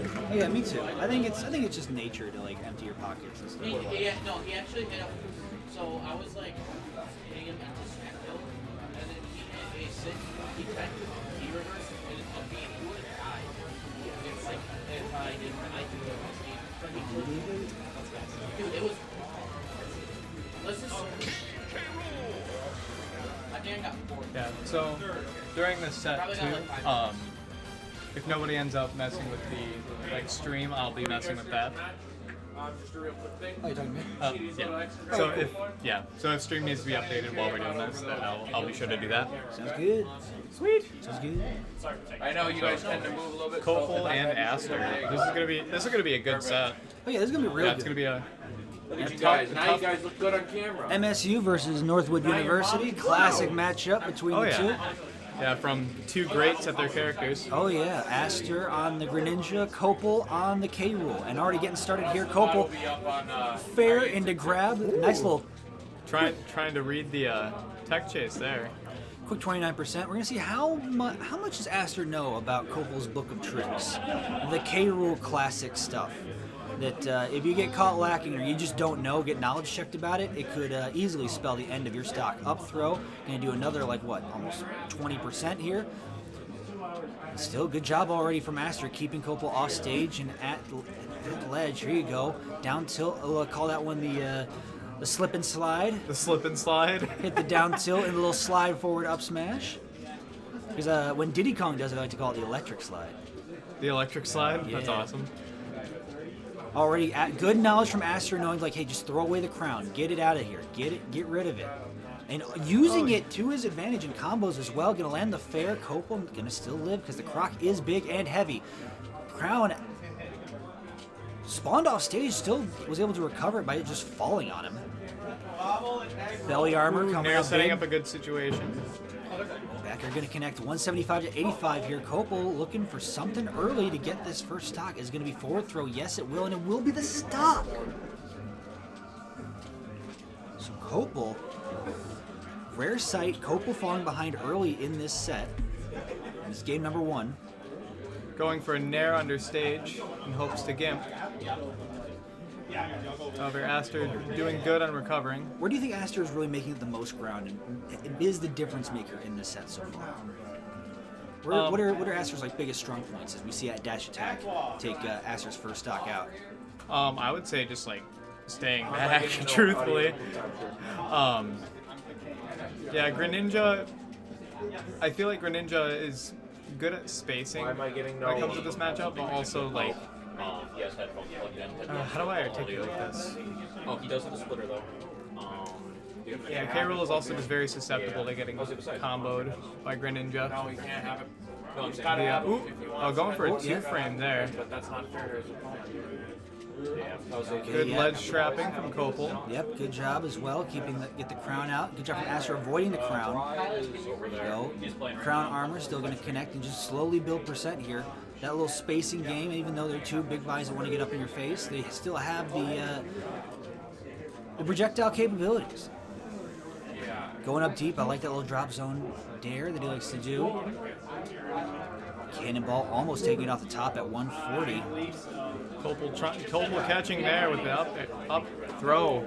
I didn't realize that would kill on stage at 140. Oh, yeah. That's good. Yeah, that Greninja's a lot lighter than I think. Yeah, and that up throw just also does a lot. Now there's Copel's crown combos, not getting as much as he wanted, only 13. Nair into rapid jab sets up a nice little situation. Aster going up rather than into Copel, which is probably a smart play because it just completely reset neutral rather than tossing one into the other. Because Copel was just shielding the counter and could have easily gotten like a grab or some sort of punish. And going deep, landing the back air through the belly armor. Taking Copel's second stock, but you're still 100% of your last one. The dash attack's going to land, and game one will go to Copel. Yeah, catching the landing there with dash attack. I was actually just having a conversation earlier with somebody about K-Rool dash attack and how it's a very powerful move, but it's also slow and committal. And so it's good at catching landings, but you really only want to use it when you're very confident, which... Yeah, K-Rool dash attack is one of those that, like, you go for it when you're feeling, like, very confident with it, because it will kill, but, like, it has a lot of end lag on it. I mean, it also has armor, so at least there's that. Yeah, I'm surprised that Aster's back air under stage ended up going right through Copel's belly armor from the Nair. They probably caught something like K-Rool's head or maybe his feet. That's what I was thinking. But overall, really good. Like just like last stock, game one. Yeah, currently 1-0 Copel favor. Let's change that on the screen. It's 1-0 Copel favor right now. And also, don't believe this is losers round one. This might be, you know, to make it out pools potentially. Copel the chameleon right now, switching from red to blue. Do you know what round this is? Because I don't believe this is losers round one. Oh no, this is winner's four. Yeah. Down tilt, up smash is going to land. Oh wait, I might be thinking of a different one. Yeah, okay. Oh, I see, okay. JJ was in the other. Yeah, but... Okay, Nair into dash attack. 1-2, two-piece combo, and almost catching with the 2-frame, but getting the blunderbuss. The good old... The slurp. The slurp. You see the pressure that Copel puts at ledge just by short hopping, knowing that I can throw out a Nair, I can land with their dash attack, I can down air, or you know, I can just hit cannonball and take your stock anyways. Crown going to the stage, that blue hitbox it is, landing Nair, gonna put in the work, gonna use counter and go up again. Reset neutral, gets Copel off stage, and now, ooh, there was a risky counter though, and you paid for it dearly, as the back air is gonna spike, and you're gonna run out of room. But there you go. Good conversion coming from Aster. Classic confirmation there. Nair into fair, down tilt, another Nair. He's going for a ride Bringing now. the tech in place. Almost catching the counter. And still almost punished for it too with that late hit of K-Rool upbeat. If you have the space for it, you do. Hydro Pump sending away, but you're going to miss that grab. Copel put him in a jab lock situation. He's going to have to miss tech. And Greninja has your crown. And your dash attack into back air. And you see, look at that. Just short hop Nair, short hop down air, catches the attempt to jump over with a grab, back throw, and now you're back at square one. Yeah, being able to apply that much pressure as King K-Rool it's a very good thing. A lot of it is done via short hops because making K-Rool look a lot faster than he seems like he should be is a very good thing because it's very intimidating as well. Aster resetting neutral there. But has to play perfect here. One last stock, and it's going to be the big clap. That kills across stage? That wow. Yeah, the big clap all the way across the stage. Give him a hand. Pretty much. Side bracket. Oh, yeah. Sick. That's exciting. And Copel, once again, sitting comfortably. What color will he be this time? Going back to red. Yeah. I figured it was.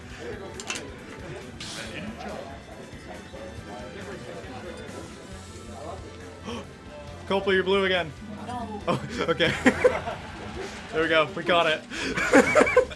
I'm chilling this time.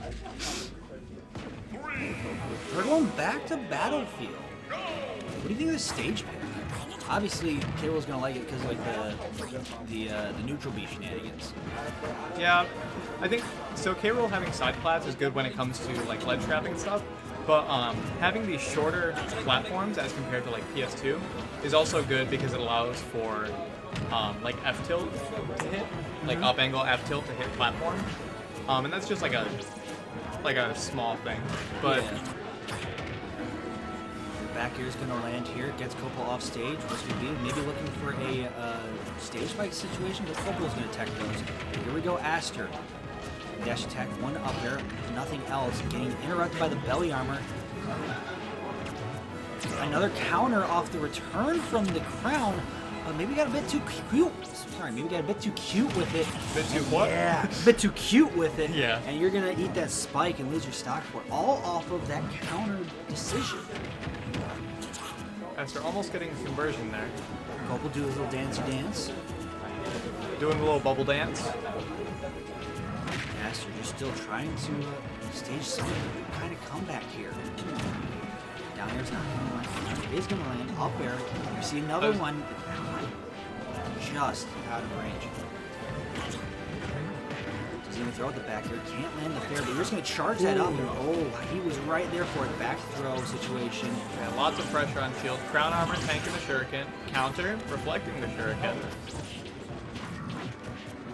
Once again, counter again and sending up. You don't want to get punished for it again. Yeah, notably Copel's spot dodging at that time. Forward air getting the kill, bringing both of them to 2 stocks. Nair almost leading into the conversion there with down air. Yeah, looking for that. That leads to like crazy early stocks. Crazy drop zone stocks. Yeah, and that's not even with just K-Rool either. That can go for pretty much any character that has like the sour Nair into down air spike, or not even just down air spike, but like for example like Mario can do like sour Nair into forward air. Great job with that empty hop grab. Gets Copel at ledge, but now you can sort of reset neutral. Forward air not going to connect because that K-Rool Nair is too fast.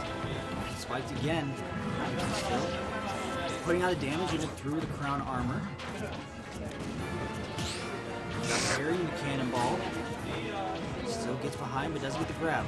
Just sort of playing leapfrog are the two of them. Yeah, Aster's doing very good at keeping tempo up with movement, but... Oh, spike off the back. Oh, Copel loves those off the backward plays, but the turnaround clap taking Aster's second stock. Nair, forward air, yep. Copel getting stuff started, turnaround back, yep. Back air, cannonball, denies access on that second platform. That second level, I guess you would say.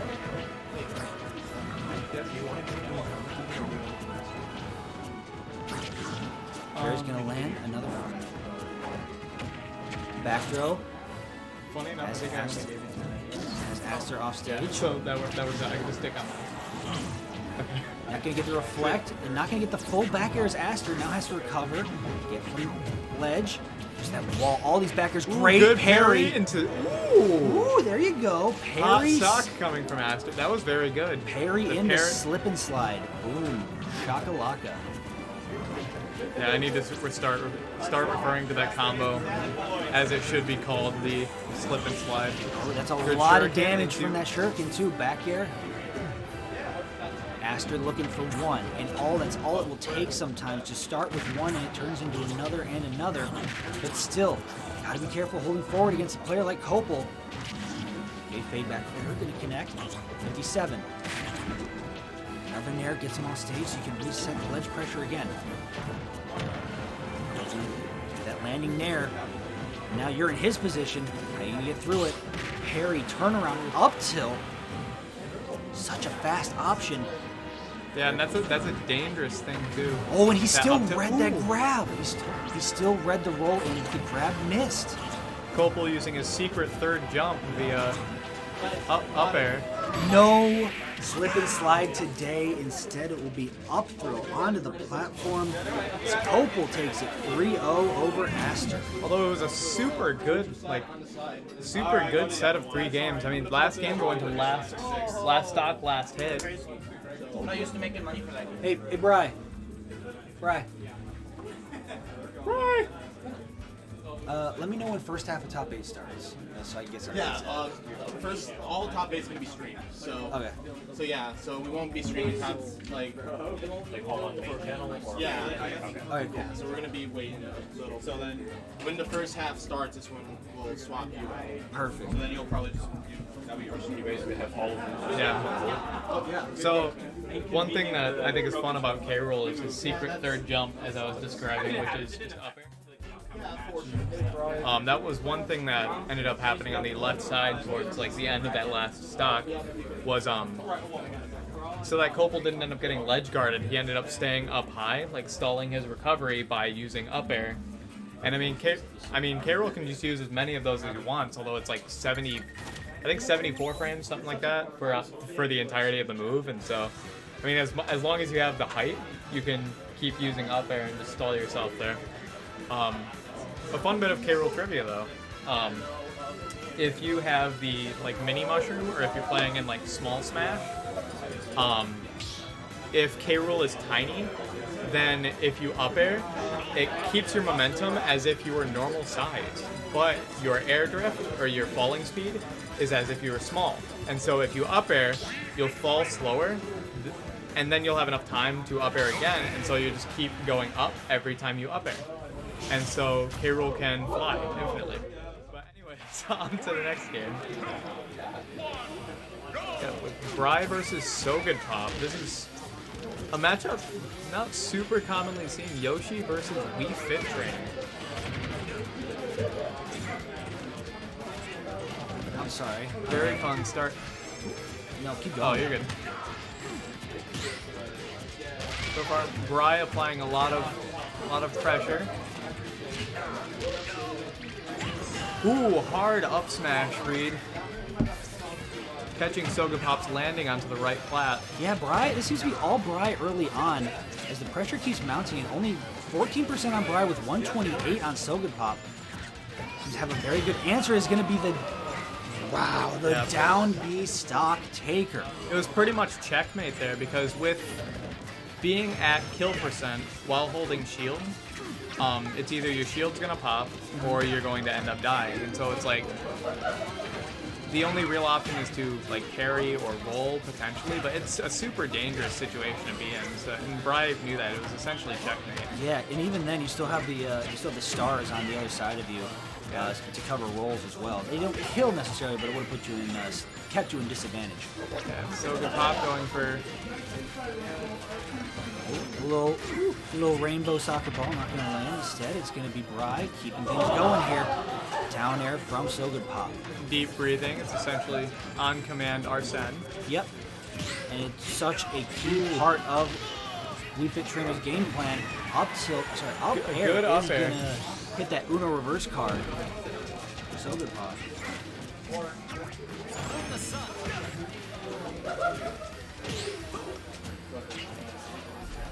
Sogudpop doing very good at parrying these aerials. Now trying for a run up to try and get these early. Sorry. Wii Fit Trainer kill combos. Yeah, notably, it's actually pretty much an even game now. In fact, it's Sogudpop favored percent-wise. Oh. The down B again, almost getting the kill. Not quite this time though. But Yoshi being able to go deep like that, it makes it super hard for Wii Fit to recover. Big nair too, yeah. And now Sogudpop sitting on last stock for this game number 1 on PS2. Turnaround grab, he's been getting a lot of those this game. Yeah, Bri has a very good just offstage presence. We've seen it in previous games tonight as well. Just aggressing super far off stage. Recovery, yep, uses down here as well to cover it. Now shield, just back to neutral. Shield game between the two. Sogudpop has deep breathing online. Bri off stage, doesn't want to have anything to deal with it. He's gonna sort of wait it out. Yoshi playing volleyball. Yep. F tilt, not gonna do it. Instead, Sogudpop gets another free deep breathing here. And an almost full sun salutation. Another turnaround grab, up smash, that's 60%, 134. Brzezinski climbed the fall off stage, but that is untechable, ladies and gentlemen. He had no chance on that. That meant certain death, especially at that percent.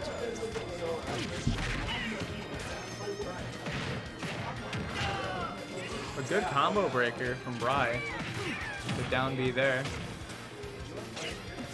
So good Pop still going to make it back. Looking to get this turnaround kill on Bry, 82%. 100. This is an even game here between these two players, especially with Sogapop having deep breathing online. Up smash not going to find it. It's going to be down B, not checkmate just yet as it doesn't kill, but the up tilt to meet down air, the up air to meet down air is going to go towards Bry's favor. Yeah, Yoshi's tail is deceptively large. I mean, especially looking at that windscreen, it looks like a little stub, but in game it's just nuclear. It's like a sword. I feel like there was one game that made mention of eating Yoshi tails, or am I know there's. I mean, the first thing that comes to mind for me is like Slowpoke tails from Pokemon Heart Gold. They're built the same, believe it or not. If you take a good look at a Slowpoke and then take a look at Yoshi's tails, they're actually kind of the same. Very similar in genetic makeup. Maybe Yoshi is a Pokemon. I mean, I'm not saying super Yoshi strong isn't. combo starting right at the beginning of this match from Bry, leading to 78%, but we fit with the healing property. One of the few characters to possess such a healing property in this game, and even gets more out of it than most other characters that can do it. Given that it's tied to deep breathing. Okay, turnaround grab, not going to do it. Still, you're building percent here at 140. Not going to do it off the top just yet, but that's going to be a long time for deep breathing. Just sort of hovering there like a fish in a barrel. Yoshi forward air having very little end lag, while Yoshi Nair has very little startup, makes it something that it's very tough to react to or even expect. Also, that is really good down air coming from Sogapop. Yeah, because it's really tough to really spike Yoshi because of Yoshi's double jump armor. Yeah. But already looking for it again. Bry looking to hit the spike of his own. Down tilt, can be beaten with back air. Yeah, overall a very even game. I mean, 1% apart right now, not even. Well, actually just a little over. Yeah, and now Perry gonna eat that soccer ball. Down B, not gonna get the shield break. Instead, it's gonna be back there from Sogapop. Bry forcing his way back onto stage. And now just taking his time, moving between platforms, trying to wait until Sogapop overextends to get that grab. Good DI out of that combo from Sogapop too, because a lot of people will end up getting hit by that forward air. 100% is now. Another Nair. Bear is going to land multiple spikes on stage, but the F tilt is going to be sending Bry all the way across. You're going to have to recover high. How are you going to land? Good air dodge to make it back to the platform. Not going to get the Nair, but you still have life in you. But Perry down tilt. Even now, down B still not doing it. Right, going out deep, trying to find the stock. Super good recovery from Sogapop. That was very deep. Still under pressure. Yeah, one thing about Wii Fit too, specifically, I've been seeing a lot of like F tilt there, or like jab one and things like that. There are a lot of moves that Wii Fit has that just hit in a lot of different directions, and so there's a lot of options and a lot of times very like ambiguous, like what the intention is with the move, and so there's so many like options that you can do with each move. Also, the snipe from downtown that's with the a soccer long ball, range. that was good. One up tilt, but nothing else to show for it. So you're probably gonna turn around with the Soccer throw. ball? Yep, Ooh. soccer ball. More egg at ledge to cover his get up. Egg roll. Does he have the recovery needed? Yes, he does. Grabs ledge. Has to clear dodge the platform. Sogapop being very patient, catching what Bry does from ledge. Also, a lot of parries. Yeah, been very consistent with parries on these. But he's still alive somehow, some way. Bry has life with the forward tilt. Yeah, a lot of it. Yeah, Sogapop is very good at those, just like just parrying aerials into just punishing. It's something that we've seen a lot just on stream tonight, and it's very, very good even set so far. 1-1. Back and forth, back and forth. I think this is. Yeah, this is the first set of this pool that hasn't been the 3-0.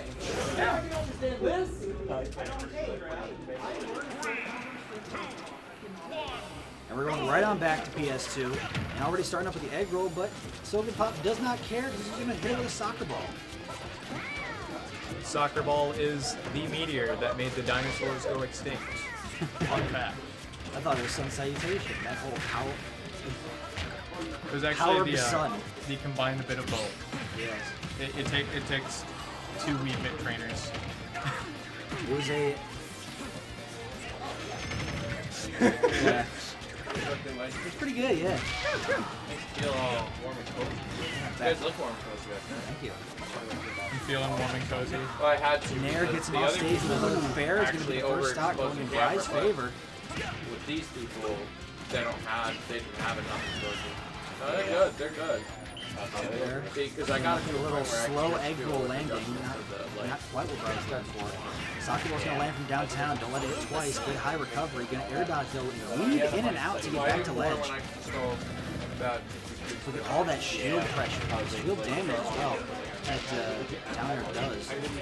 Up tilt not going to connect. Good job jumping over the soccer ball. Sogan Pop trying to keep Bry and disadvantage. And it is going to be the up air from Sogan Pop to even up the stock count. Yeah, having fast aerials to be able to, having fast aerials to press out of situations like that is a very good thing to have, and Wii Fit just has those. Yeah, good stock from Sogan Pop. Starting off the combo here.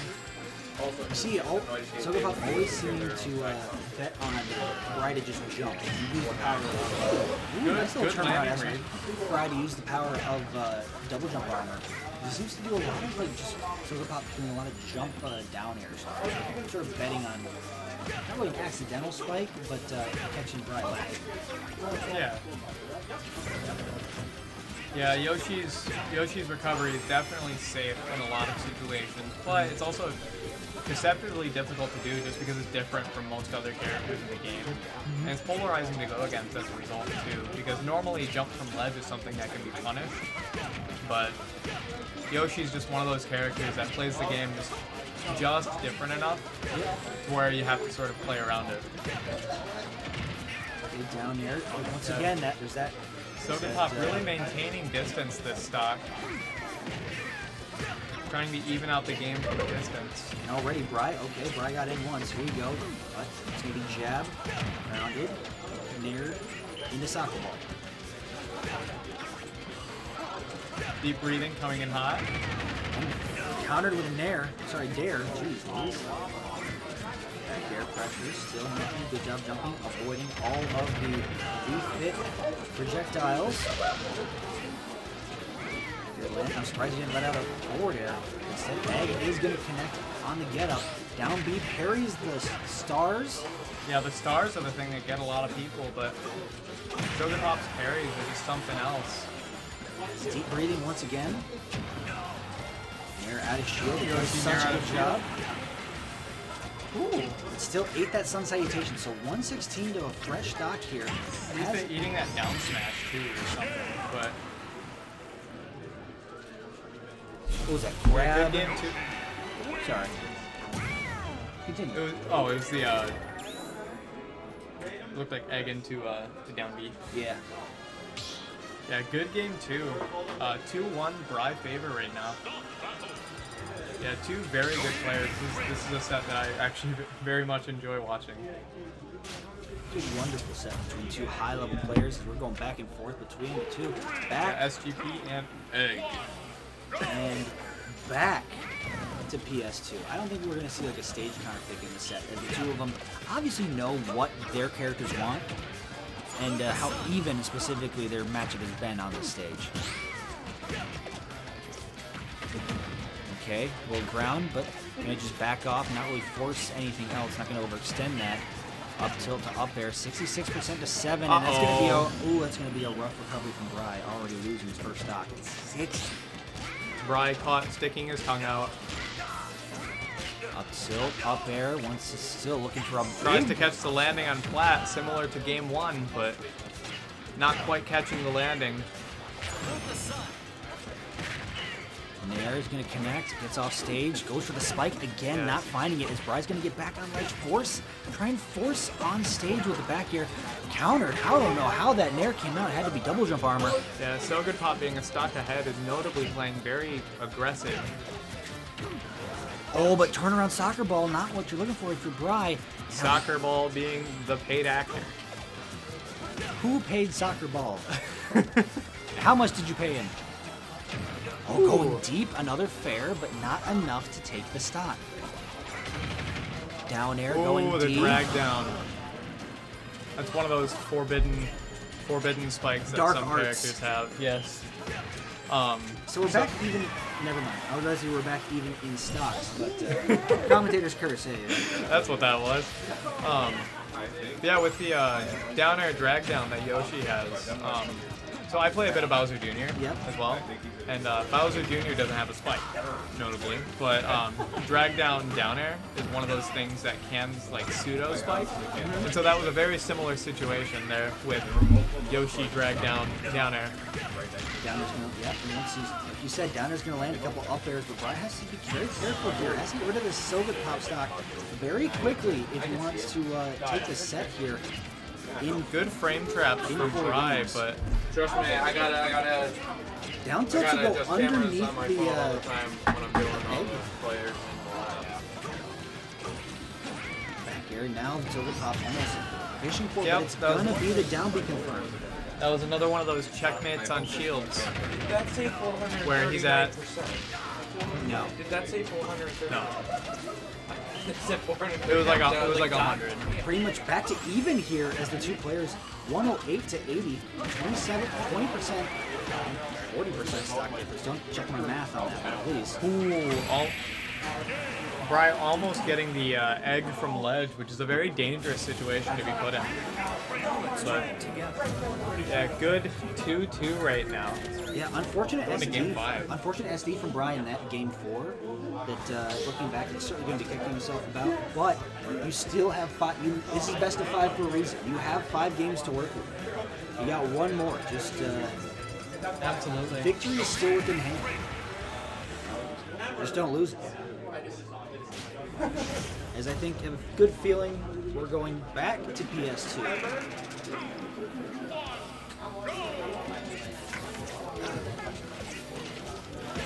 Starting off by putting SGP in the egg. Oh, that caught jump. Oh, but Magnet Hand still making it back. Good air Bry dodge. coming back. Yeah, that was very good. Down tilt. Look at So Good Pop weaving in and out of all these Yoshi hitboxes. Still getting hit by egg, but Lots of hurt box shifting happening in that left corner of stage. egg on landing, but So Good Pop keeping Bry off stage, catching him with the sun salutation. yeah, that's a rough air dodge. Here you go. 2 jabs looking for that off-stage fair. Not going to get the spike instead. Still getting back on stage and eating a sun salutation and a dash attack. 35% not what you're looking for if you're Bry, especially since this is game 5. You take a minute to crouch here. Here we go. Get something started. But immediately turned around by So Good Pop. Nair into up tilt again. Down B. Gonna land. You're eating a lot. Losing a lot of trades here early on in the second stock. There's going to hit again. It's So Good Pop with Sun Salutation online. Then Nair through the egg. As you keep trying to put on the pressure. Exit ledge. Here you go. Approaching fair. Connect. Up air. How far deep is he willing to go for this? Nair again. Another fair. Sends him up to the other ledge. He's going deep for this stock. Sun Salutation. Extremely deep. And so deep, So Good Pop had it enough time to get the deep breathing, and it's going to be run up tilt, or sorry, F tilt, and take Bry's second stock. Oh, wow. Oh. Yoshi's jump completely tanking that almost fully charged sun salutation. More soccer balls landing 80%. He's looking for a down smash. Instead, it's going to meet with an up smash, and it will be a 3 stock in game 5 for So Good Pop. Let's get fired up. What a back and forth set between 2 high-level players. So Good Pop, I believe that is to make it out of the pool, if I'm not mistaken. I believe so. Yeah, that's top 8. I think that leaves Bry having to win, I think. Yeah, which those two being the, that being like the, like getting out of pool makes me realize just how stacked this event really is. Oh yeah. And it makes me feel less bad about how I did. I mean, hey, there's a reason I didn't enter. Yeah. Both of lost to me top 8. I ain't mad before. Yeah. You should go. Okay. Yeah, that read at the end. Yeah, Yoshi. Just yeah, I think Brian just sort of yeah. Brian just sort of felt he's like, I'm just gonna throw it down B, and so good Bob was like every day of the week, even if he lost that trade, what's he do? He loses a stock. Yeah, Wii Fit learned what the inside of a Yoshi looked like that day. With both hands. Anyways. Yeah, anyways. What do we got next? I don't know.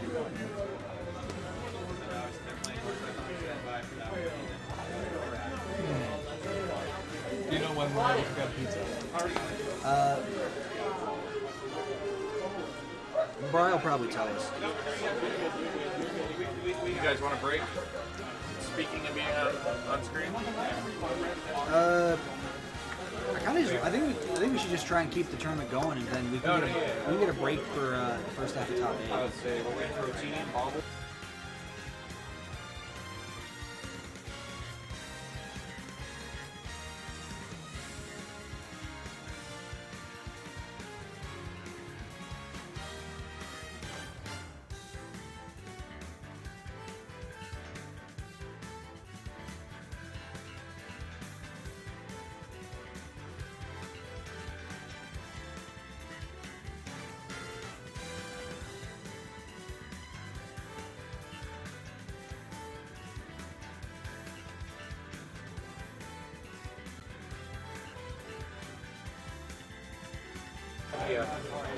Hey folks, we're going to start top 8 here. I'm going to hop off for a little bit. Aquatic's going to stay on. Thank you very much for tuning in. So I'm Gomer. You're Aquatic Gomer. is coming Gomer. on. Aquatic is I'm sorry, Gomer. You're good. My bad, brother. Yeah, top 8's going to start here soon. Stay tuned. I'll be back, folks. Peace. Oh my god, you guys stand it up. You stood up. Stand it up. Stand it up and sing. So should I grab pizza right now? Do whatever the fuck you want. Okay.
All right. Hello, everyone. My name is Astro. I'm here with Aster. Astro and Aster. So tell the stream a little bit about yourself, how you played today. So far I feel like I'm playing pretty good. Against Copel, I've lost to him before, so it's not a super huge deal, but I felt like I got close to taking game 3, but I made a big blunder when he DI'd my down tilt correctly, and if he DI's it correctly, then up smash isn't a true combo. Yeah. So I still went for the up smash anyway. I was just laser tunneled, like straight tunnel on tunnel vision. That's what it's called. I was tunnel visioned on just the down tilt up smash. And for stream's sake, let the stream know which character you play. I play Greninja. Yeah, Okay. Greninja. Down tilt up smash, very common for Greninja. And if you want to let the stream know where you're from. I am from Illinois, suburbs of Chicago, but I'm at MSU right now, so. MSU alum. Yeah, Gotta rep Michigan it. State. A lot of people from Michigan State. Well, Yeah. thank you, sir. That's all I needed from you. For sure. And thanks for filling some time with me. Of course. Let's go grab another person.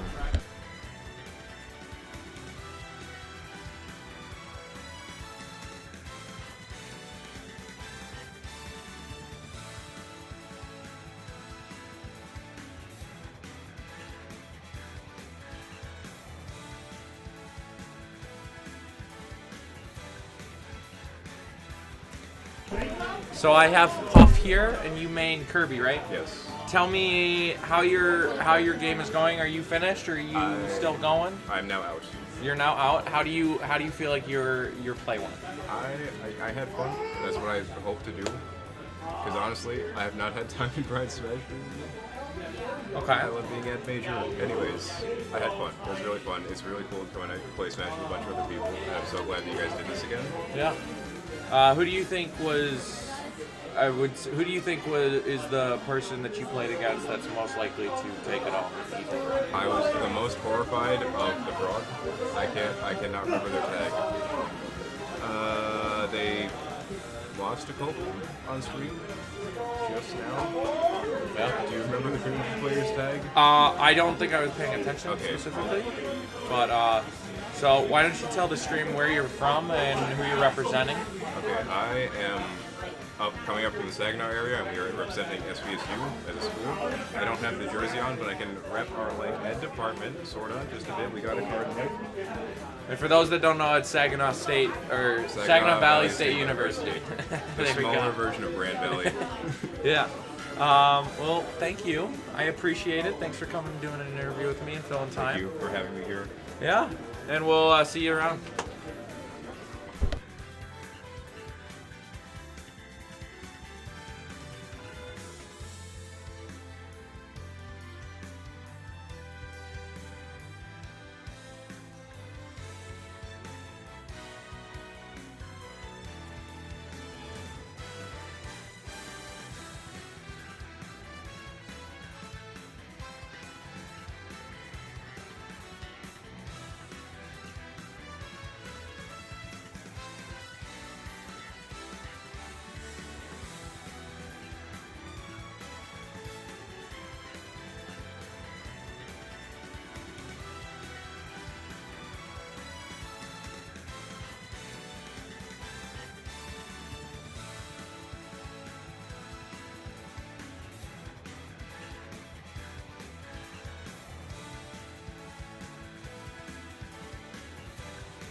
And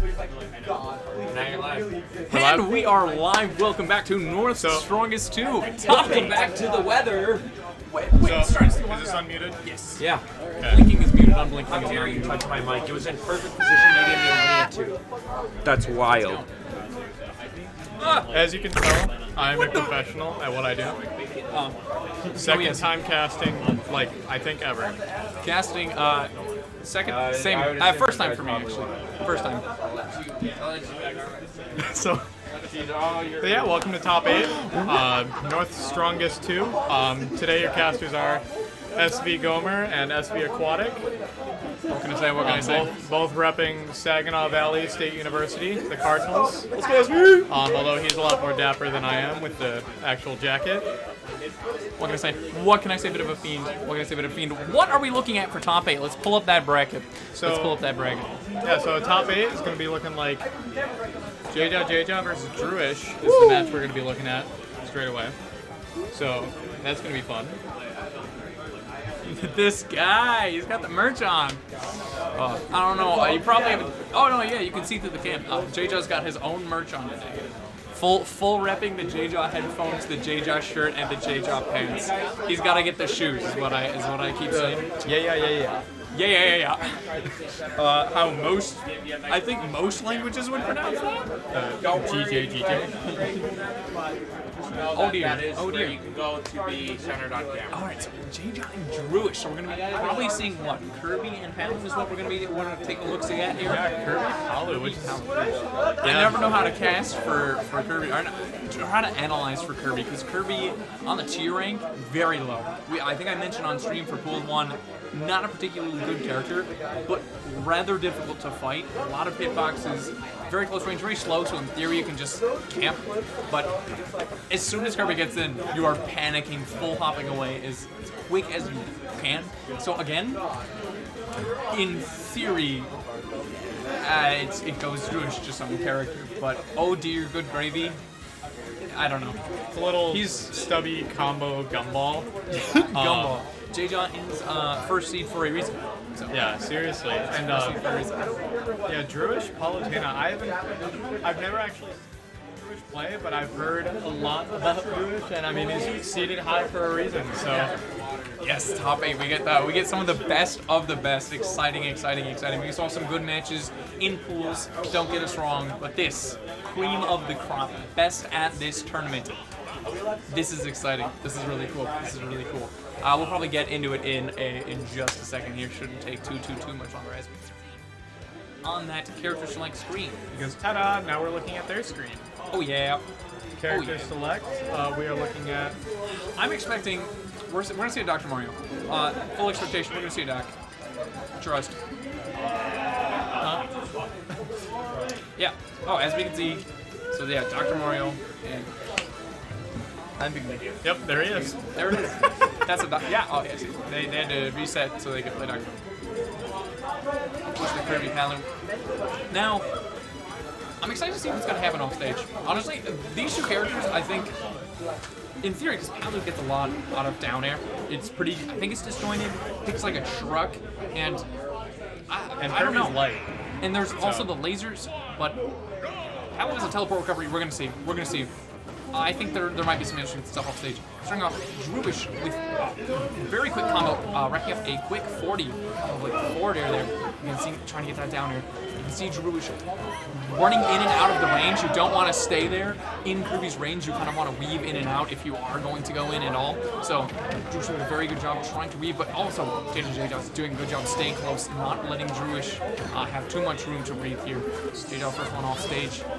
Using that upbeat. Well, F smash just to keep away. That is a very range move. A lot of disjoint, but not particularly a lot of lag as well. A lot of lag. So check out both at about 5% now. One solid kill confirmed could take it. Ooh, we're gonna see. I know Kirby is definitely looking for the neutral B here. Getting a projectile would be absolutely massive for this matchup. It could make it potentially a lot easier. So, Drewish doing very good teleporting to ledge there. Ooh, JJ getting the inhale. Kirby with projectiles can be a very dangerous thing. Yeah, like one of the reasons Kirby is so low on the tier list is because of the slowness can get camped out a little bit. So it'll be interesting to see. Like now, that's not really as much of an option. Yes, Druish has will still have a couple more projectiles as well as a counter, but hey, Kirby has something to fight back at least. Kirby also has hair. This is true. Nothing like pink on green. Like, oh, or green on pink. A classic color combo right there. Classic color combo. So yeah, use it. Why not? If you have it, use it. But also, I like the uses of crouch here from JJ because Palo wants to do a lot of falling aerials, but none of them hit too super duper low. You have to space very tight to get that spacing on it. So I kind of like the crouch. Good grab out of the air by Druish there. Yeah, but also I definitely agree with JJ's crouches. Kirby's crouch specifically just gets under so many different things. So like crouch into parry, and it's just a super good defensive option.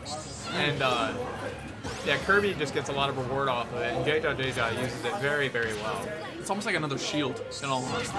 Except instead of not being able to get hit, you can get hit, but you can act.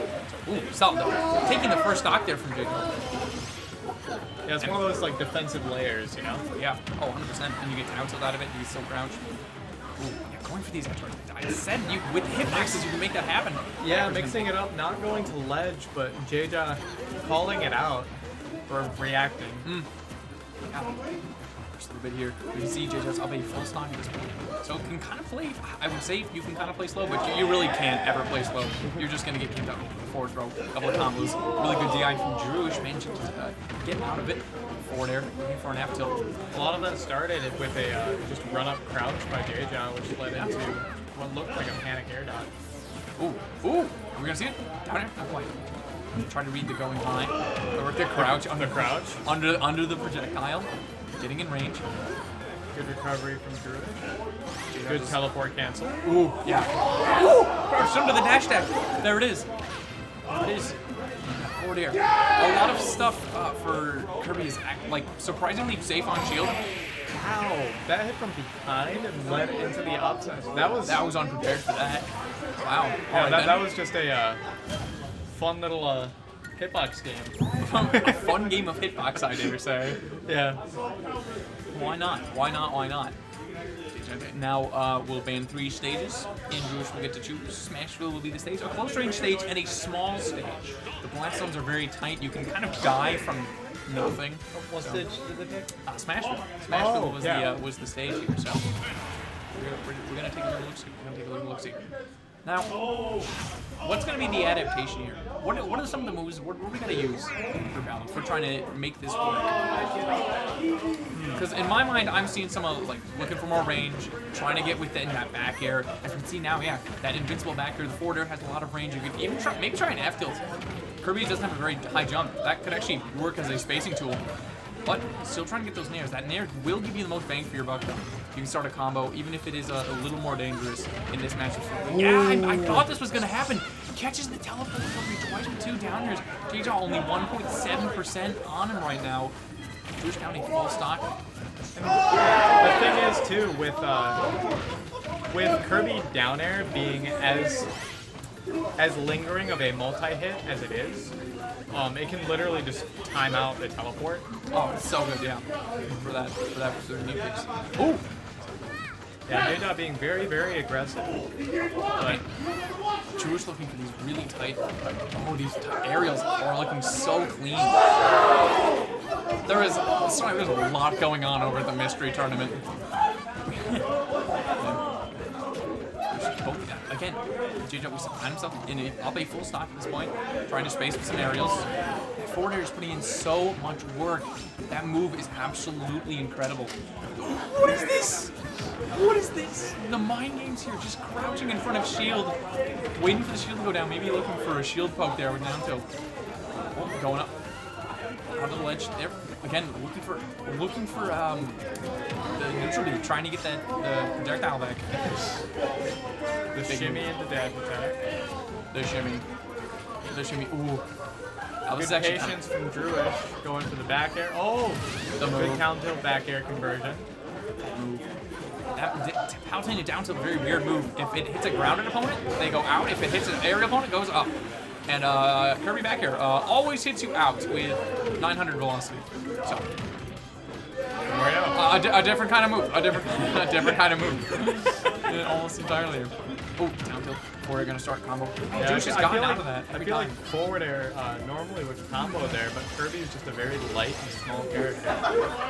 Yeah, I guess just power specific stuff. That's terrifying. That's all going for a couple All of aboard.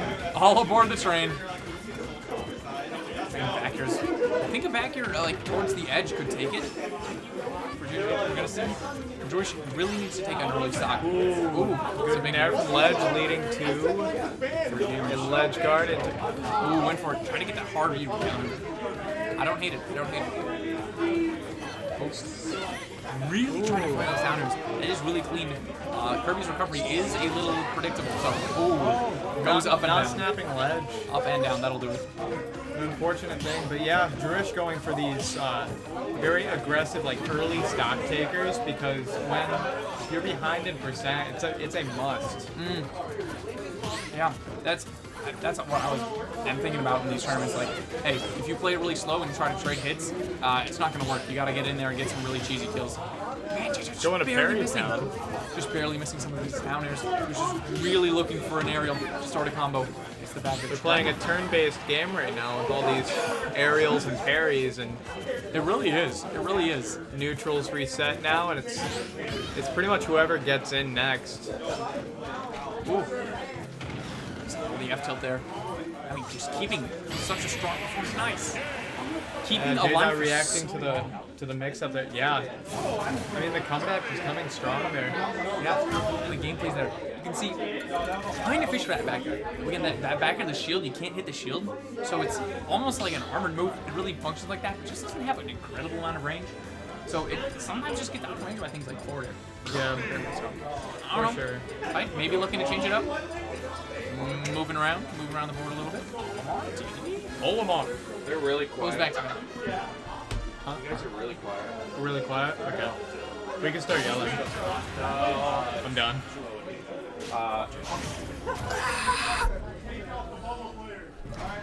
I've been talking pretty quiet too.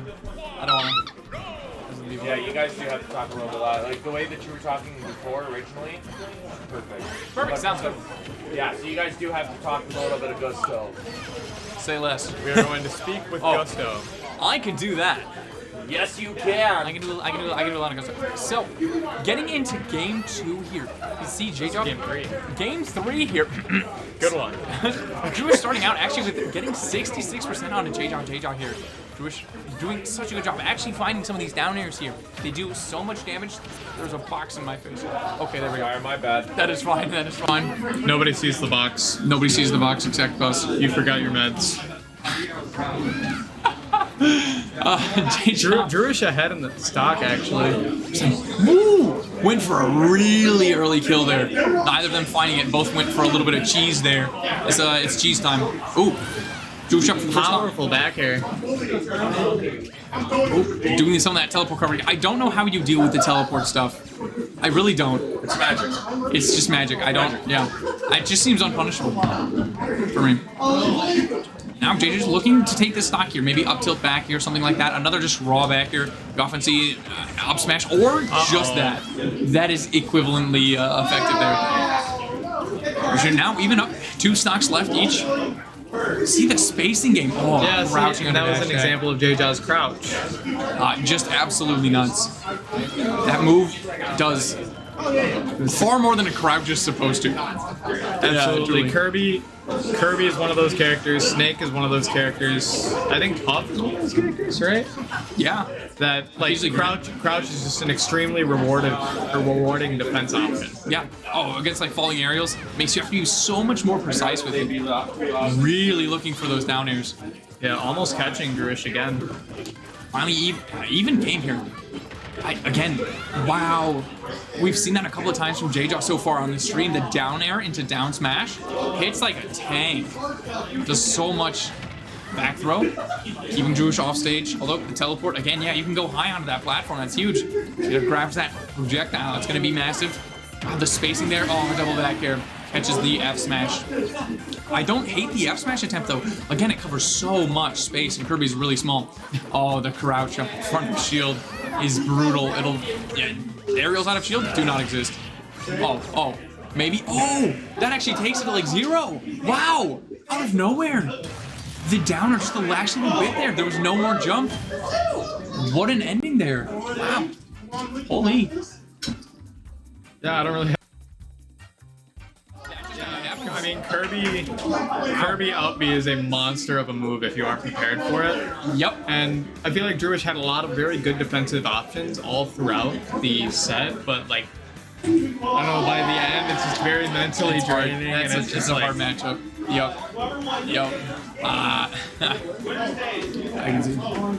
Oh, looks like it finished up over there.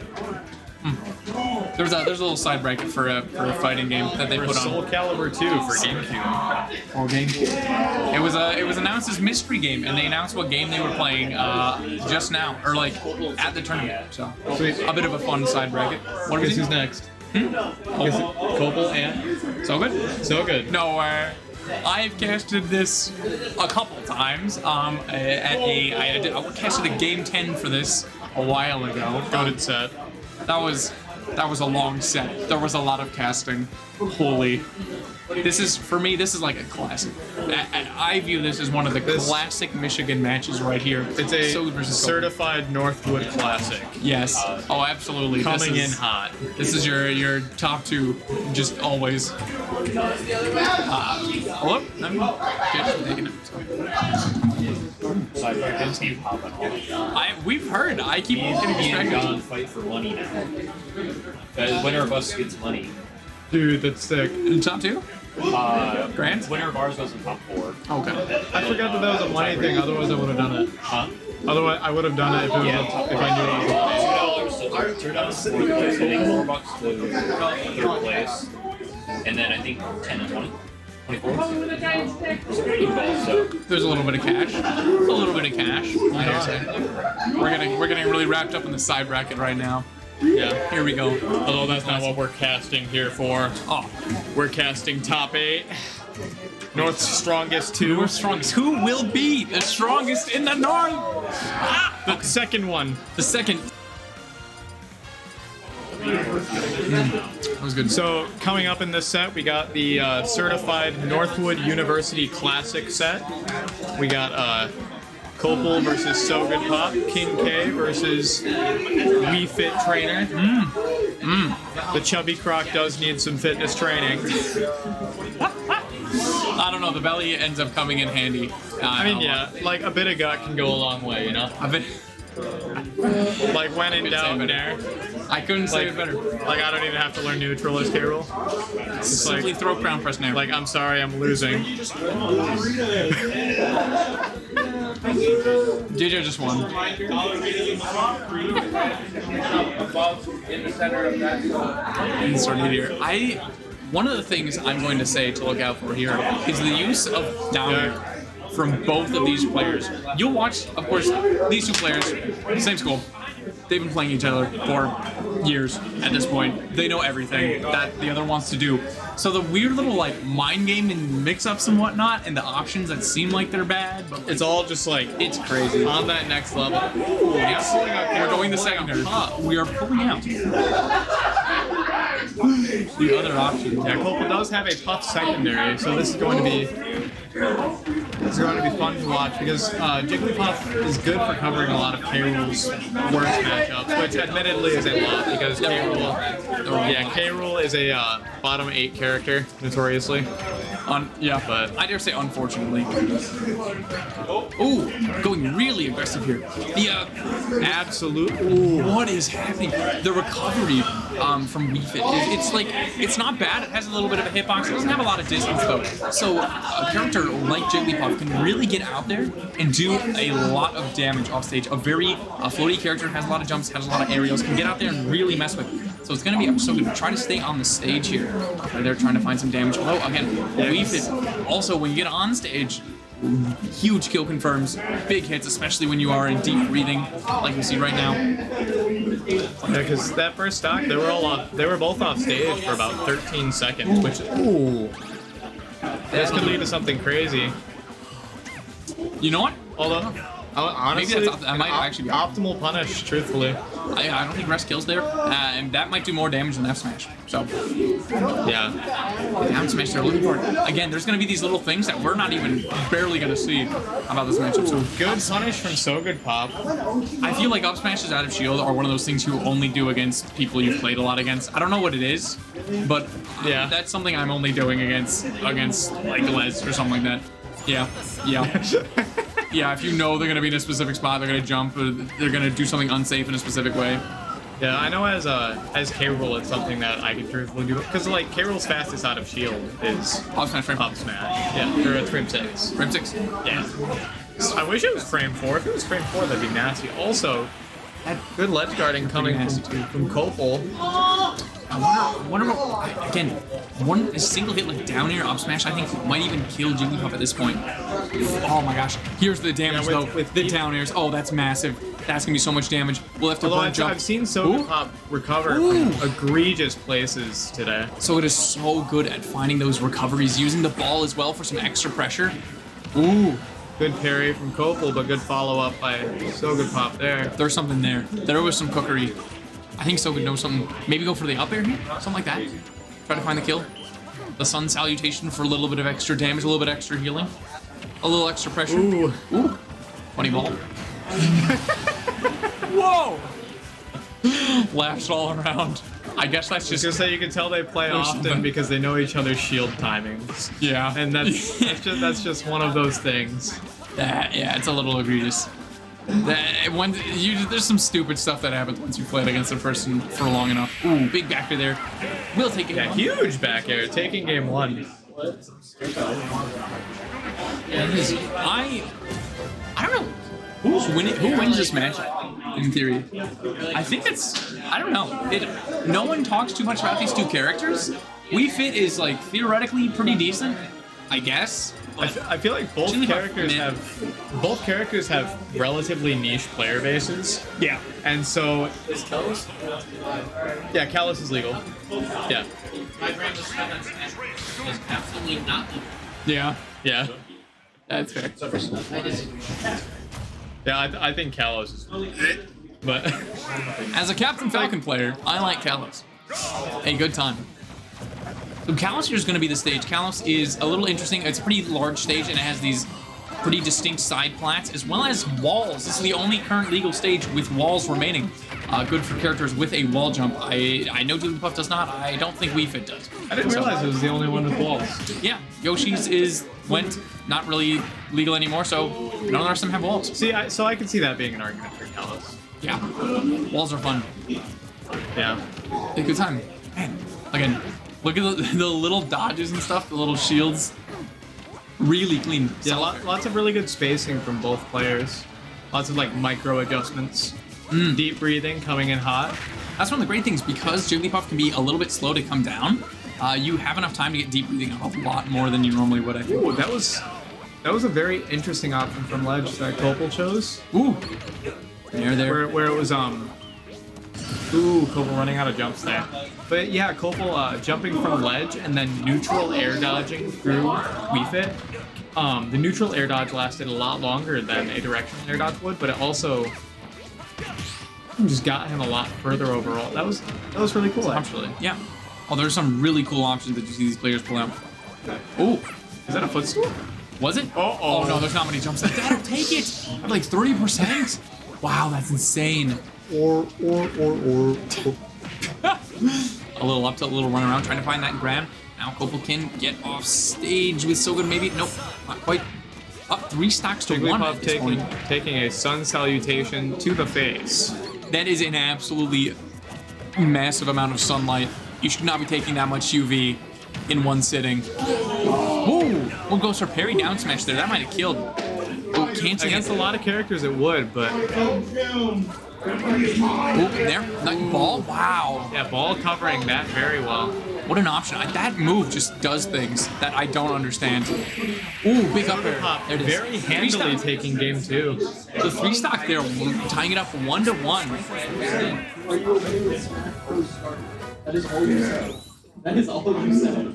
You didn't say Smash Bros. Most wide not like you said it's just for stuff. So you can't Working out on the stages here. I'm interested. We haven't seen a lot of rest kill confirm, so I'm wondering if that is a character thing, or maybe like if it's specific for Wii Fit or something like that. There it is. Pulling out the Croc. hero. Funny Croc. It is time for Croc. Yep. It's 1-1. So this is 1-1 right now. It's labeled as 1-0. It's 1-1 right now. Getting in there. So now the classic matchup. Now again, I said it before, look for down airs from both of these players. Just across the board, neutral, everywhere. And there's some crazy things that happen since back there. And these know each other. The edge guarding, ooh, huge. Really good forward air there. Goes for the nair, ooh, missing the tech. Unfortunate miss attack. Oh, cool. A little bit of spinny spin. Low percent, so we've got to make something up here. Oh, little Croc shuffle. Little Croc shuffle. Yeah, man, that almost got the spike. That's one of the fun things about the side B there for Wii Fit. It can spike if you hit the right hitbox. Yeah, I think it did spike. I think Soccer Ball just stopped it from spiking. Oh, yeah, I wondered. Yeah. Parry. Oh man, the parries are so on point right now. Yeah, a lot of Northwood's players are just very good at just parrying aerials, which I think parries at a high level of play are a very important thing. Yeah, no, when moves start getting safer and people start being a little more comfortable hitting shield with safe moves, yeah, absolutely. Yeah, good fast fall from Copel there.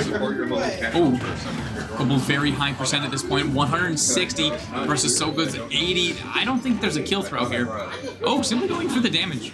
I don't hate it. Pummel actually unstales your moves, so very useful. Up in. I did not know that actually. Yeah, always pummel. See, I actually see this guy has all of like the info that's like super niche. It's awesome to just. I feel like I'm always learning, you know. I do be an education major, so yeah, that'll do it. So the Pop taking a stock. They're both at 2 now. At this point, though, it's kill confirm time. Although kill confirm for K-Rool can just be a single move. K-Rool can be a very dangerous thing, but oh, returning crown up air. Absolutely massive. K-Rolls want one thing, and it is disgusting. It is crown up air. Absolutely gargantuan. Kill confirmed does so much percent as well. Using the up air, getting through bar. What a read with that down air. Tying it up 0-0 on the game 3 right now. Yeah, even more than just a read, I would say it was even a bait because, like, of course K-Rool's not going to want to get hit by the like Soccer Ball there, and so it's like, yeah, throw out a defensive option. And because it wasn't a counter, it allowed So Good Pop to sort of get the follow-up there. Super intelligent gameplay from So Good Pop. I'm loving the movement. The aggression right now from Copel is absolutely insane. Kind of staying in So Good's face and pressing buttons in a way that are very difficult to deal with and apply a lot of pressure. All these backers, some of these nairs, very tough. Here's the nair, landing with that, goes to the back throw. It's just tough. If one spike can take it, even if you're high percent, your opponent's at low, it's never over. There's always that option of funny down air move. Yeah, and going into movement as well, making a heavy character feel like they're moving this fast. Yeah, is a very difficult thing to do. Takes a lot of skill. Copel is, I would say, one of the best movers with this character. Gets around the map in a way that is very fun to watch. Ooh, there's the nair. Now they're both at ooh, surprise sun salutation, ooh, killing ball. 172 after the hit from mid-stage, too. Ooh, suddenly sunlight.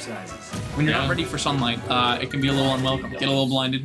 Here comes the sun. Do-do-do. Ah! Pretty much. So good up 2-1 in the set right now. We're seeing going back to the Croc, going back to the Wii Fit. That's all that it is. I'm not sure So Good has any secondaries. So Good, I think, has some secondaries. I mean, I've seen him play a couple of characters because I've seen him play like Bayonetta, Steve. Well, I don't think Steve's like super like serious thing. Well, it looks like probably might not be needed here. The Wii Fit is doing really well, finding some early kills that are very good. Oh, that back air does so much, just everything for the character. So much damage, such a good combo, such a good kill. Got the deep breathing online.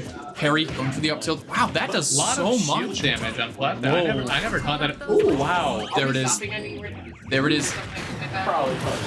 Oh, no shield damage. That came out of nowhere. Super good pressure. It all came from the side B with the soccer ball Yeah. flat, because like you get the initial hit from like the hand, And then but the then you ball. also get the ball. Both Yeah.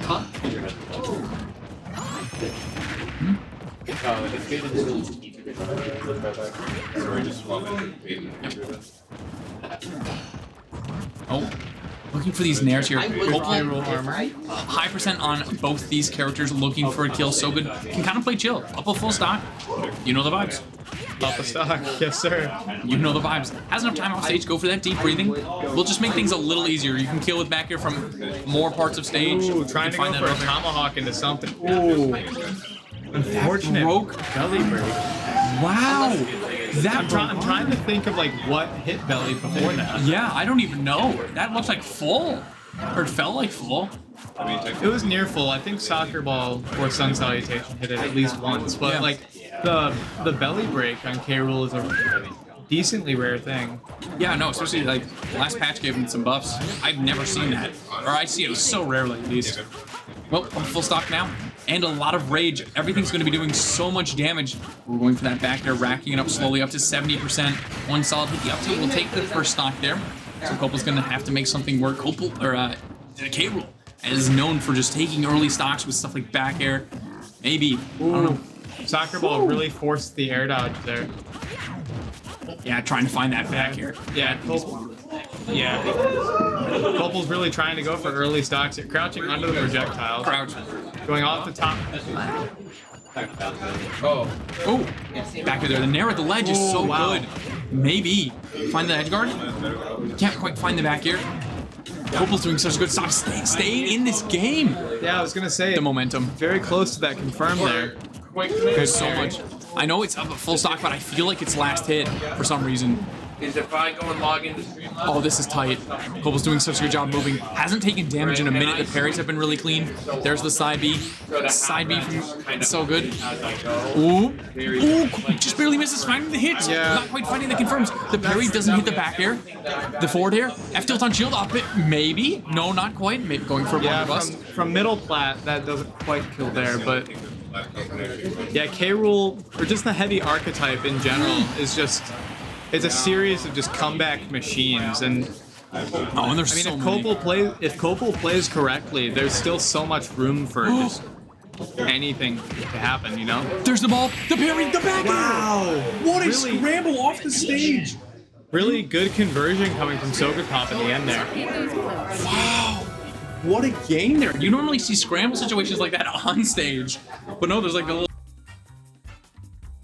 Yeah, I was gonna say everything on that last like kill was like he had to react to that. It was a very like quick series of events, and it all worked together very well. Yeah. So yeah, Sogapop taking it 3-1. Here we go. What a... Wow. This has been a heck of a top 8 so far. This has been a heck of a top 8. I don't know what we got going next, but I think it's going to be another great game. It's been exciting. I think right there, you saw Copel had the momentum at the end. Like, the cook was there. Yeah. The stocks were Ratatouille looking... was in the crown, you know? Ratatouille was in the crown. It was, that was a cool set. That was a cool set. Yeah, that was a cool set. It's always really good to watch both players because they're both like some of the best at those characters in particular. Because I mean, like, I don't know where Sogapop sits with Wii Fit, but I know Copel is like number 8 for K Rules, like in the world, which is crazy. It's kind of nuts, I'm not gonna lie, to like hang out, talk to somebody at a tournament like this who's one of the best on their character. I don't know, it's really cool. Yeah. It's really cool. Talking to Jaja, who's the best Kirby. Out of everybody who ever clicks Kirby on the main menu, he's the best. I don't know, that's kind of cool. Like being the one to click the character and it's like, yeah, there's literally nobody who does it better, you know? Yeah, you will not fight a worse, a better demon than this right here. So, what are we looking at for our next match? Anybody got it? I think it's going to be Springly versus Pikes. Springly versus Pikes. Yeah, I'm pretty sure. That would be sick. Waiting on Pro 2 to finish up the loser side to catch up. Pikes has quickly become one of my favorite players to watch. The the spacing and the patience with Pyke's Aegis play is absolutely incredible. I love watching Pyke's play. I got to cast over in Pool 1. It was so much fun. It was so much fun. I've never seen Pyra played that well, is the thing. With down tilt and stuff, Pyra is goated with the Pyra. It's a lot. It's really cool to watch. Yeah, because normally with Pyra Mithra, you normally see Mithra getting a lot of the attention. Oh, yeah. Just because like Mithra has a lot like mashier buttons, better combos, better character. Yeah, better character. Because like Pyra plays like kind of like a heavy. Kind of like a Ganon Ike. Pretty much, yeah. Ganon Ike, yeah. I don't know. I'm excited. I like watching plays. Oh yeah. That's a good time. That's a good time. If we can ever pull anybody away from the side bracket. There's an AM bracket. Oh yeah, there's an AM ladder. Yay. What? There's a what? There's an AM bracket. I want it. Where do you say? I don't know.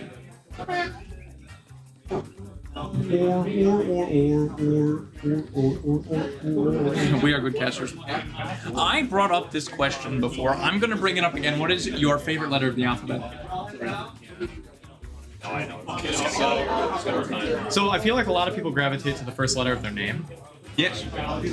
Which, I mean, it makes sense.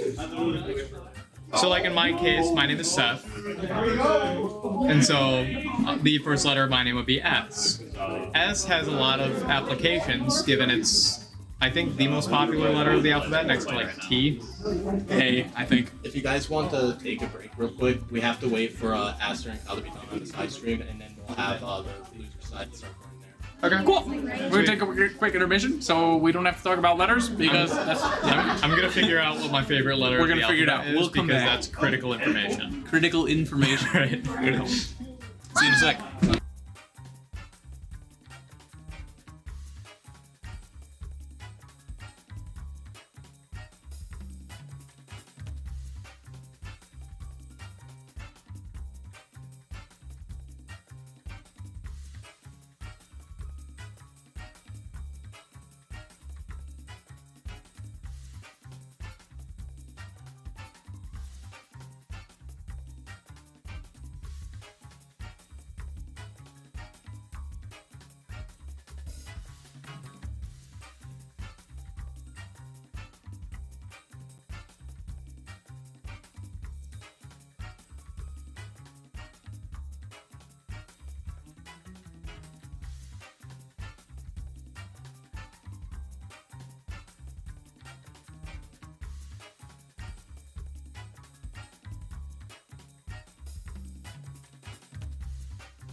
1, go!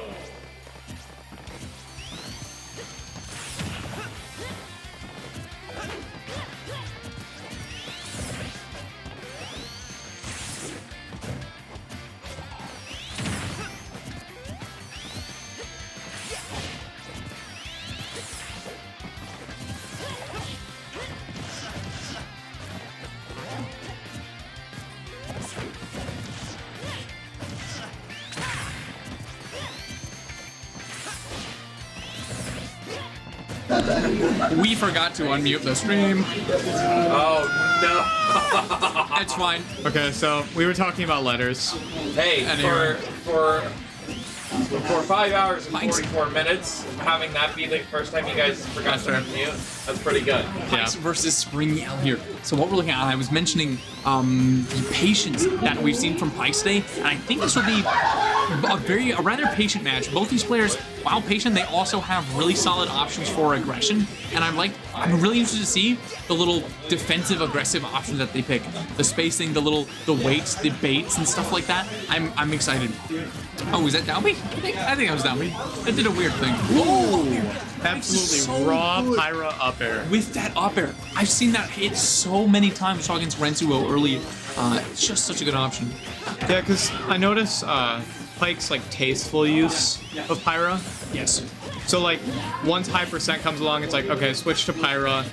It's like, okay, here's the kill move, and then we're back to Mithra. Yeah. Although Springy L is at 60, so I'm not sure what the down air up smash kills. Oh, right. Well, maybe. Now it definitely does. Probably. The way Pikes hits it, it kills. I can never see very back and forth. Ooh, good. That's good kill from Springy L. That's that option. Likes that. Oh, see the Nair on shield. Spin dash. Also, I'm hearing Pokemon like Gen 5. 5th gen, yeah. 5th gen music, and I'm getting all sorts of distracted. Goat gen. Again, so that's one of the biggest things that Sonic has going for it as a character. That side B, which combos into aerials and sometimes even neutral B, it's such a good option. Oh, being chilling. What? Yep, that's Sonic. I was genuinely scared because I thought he SD'd by accident. Nope. But I'm still but a small grasshopper when it comes to knowing learning this character Sonic. does. Yes. Yes. I know Spin Dash and Spin Dash 2. That's the thing. I see Spin Dash, it goes forward, it has a couple of frames of invincibility at the start, and you can jump out of it and immediately down air to kind of cancel it. It's just such a versatile Good duo. SDI down from Pikes here. The out B almost killing there. Here we go. The double swap from Mithra back to Pyra. It's a good option, honestly. It's fast. Uh-oh. Oh, ooh. Magnet hands from Pyra there. What a good recovery. Both these players at high percent on their second stock. Falling up air is a very good option from Pyra too. This is, oh my gosh. I was gonna say, the upper is almost a true combo for Mithra at this point, or Pyra. I'm surprised every hit of that connected. Wow, let's go. So close. Very there. good kill from Springy L. Although at 140%, it's... Yeah. Yo, I was gonna... Down tilt there, just trying to apply some pressure, forcing Spring Yell to pick an option. Picks the right one, gets up with a grab, using that Nair on shield, the F tilt, the back air, just keeping up the pressure, building as much damage as possible. That's all you're looking for. If you can threaten to take a stock, ooh, that's even worse. The Spring has to go for the side B, actually makes connect. Yeah, forced option, but... Ooh, that happens. That happens. There's probably something else that was wanted there. There's a side B, tries to find the forward air. Likes keeping it close. Hey, you guys can scooch those chairs a little closer if you want. We're scooching Just the make sure chairs. they're equal so that they look good on camera. We're scooching the chairs a little bit closer because we want to. Oh yeah. Yeah, There we go. Perfect. Perfect. Here's one of the things that I am kind of excited to see. The side B there from Pyra can get, I think, a little bit of more value than maybe one might think. Really zoning out Sonic here. Hard to go around. Ooh, that is it. Neutral. Good surprise confirmed from Springy L. Taking game one. Now, we saw, again, out of all the characters to try to contest Sonic speed, Mithra's got to be one of your best options. Not only are you fast, you have some disjoint, you have foresight, and out of all the rosters, one of the quickest characters just in general. Just moving across the board, aerial, grounded, lots of options. outside of that, there's not many quicker characters I can even try to keep up with Sonic. Falcon runs pretty fast, but is otherwise occasionally a little slow. Fox is pretty fast. Maybe you can make Little Mac work, but that's whatever. Oh, Lamau. I don't know. I think this maybe throw Springy off a little bit with how fast Mythra can be actually contesting the Sonic. Yeah, look how fast getting across stage there, threatening with that forward air. There's a side B, a lot of shield damage there. Ooh, the up tilt or the up throw up air, almost getting the back air as well. Extra damage. Tietzel's forward air.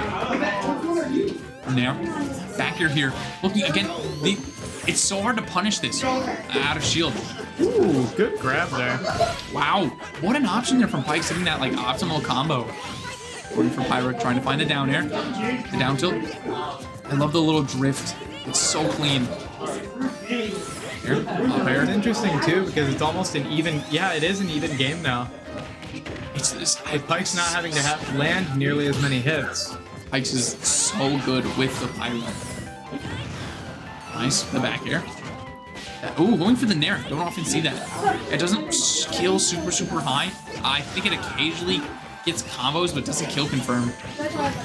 Oh, up B. You don't often see that. It's kind of committal, but it is a really strong option. Hits like an absolute truck. Good roll read there. Pyke has the up the first stock here, now at 9%. Off stage, not where you want to be as a Pyra/Mythra. Back here from Springy L. For another back here, tying it up 2 stocks to 2. Jumping away.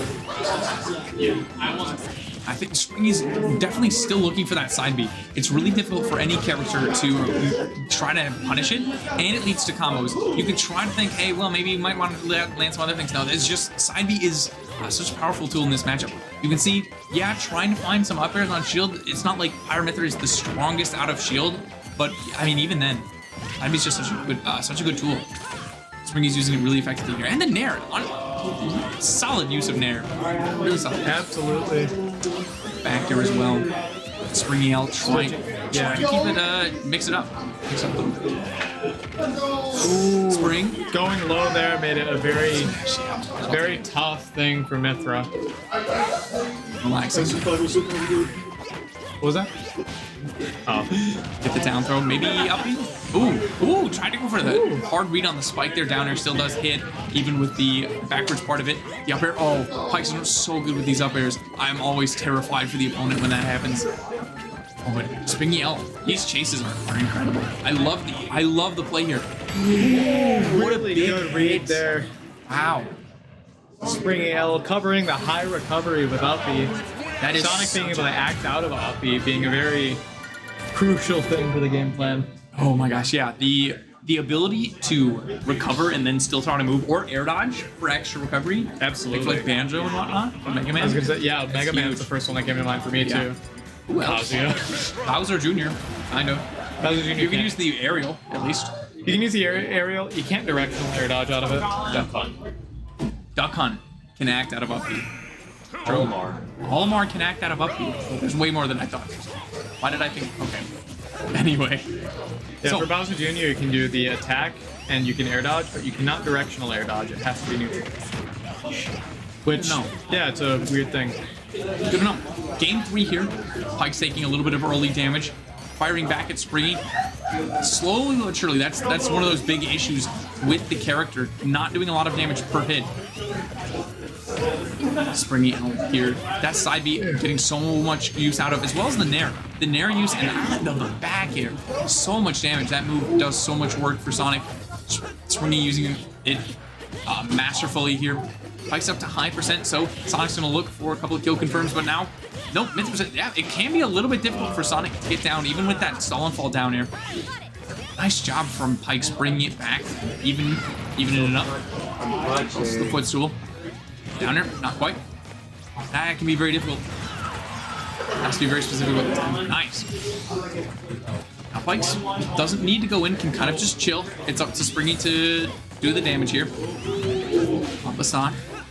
You know the vibes. Up the stock. You know Yes, the sir. vibes. Nice here. Forward air, half tilt. Playing it pretty safe, just kind of chilling and shield, throwing out some pretty safe tilts.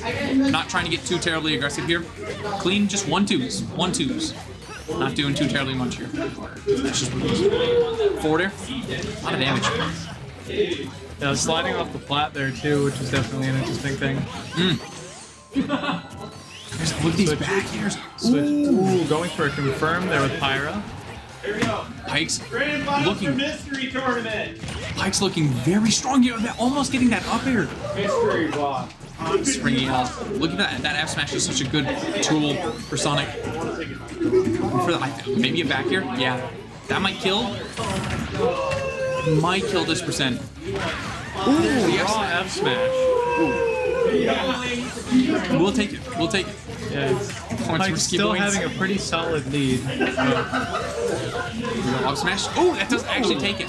That is actually a move. Pyra does in fact, or Mithra does in fact have smash attacks, and they can occasionally kill. Yeah, a lot of people underestimate Mithra's kill potential. Yeah. Because yeah, she can really rack up damage, but I mean the smash attacks are still smash attacks, you know? They are technically still smash attacks, even if you have to get an extra 20% to make them kill. Ooh, looking for these down airs. Pike's still up in a full stock and a bunch of percent. So Spring Eel's got to make some, get some damage racked up here. A couple of up airs. Pike's trying to find some forward airs. Might be back time. Yep, go back to Mithra. Get out of disadvantage state. Use that foresight. Use that speed. That builds an air. There it is. There. Doing a really good job. Not getting too impatient. F smash almost Raw takes F-smash. it there. Ooh, side neutral be there. Okay. Absolutely. Pikes is actually really staying ahead in this game. This is Really well played here from both players. Pikes is doing an incredible job. Oh, the stall there. Dodges the spring, makes it back on the stage. The up B will take game 3. 2-1. very well played. We have ourselves a match. Still going here. Still going.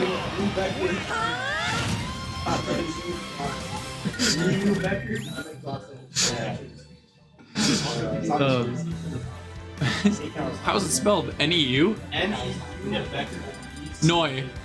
I think it's Noi. I think. If it's German, like that's how. New. Okay. It is German. It is.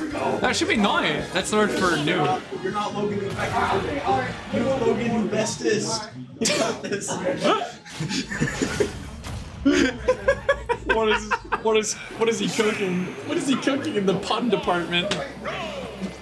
Here we go. Game 3 here. So now both these players have proved cooking, they but can it's take also games. Day 1 on learning how to use the stove. WikiHow tutorial. They said don't. Accidentally threw the instructions away. Took the trash out so we can't look at it again. Old model, nothing online. No more instructions, no PDF. Speaking of cooking here, Spring Yell is doing a very good job. Wow, I love all the weird, I don't understand these little movements. I don't know how this character works. And honestly, good Sonics are really cool to watch. I love how they use side B for the different mix-ups for the different attacks. Going straight up for some reason, I don't know what down B does. It's a good old like movement mix-up. Yeah. Like you just, it's like take Sonic and then it's just like drag and drop, you know? Oh, absolutely. What is Springy cooking? Yeah, he had a spring. He had a spring. Spring. It was the namesake. It was the namesake. Ooh. Ooh, spring. Ooh. There's spring. Oh my gosh, Pikes is so good at avoiding this. The side B, air dodge back on the stage, keeping it back, saying no, no cooking, no cooking.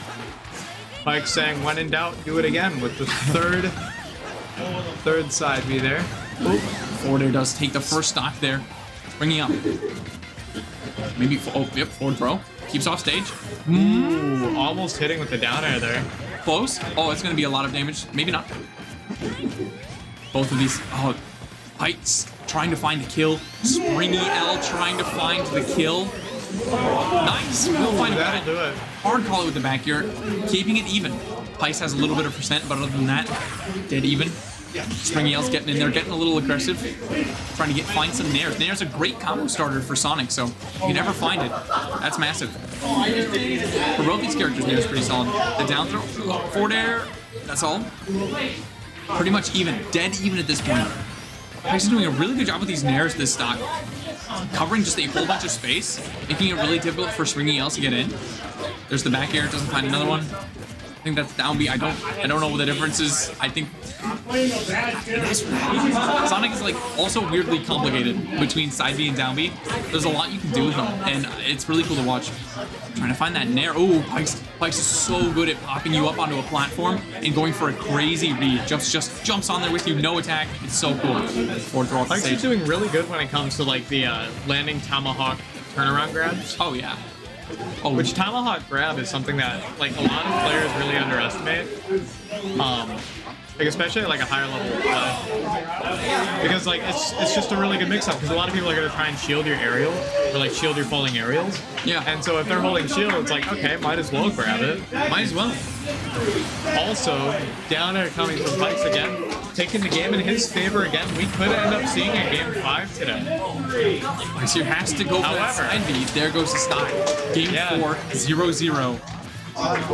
Last stock. 2 even stocks. We are going to see. Pikes is doing really good with these grabs. You can see, even within the context of a set, what people are using, how they interact with each other. One of the players will react and like change up what they do to counter what the other player's doing. And then the other player will counter that, and then they go back to the original. It's just this like kind of string of how things work. It's really cool, like how players are adapting to each other. It's like a cycle, and it's really cool. Losing. Take it easy. You gotta go commentators. Like family. Here's the side B. It's a constant game of like give and take, where each player just kind of takes turns adapting to what the other gives. Yeah. Oh, 100%. 100%. And that's something that's really cool, and that's how you get better as a player too, because like oh dear. That's never how you want to end. That's spring. The anticlimactic end of a set, but I mean still it's optimal. It's optimal. I love you too, Dylan. Oh, yeah, I got you. Oh, that's funny. Yeah, very good set overall. Springy L taking it 3-1 over Pikes. Oh, we have frozen. Have we frozen? Me? Me. Alright. I don't know when the next thing is gonna happen. So I think. Is this thing on? What the?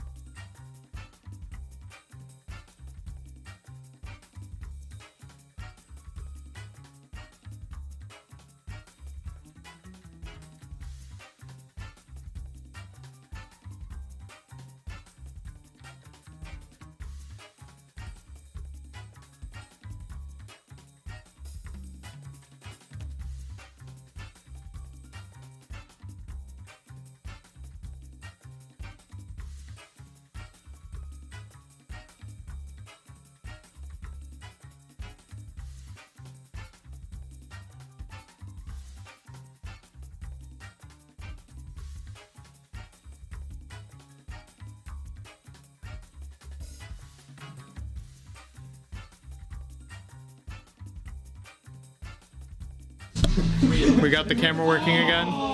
We're gonna take a slight break until the next set.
battle.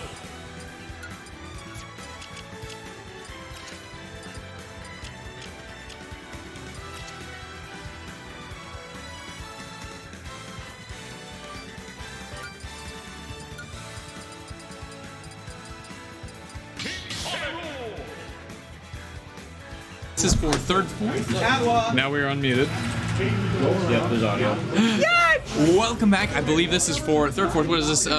Winners? Losers quarter. Losers quarters. So in top 8 here, Copel versus Springy. This is a matchup. Now, honestly though, I think with Crown, it makes it a little bit more difficult for Sonic to do what they want to do, because it covers that grounded space with just hitbox that you can't really deal with. Same thing with Blunderbuss. So I think it will force Springy to play a little closer.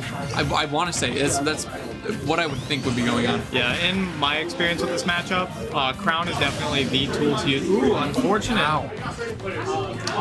Unfortunate stock from Springy L first thing, but we go Copel. So use this. Yeah, Crown is a very good tool for K. Rool to use in the Sonic matchup, just because it really limits the space that Sonic is allowed to inhabit. Same with like Blunderbuss there, it literally just stopped spin dash.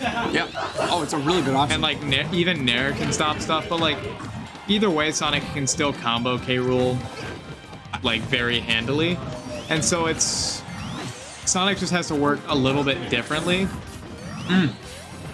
What I want to say here is you're looking for, I have Springy Owls, you're looking for those combo starters because K. Rool is such a big body. You're going to be wanting to hit those falling nairs, those falling up airs, stuff like that. Using Spring off stage, woo, that's going to be tight. You really got to make something work here. You got to find some stocks. Nair one back here, lots of damage.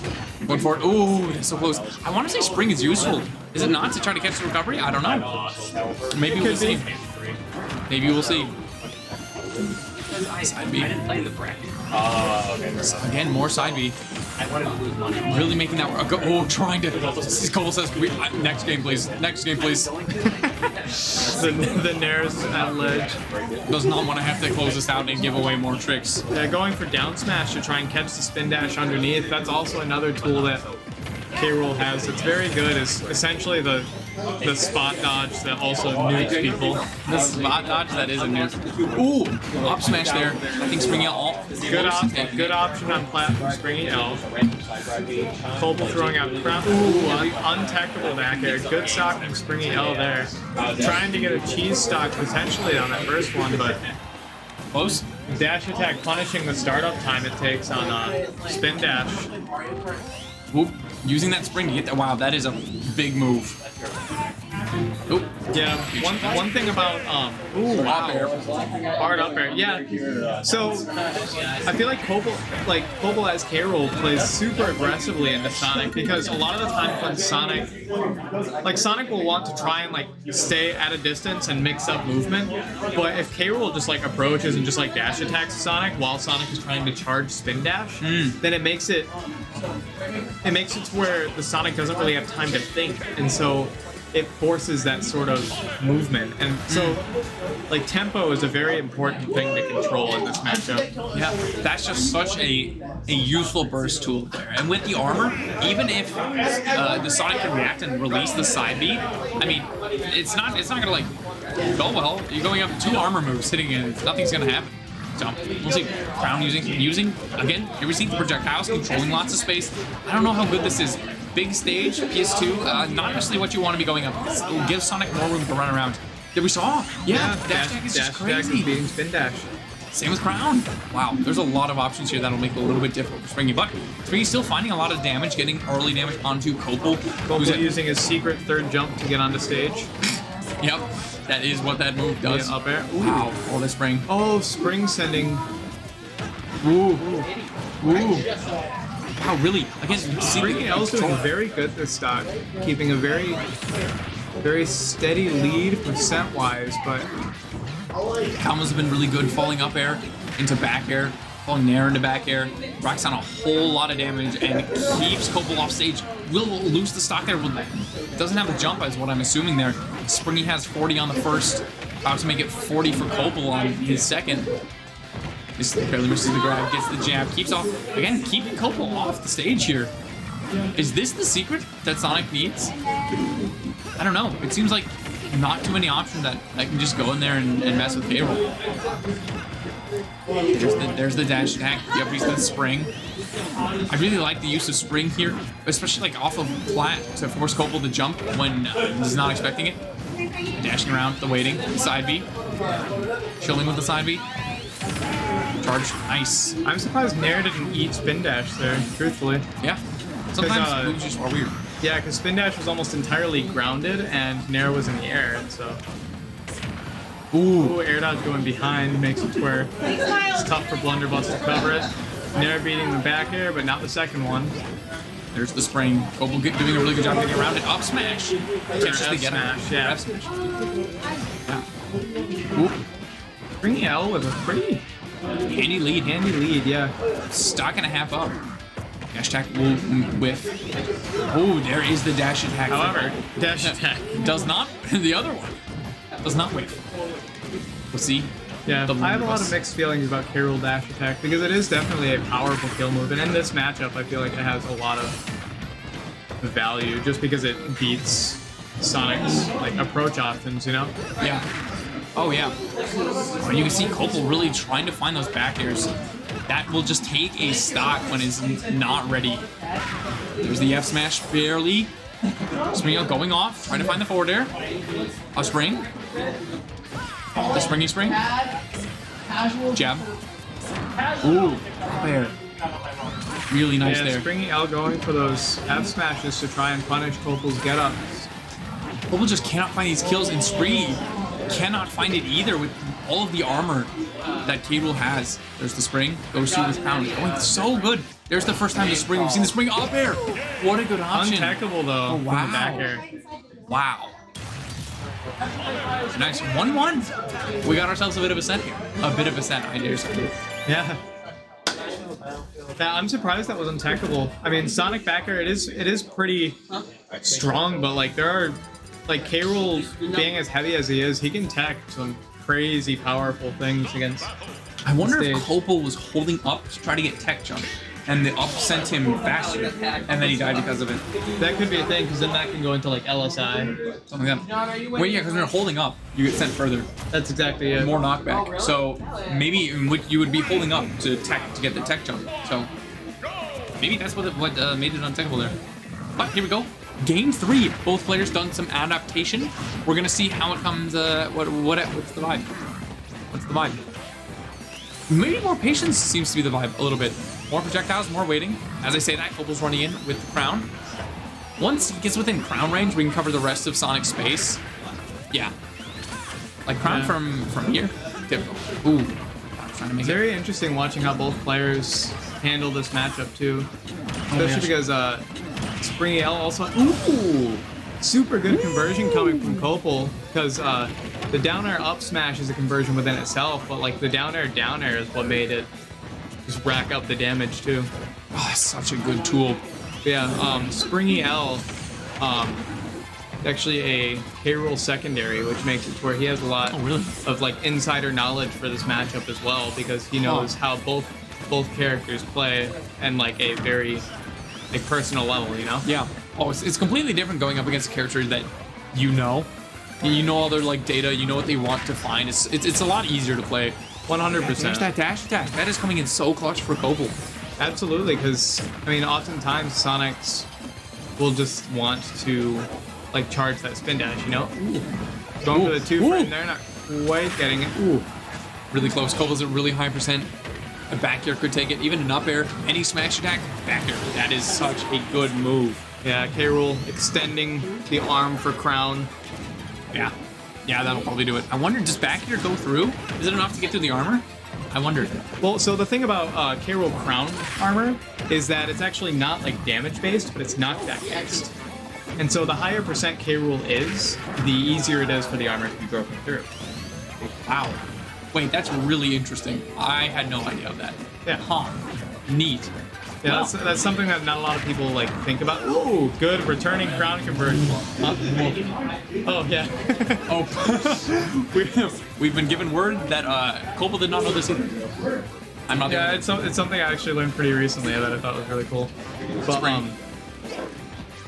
Yeah, so that's why at higher percents, Hero Crown Armor won't tank as much, seemingly. Yeah. That's Ooh, really Spring really keeping It's just Copel off damage. stage there. Free damage, and you unseal your moves. So Yeah, for sure. Turn off. Boing. Up here, getting the damage. And Copel's up a stock, but it's a lot of damage. Yeah, although that damage comes with rage, and so it's a very... It can go either way. Once, like, a back air could just simply take the last stock. Well, we haven't seen that get hit many times here. Oh, really nice forward air. Keeping Copel off stage, the back air. Flare in retaliation. Brings up to about 50. We know Copel likes the spike moves. Whoop. Good neutral air dodge through the forward air there. Yet again, there are the springs. Oh, Good. There's the side B. Good secret third jump to go through that. Ooh! Up smash! He was trying to go for the returning crown up air, so they didn't quite connect. Ooh. No way. Good air dodge to plat from Springy L. Really good defense. I was gonna say both players are playing very. Ooh! Big back air. Was Springy L charging an up smash there at the end? I didn't maybe. quite see what he was. Yeah. Yeah, but maybe. Either way, it was good, super good spacing from Copel there. Man alive. What a set so far. Copel going back to the 2-stock there. Yeah, back air is one of those moves that K-Rool has that's like deceptively good if you space it correctly. Yeah. Because the sweet spot is just on the outer portion of it. And so a lot of the times K-Rool can do like a retreating back air. And it works because like if people are like trying to rush him down, yeah, then it can end up killing. But like even just like to catch landings and stuff, I mean. Oh yeah, such a good one. Yeah, very good. Going into game 4, currently 2-1 Copel favor. Now, I mean, what are we gonna see from Springy here?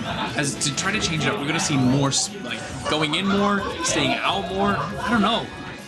It's tough to say because I feel like K-Rool, even though the matchup isn't great, I feel like K-Rool has the tools to handle each, and so it's not really. It's a very abstract thing. Yeah, I think it's gonna be player dependent. Yeah, for sure. Like what's the comfort there? Yeah, I noticed Springy L being a lot more aggressive this time though. Like throughout this game as compared to other games, really being a lot more like controlling of tempo. Ooh, up tilt there. Going for a grab, but Copel spot dodging and then up tilting.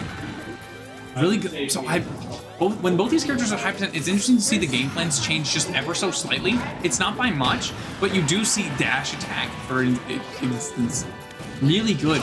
Going for a blunderbuss. Ooh, unfortunate. Probably lost the jump there. Well, he upbeat. Oh, yeah. Yeah, upbeat and then missed sledge. That'll do it. Ooh, using there to stay alive. There's the spring. Ooh. I kind of like that Up air to go through the spring, but landing on stage and meeting a back air there. I really like the option from Springy going off and side being. It seems to be getting up some damage, even if it's not killing. Edge guarding with side being, really interesting option that I haven't seen Sonic steal before. For sure. Well, I feel like isn't it with it could be Sonic down B that just like kills you if you go off stage. Although I don't know how to cancel it because I'm not a Sonic player. I think side B can jump out of it to my knowledge. Okay. But ooh, that was weird. We also up air is big. Up air killing 88 after the hit. That was just a very like high up air hit. It's already a very powerful kill move as is. And meeting from that high, it just makes it. That is a very dominant last stock from Copel. What was that?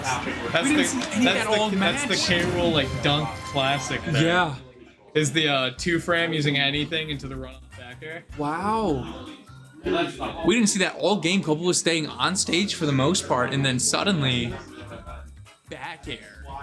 And see, and that's exactly what makes those mix-ups all the more like, yeah, exactly. Because like when they do come out, it's like, oh, I wasn't expecting that because like they didn't do it all game. Yeah. Swap to no, swap to intermission. Okay, sorry. And then they go. Yep, there you go. Yep. But yeah, so yeah, super good last stock. That stock was maybe like 10 seconds, something like that. Oh, it was quick. Yeah. One of the things that you'll see occasionally is these top players have enough knowledge to read the opponent, but they don't always use all the knowledge. If they're already winning a game and they learn something new about the opponent, might as well not let them know that they know that. So it could have been Copel been like saw that, hey, I haven't gone off stage like all game. So sometime during the second or third game, saw that, hey, I could probably go off and do this, but saved it for when it would be most effective. You know, to take a game when it could have otherwise been a little bit in jeopardy. Yeah, exactly. It's really cool. It's really interesting seeing how like the high level brain works when it comes to playing this game, and like that's something that like I don't know. I hope that we eventually like cross to that because like we're so cool. I don't know. We play with that pool of players, but like we're still not like we're that 2-2 stage. Pretty much. We're that 2-2 stage. I got a little more grinding to do. A little more grinding. Yeah. I think most good old 9th place curse here, unless it's except for today, which I got 17th. Saginaw gatekeeping the 17th spot. Yeah! We had I think 6 out of our 8 players, maybe 5 out of our 8 players went down in losers round 3. Yep. Pretty cool. Hey, could be worse. Could be worse. That mid-level of gameplay. I did. I was playing K-Rool and I lived until like 260, though against a Rob, so that was cool. The K-Rool special. The K-Rool special. What match? That's a good question. Yeah, it's very interesting seeing the K-Rool Sonic matchup because Sonic is notorious for like either camping or just like not letting people play the game. Yeah. But like, I feel like K-Rool has a deceptive amount of like good tools to handle the matchup. Yeah. And like Copel displayed that very well. Oh, absolutely. Oh, it's been really cool. Yeah. Also, I'm happy I got to say something about like Copel. Like plug moment. I like that's how I know I'm making it. Let's go. Let's go. We have that's one of the fun things about Smash is there are so many little things. It's those like minute details. It's just when you have a game that's so free flow where you can move around the stage in such free ways. There's so many tiny things that are yeah. They're not even useful. Yeah. There's just things that are there. There's what's some of my most useless knowledge? Bro, I got cooked. You got cooked. It happens. Yeah, that last stock was like, those happen. Yeah. That's Copel moment. I used my jump, so I couldn't do any mix-ups. That's exactly how they get you. Cause like that's like the K-Rool like dunk classic. Because if you catch their jump using a 2-frame, then you can just run off back air because their only option is to up B. Right. Yeah. Funny. It's like first year of Ultimate all over again. Yeah. K-Rool's running off and back airing your recovery. Yeah. A lot of the time it manifests itself in the form of like back air. Yeah. But like I mean the 2-frame back air worked just as well. Like it was. I took a game though. I was gonna say I thought you did really well because that was a pretty match. dominant game that you took too. It's kind of a tough matchup. Yeah. Apparently, he told me he played against Rad, so I can't be too mad. That's fair. Yeah, because he almost beat Wrath in Coinbox, so. Yeah, he said he played him on Smash Bros. And beat him. So. Yeah. I mean, think of it like this. I have a Copel win already. Let's go. Yeah, and like, because Copel is like, I want to say number 8 in the world for K-Rool. We got loser side. He's 7. Yeah, he's up there. Yeah. He's right below Beagle. Yeah. So, yeah. Game 5. Last talk. Good Hey, man. Spry. Let's go. Let's go, George. Game 5. Last talk. I thought it was funny that you guys knew I played K-Rool as a secondary. Oh yeah, because you told me earlier because I asked it. Yeah. That makes the difference. That makes the It difference. helps a little bit. Not enough though.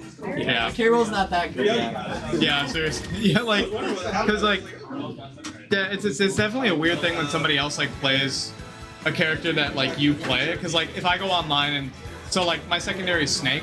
Right.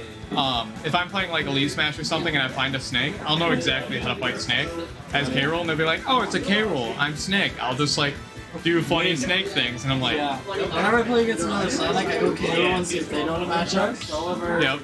I also learned from that. Exactly, dude. Playing like the reverse is main swap. super beneficial. Like I've found that just learning how to play a lot of different characters has helped me play Right. a lot. Because for a while I struggled with like character specialist syndrome, where I just played K-Rool. Right. Yeah, And like as a result, my neutral is butt garbage because it's like I have super armor, so it's like get out of disadvantage free, you know? Right. Yeah, for a while I was like, oh, I have spin dash. I don't have to worry about playing neutral. Yeah. Then I realized that people know how to play around Spin Dash, so I kind of have to learn. On occasion, it happens. Like These Pix- things. Pix was really good at playing around Spin Dash. I had to find a different way to win that. Yeah. Here we go. Because that was also a good set. What is this? Losers quarters as well. That's All right. 5 here. See you guys later. See ya. Yeah, see you, man. Copal versus Yeah, Aster. good job. I don't know if this is is this the first time. So this is Smash Bri happens? versus Bri. Aster. Oh yeah, we're just getting the names set. So yeah, Bri versus Aster. This is gonna be a good set to watch with a matchup that truthfully I don't know very much about because it's two not super commonly used characters. I haven't seen this ever. A couple of blue reptiles going at it. You know how it be. Unfortunate Bri SD. Now, one thing I know a lot from, you've played a lot against Bri, and what I've seen from the little bit that I've seen, Neutral B is a crazy move. I don't understand why, but Bri just slaughters people with the Neutral B. It's because Egg. Egg is good. And now they're stunned. And the B reverse is just... He has some damage on him. It's really good. Nothing like good old Yoshi Slingshot. Slingshot came out, and that was the day Yoshi got buffed. Yup. Not a very good character. I just kind of Ooh, actually they're all going for that. We love it. You occasionally see some Greninjas just pop up. Not the most common character, kind of complicated, kind of difficult to play, but I always like watching. A bit of a Greninja. Good confirm from Bri there. The forward air up air. Aster's gonna tack on a kill for this stock. Maybe down tilt up smash could make it work. Going for the nair. Up air. You know, I forget sometimes that Yoshi doesn't always fall through flat with down D. Yeah, it's distance based. Oh, it's distance based? Yeah, if he does it when he's really close to the plat, it doesn't go through, I think. Oh. Yeah, you have to drop for a minute and then it goes Ooh, through. Bri going for a jab block there. Ooh, Aster going for a kill there. There we go. Down to forward. Yeah, they both want something. Ooh, Aster getting the forward air connecting, bringing it down to Bri 1 stock, Aster 2 stocks, but Ooh, down. The neutral B, again, you can see, getting some free damage. You can get kills, it's a little hard to time, especially against good players, but... Ooh, unfortunate Aster SD. That happens from both these players now. Well, pretty even game. Both on their I was gonna last say, stock. they're just playing Smash 4. It's okay. Oh, yeah. Wow, I love the drag down. Yeah, the drag down was good. Wow, Magnet Hands. For a moment, I thought that Yoshi wasn't gonna make it back. Ooh, up there. Going for a drag down potentially to get onto plat into an up smash, but ooh, almost finding that forward air. That almost could have taken it. Really trying to find these up airs. They do so much for this character. Ooh, really good follow-ups. Trying to find the forward air, doesn't quite. Down to the ledge. Oh, the egg. Oh, no. my lord. That's not good for Aster. Trying again. I mean, when in doubt. Dude, yeah. The B reverse is just, look at that, it's so much. Yoshi's good match from airspeed Aster is too. Well, I so realize Aster's at 56%. But the match is clean. The match is clean. We love the technical play. Spring. Oh, there's the nair. The forward air trying to find it. Down tilt. Yeah, wow. Look at the changing up, knowing that Bri likes to do that off flat. Jumping around it. At tilt. Ooh, good F tilt. Ooh, did that catch? Okay, did not catch jump, but. Ooh! Whoa! With the up B. Wow. Yeah, the up B brought Yoshi back. Oh, that was funny. Ooh. Oh, the movement. Both these players are so good with their movement. Absolutely. Bri bringing it back to an even game. Oh. However, forward air leading to a good old DI check from across stage. Yeah, really solid. Aster taking game 1. And yeah, I don't know what to say. That was a really good game. I think the, huh? Orange. For what? Game 2. Sexy. Being gritty. We've just been told we Riz too hard. Too much Riz. Too much I'm Riz. sorry. I'll try and stop. What can we say? That was giving. So, Eggleg, the side B. Now, you've played a good amount against Bri. Why is he side B? I thought that's a bad move. The Echo? Yeah. I thought that was the worst move in the game. So it's pretty alright. I mean, there's some niche applications to it, but it's also... I don't feel like I'm qualified to speak about this. Fair enough. Yeah. Fair enough. I don't know enough about the move. I know that it egg and it roll. It egg and it roll. You heard it here first. I'm not ready for that. You can't do me that dirty dog. Okay. All right. Right here, 100%. Ooh, almost. Asteroid 60. Wow. I don't know. You saw that forward air sent nowhere, right? Jump armor, yeah? Yeah, I was gonna say, I thought it was jump armor, but it looked like it sent like slight. Ooh, I don't know. Wow, weird. Aster applying quite a lot of pressure there. I don't know. I've played a little bit of Greninja, and for me, character's hard. Finding kills is hard. Aster's just making it look effortless. I don't know. The funnies are absolutely incredible. It just comes down to funnies and movement and being really precise with forward air, and man, is Aster doing that. This is really clean. Speaking of movement. Oh my gosh, the options are so good. I'm about to go home and VOD this. My own Greninja, you know what I'm saying? I'm about to go watch this back. Wow. There's the Nair. Ooh, good confirmed. Wow. Yoshi. Yeah, Yoshi forward air is a very dangerous confirm tool to go against. Also, a good move in neutral. It's kind of a big move, but it's weirdly just massive. I don't know. Oh, unfortunate. Yeah, Shuriken eating Yoshi. Yoshi up E. Yeah. That's such a good option. See the Nair. Going for the up air. Usually goes for... Wow. I'm surprised nice. The stars didn't connect. Yeah, really close. Really close. Aster getting a little bit of damage. Now that's commentary. Sorry, I was doing my Yoshi impression. Yep. Oh, there's the Nair. Forward air. When Yoshi inhales a frog, realizes he does not taste good, and then spits him out. Exactly. You guys, and then just like... What is happening? All right. Okay, so Bri potentially getting a stock. Oh, I love Bri's use of Aster's up B over the past couple of games to recover. Yeah. Because Yoshi doesn't really have his own up B, like upward momentum at all. Yeah. But getting the upward momentum from Greninja's like Hydro Pump is very, very good. Ooh, Aster taking game 2. Wow. F smash. I'm gonna say this. Not even a hot take. Greninja's F smash is one of the best in the game. Frame 13.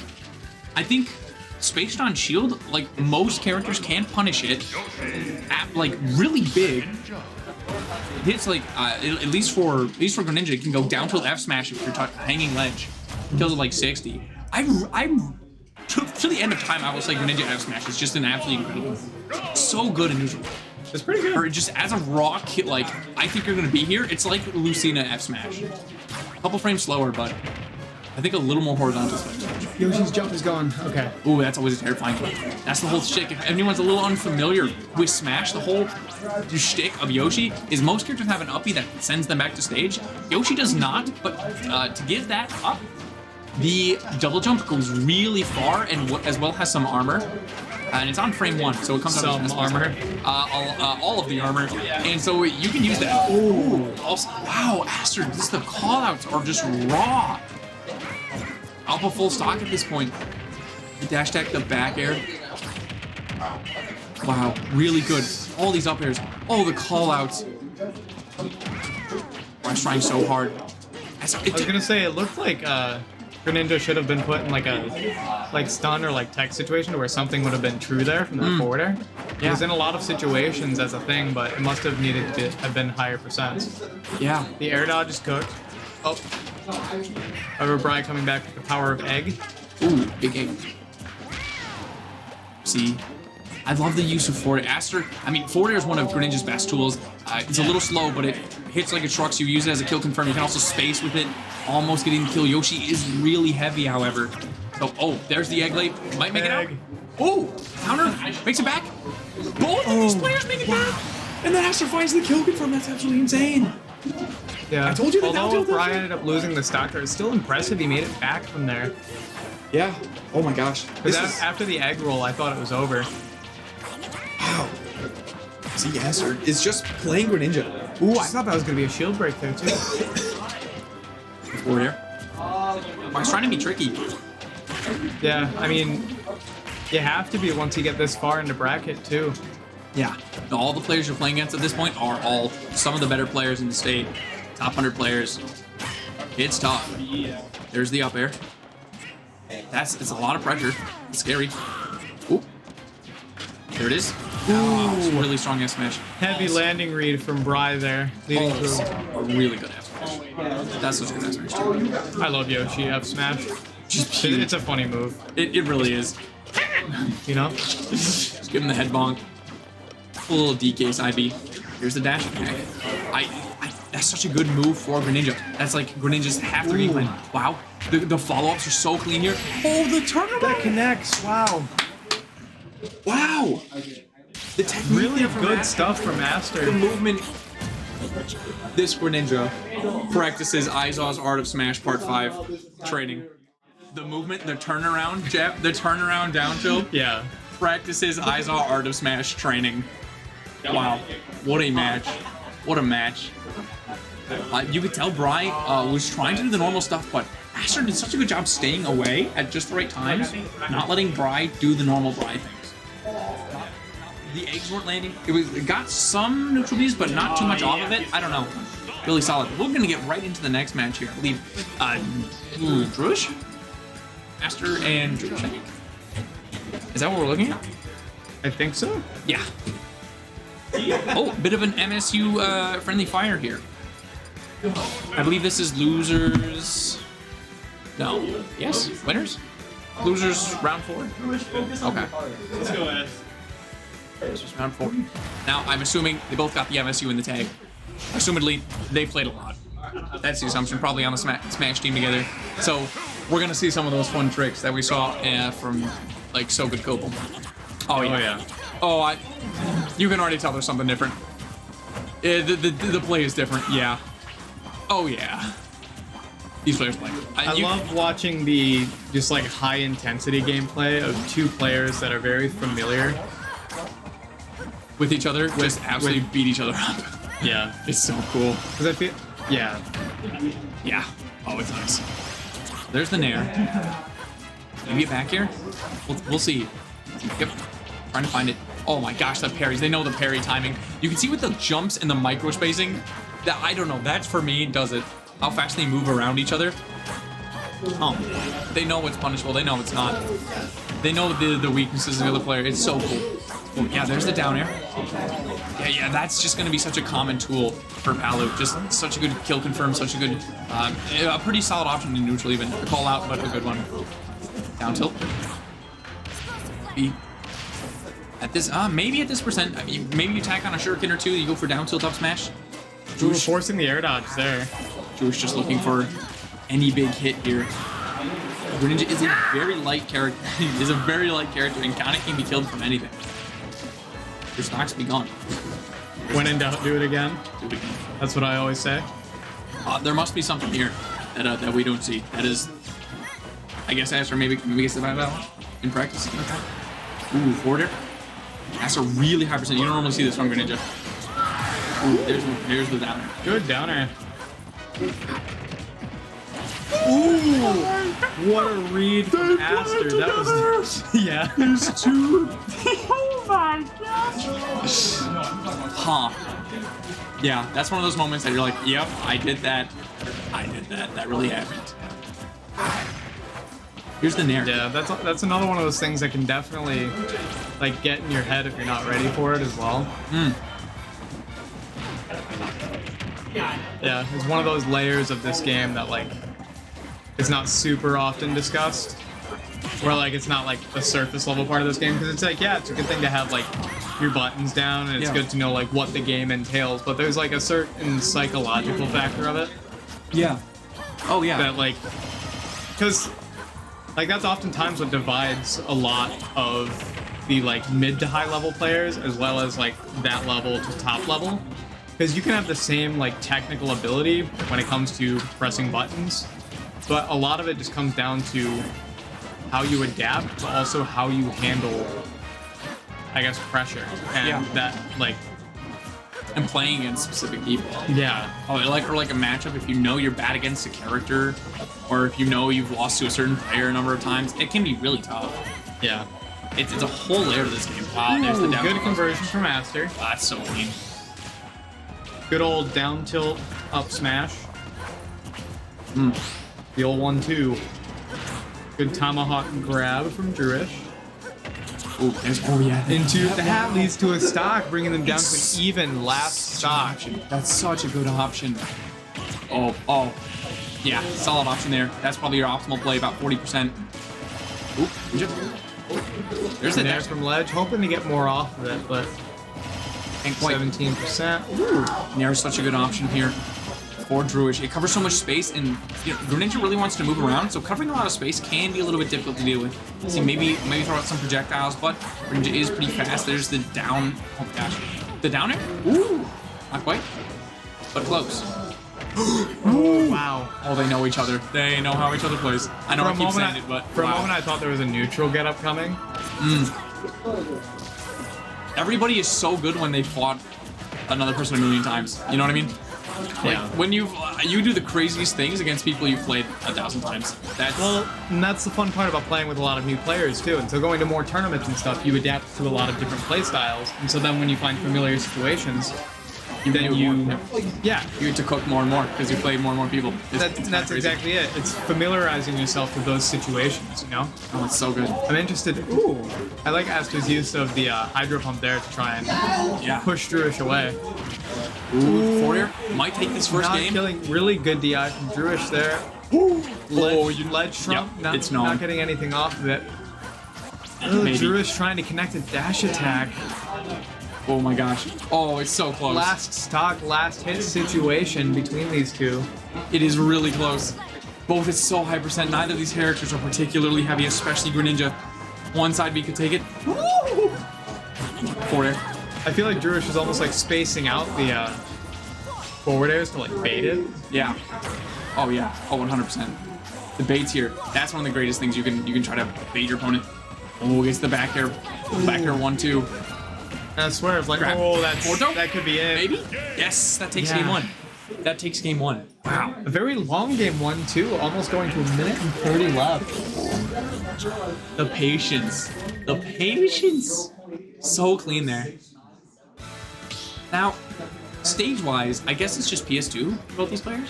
I guess that's where they banned to? I'm not sure. Wonder if we'll ever see any secondaries here. You know what? I'm predicting it. We're seeing a Belmont. Seeing a Belmont? We're seeing a Belmont.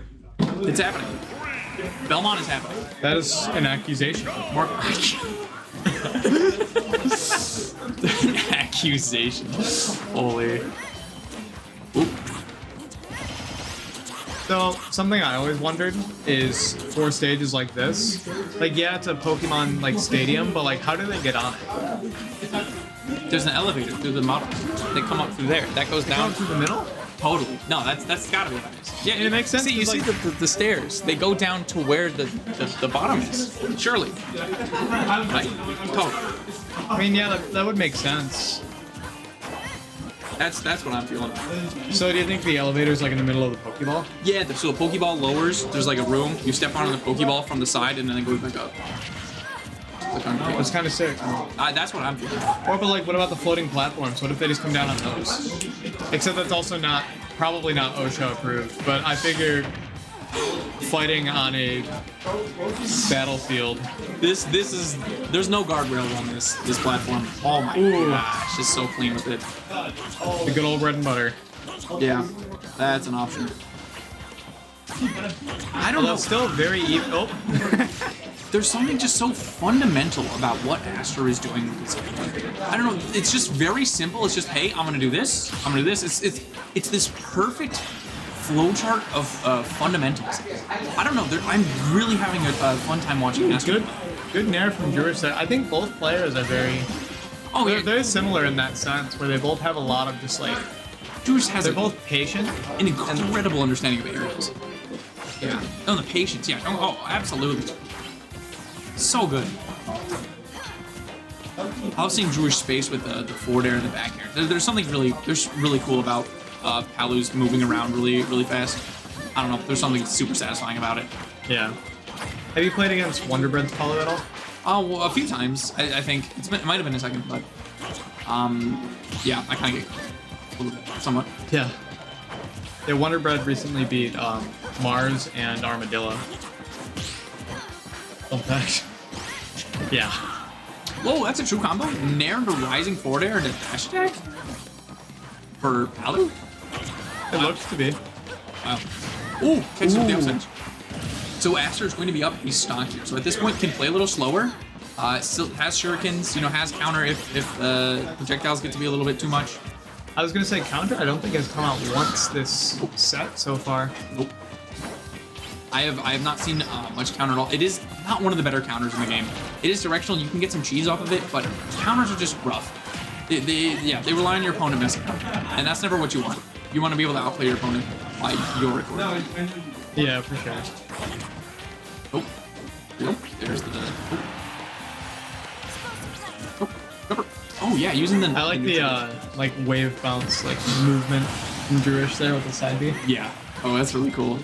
Which you normally never see with Palus. There's not much of a reason to, because you don't get that much distance off of it. We should pack all the casters from the game in for the final match. Yes, please. That would be sick.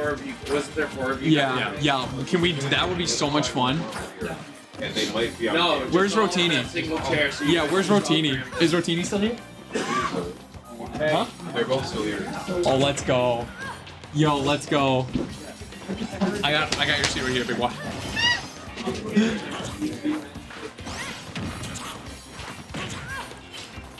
Ooh. Oh, that's really close. They're both trying to force like confirmed situations. Yeah. You see, they're both kind of have a lot of the same game plan, like how they're spacing aerials, trying to punish things. In air, forward air. Ooh.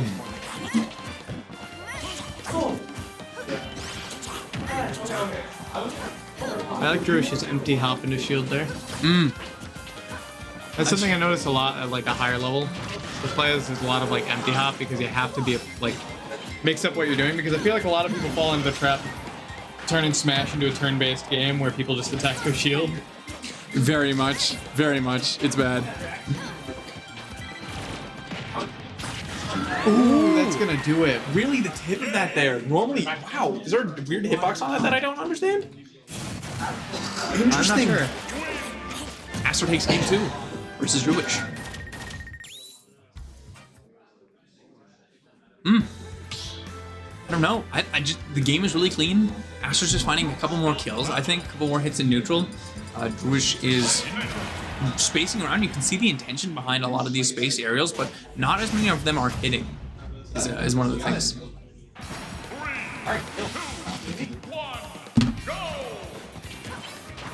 Okay, game 3 here. Aster up 2-0. Druish in a tough spot. Gotta win the 3 games in a row. Gotta pull out the clutch. Nair's a little extra damage. There's the side B. Maybe that's just the only thing you can do. It's just really fast. Maybe just going for the hard call out. That might be your only option. Man, I just love the spacing. Oh, Druish is doing a good job. Trying to get back to stage there. Oh, trying to push. Oh, I like that. Trying to push the teleport recovery away and then get it into the up smash. Yeah. My eyeballs. That's really cool. Ooh, really down tilt. Down tilt. Again. Ooh, clean. Good forward there. Nice. Catch the teleport. Misses Good the catch. stage. I think he was trying to go to ledge there. Yeah. So. Yeah, I could be wrong, but I noticed that's something that he has a tendency to do. Ooh. Wow. That's clean. That is super clean. Looks like the beginning of something from like the Ultimate Salt. Yeah, it really does. Greninjas on Ultimate Salts are pretty sweet. Yeah. Greninja is one of those characters that I just feel is like it has a high hype ceiling. Yeah. I think drag downs are cool. Into tech chase, it's pretty sweet. Ooh, back here. Find the damage. Aster just calm, collected. It's been going for a lot of these down airs, and I have seen a lot of them hit. I've seen a lot of them miss. It's really a high reward. Lots of damage. One more of those should kill. Love the rolls. I guess Greninja's rolls pretty solid. Good DI from Druish there. Going back to stage rather than back to ledge. Dash attack barely not connecting. Whee! Yay, kill jab. Oh. I just looked at the frame data. That jab is like frame 8. Really? Hollow jab? Really slow. Hollow does not have quick grounded options, like at all. Yeah, Apollo is definitely an aerial machine. Yes. It is Jigglypuff with a stick. And a shield. Yeah, I think of all characters in the game too, Apollo is one that benefited the most from Slingshot. Probably, yeah. Specifically Slingshot and Nair. Aster taking second stock. I think Aster at 3 stocks, Druish at 1 stock. It's going to be a pretty tough comeback, but Aster's still at high percent on 3rd stock, so it can still be anybody's game. Ooh, dash attack. Still possible. At this point, Aster is looking to tack on some damage. Yep. Oh, there we go. Up a stock. We've seen this a couple of times. Honestly, more than percentages would probably say is normal. 2 stocks to 1, 0%. Specifically off of one person being at 3 stocks. There's the Nair. Oh, not quite. Down air. Ooh. Yeah, that is interesting properties. The down air, sometimes it sends like behind and stuff. Yeah, I saw it sent to the right there. Oh, going for a down air read to try and catch the air dodge to stage. That would have been devastating for Aster. Such a good option. Air doesn't quite work. Shield, dash attack. Ooh. Be the forward air. Druish keeping his distance. That way he doesn't end up getting comboed. Because there are a lot of confirms that Aster has off of like down tilt and things like that. Yeah. Down tilt, up smash, down tilt, forward air. Catches the teleport. Not quite in the second one. Forcing the air dodge. Will he try and catch the land? No, not quite. I love the patience. Had the down tilt and just waited for a long, long time. Put Druish in a weird spot. Yeah. Especially, you know, you get that down tilt, normally you're going for a Goku or a forward air. Not quite. Wow. Uses of rolls have been really clean. Oh, that counter was probably the right play there. Yeah, I'm surprised the counter didn't actually like counter, you know? That was really big. It's probably because it came out too late. Yeah. But either way. Doing some closing statements in a second. We're going to swap you two in a moment. Sweet. Got it. Sweet. Yeah, Aster taking it in a clean 3-0. That'll do it. 3-0, that'll do it. Good stuff. We have a couple more matches here. That will be all from us, though. We're going to be swapped out here. We have done our duty. It's been an absolute pleasure dancing for everybody, but we're going to give a few more people an option. So thank you very much, everybody who has been watching the stream thus far. My mom, I'd assume. I'm just on behalf of all of the players here today. My mom, because that's probably most of who's watching. But yeah, that's fair. But anyway, thank you very much. We will have the next game going in just a second. Sweet.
Hello, everybody, and welcome. It is time for the top 4 of the Strongest 2. We're starting off with a good one, the Northwood matchup. You know, time and time again, we got J-Jaw versus So Good Pop. And we're going to PS2 for the start game number 1. These two, it's been a long day for a lot of people. We're finally here. 4 matches left, folks, between everything. J-Jaw and So Good Pop starting us off with our winners finals match, and already we got J-Jaw putting on the pressure early. It's going to be interesting seeing the stamina of everyone here at this point. It's like you said, it's been a long day. Some people had very long drives being up here where we are in Traverse City. But some people have really long drives back too, so it's a double-edged sword. It's now J-Jaw tracing So Good Pop all the way down the blast zone, but neither one of them going to die just yet.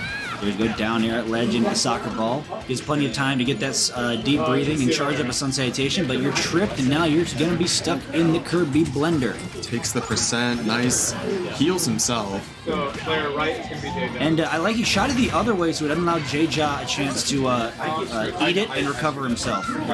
So I didn't even think about that actually. And then run back up tilt, yep, still putting on the damage, but nobody has perished yet. Playing a nice slow game. They understand the mission tonight, and these two are definitely in it to win it. They definitely need to secure that bag. They're in it for it. They're chasing it. There you go. Duck under the grab, down throw. It's just going to build more percent. Not going to kill just yet. Covering him, covers that ball up high with the nair. Yeah, didn't have any place to go, and the up air covers a lot of range. So back air, even with deep breathing, not going to be enough for So Good Pop just yet. Kirby's going to get up, but you're going to reflect the soccer ball with the Sun Salutation to take J-Jaw's first stock. Down to combo starting up here. Up tilt, there you go, miss grab, turn around. I like the low profile he goes for. Yeah, he goes for the low profile a lot. Pancakes under a lot of stuff. Kirby very short, especially when crouching. I think the earlier we saw was able to just crouch completely under So Good Pop's grab. I believe it, knowing how well both Wii Fit and Kirby pancake, they can do that to most characters. Okay, a little clank instead. Kirby gonna get soccer balls, no, Sun Salutation, I believe. Let's see what they'll be able to do. Yep, ground, free heal, get a projectile too. Yeah. Big mash as well from J-Jaw, so put it on. It's a deep down, and that's gonna be enough to hit the stock. So now J-Jaw holding a 1-stock lead over So Good Pop. Both going to take time to charge up Sun Salutations. That will actually heal Kirby because of being Wii Fit at this point. And look at that, 63%, and heals a little bit with the Sun Salutation. Doesn't find the finisher. But had the drift in read, just didn't want to pull the trigger on that up so much. Probably wouldn't have killed though. They dodge to the Sun Salutation, but gets caught with the nair. Very good at covering his options at ledge, making sure he gets back safely. Oh, but just charges it up. The up smash lands it with the toes in the backswing. Game number 1 goes to J-Jaw. It was so interesting that it reached that far too. Just very end of that hitbox. The very end on the backswing too with the toesies. Really, I don't think it could have been any later. You think the other ones would actually, I know most up smashes that way, like Foxes would have sent you out. So it's just Kirby's go straight up. Yeah. And already, I like it. They're getting right into it. Game number 2. No stage counter picks. No slowing anything up. Going right back to business. Gonna be a miss grab and gonna be punished from J-Jaw. Only getting a down throw forward air. So still 31%. But here comes So Good Pop. And there we saw the low profile of Kirby completely ducking under the grab. Still, just reset good parry, but no full reversal. But knocked away with enough time to get a deep breathing and reset neutral. Get a couple extra percent back from that too. See if he can make a comeback. Ooh, just sends out the soccer ball, but gets it reflected again, and it's almost going to be first stock. Ooh, misses the dare, able to get back from that with the hula hoops. Soga Pop has a lot of rage though, and that down air will do it. First stock gone off J-Ja, but J-Ja answers right on back with an F tilt at ledge. Even game 2-2. Okay, there's a couple fairs looking for 3. Now back air's not going to do her, but will get a little reversal from Soga Pop. Not going to get grounded because he was far enough to the ledge. Back air lands, but no soccer ball to reverse it. Look at the blender that J-Ja just sets up. Ends it with a down smash to 109.34. They're just still going deep, looking to get this, looking to take the stock off Soga Pop. Just non-stop aggression, keeping that offensive on. Pressure is real. Pressure is real. And pressure makes diamonds. We're going to see what kind of gemstone Soga Pop is going to end up at the end of this thing. Could just be a lump of coal. Down tilt at ledge, soccer ball sends it away as well. Harry soccer ball the rebound with another down air spike. He's catching that jump there down low. He knows he wants to go low. Up throw on platform will do it off the top, and now we have a last stock situation for this game number 2. Forward air. Reverse up tilt strings, keeping it going. 34% onto Soga Pop. But two little hits, and J-Ja is already back. And just low profiles under the giant Sun Salutation. This character, dude. And normally that dash attack is used to cover, it's so meaty, it covers a lot of things like neutral get up, roll in, what have you. But, it even catches below ledge depending on the ledge hang. Oh yeah. No, I saw it earlier. One of the games against I was casting, he did exactly that. Yeah, it has a big enough hitbox that's active for long enough to cover a lot of ledge hangs throughout the game. Okay, down tilt, not doing it just yet. Soga Pop is so good at getting back the ledge, making sure if you take their stock, you have to, exactly like that, hit has to kill. But just like that, J-Ja gets another game on the board, 2-0. I'm curious what we're going to have to see from Soga Pop for this adapting, see if he can turn it around. I don't think it's going to be something like a stage pick, because yeah, they're running it right back to PS2. Yeah.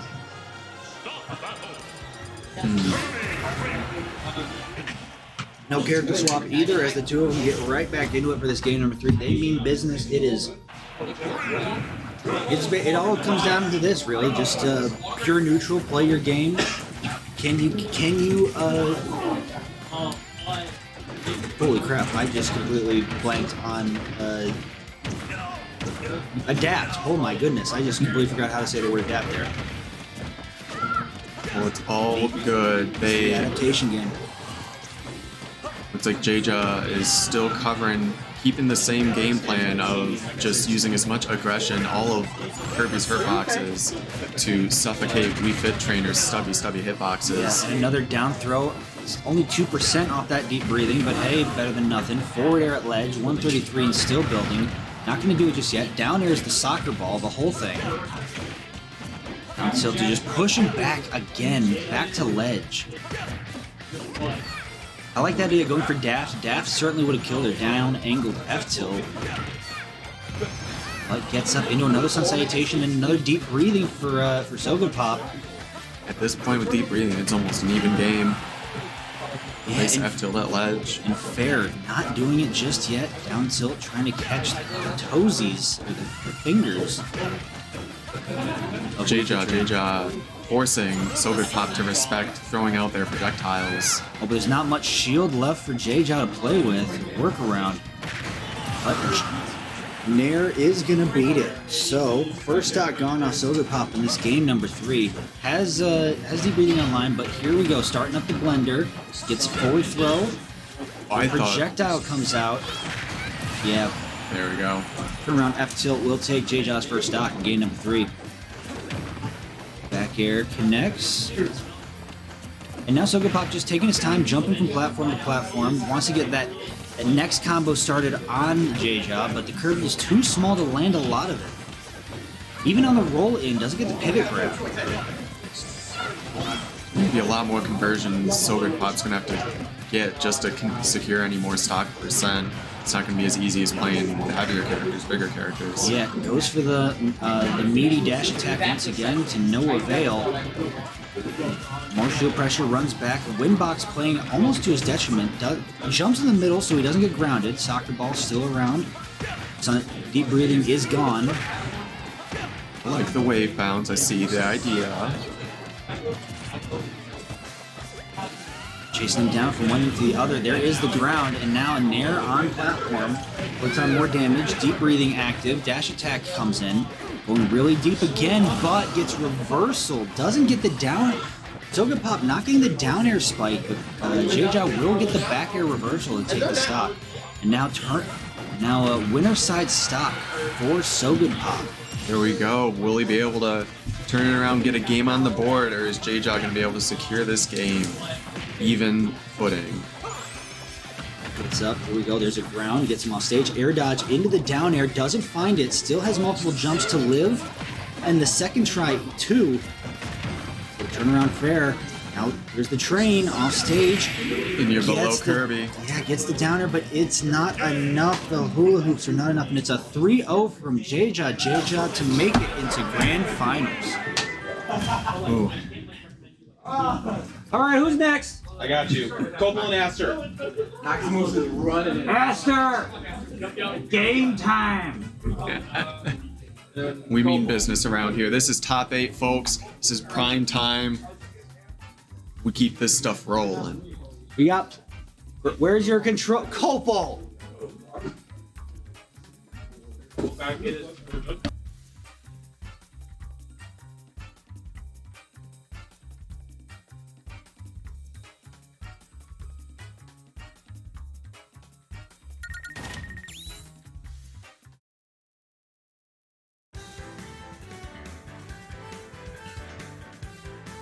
I'm working on it. Chill out. I'm working on it. He's working on it. You upload it. You uploaded it. You can unload it. I'm working on it. Bob said it's my turn on the Xbox.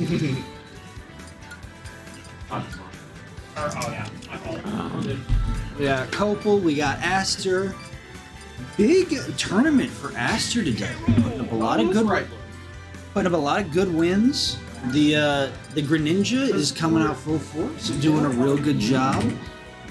Yeah, it's mine. It's gonna be very interesting. I've yet to see, haven't been able to see the Greninja in action. Not a character you see all too often, so I'm very excited. It's growing in popularity, believe it or not. I remember just last week, I managed to, in top 32 of all things, commentate a Greninja Ditto between Anarchy and Wasabi. Interesting. Yeah, and Anarchy is gross with it. Incredible movement from that Greninja. And we're going to see Aster, known for more of a patient Greninja style, that will pick and choose and will wait until his opportunity arises, versus the Croc himself, the Croc of Michigan, Copel. You know him, you love him. Co-play, as HBox referred to him countless times. Goes get the ninja combos going, keeps that pressure going, that maneuvering is... Forward throw not going to find its home. Instead, he's going to get back on with the Nair dash attack. The two-piece combo that Copel gets so much mileage out of. There's belly armor coming up through the up smash, so doesn't get the goofy little spike hitbox that up smash has. But we don't tech those. I definitely tech. You didn't tech that. So two-piece not landing once again. That will turn around. Characters with these moves startups, it's always a thing of like how you can always tell if a player is like more fatigued if their like aerial timings aren't off right. Like, you know, if they're not spacing their stuff wrong, you know, like Copel's back air, like hits the ground before it really comes out. It's like, dang, Copel. Supposed to have that spacing down. There you go. Another up there is going to land, even up the stocks here, even though Copel 65% to Aster's fresh stock. No, we've been saying it, you know, it's a long tournament, been a long day for people, so it's going to be stamina. And first thing to go is that timing, whether it's just misspacing the things or not being able to properly mix up that timing even, gets those parries up a lot easier for the foe. It's sort of the story of these longer tournaments with lots of best of fives, where every set is best of five. Is how good is your early bracket like autopilot? It really determines how far you make it in the bracket.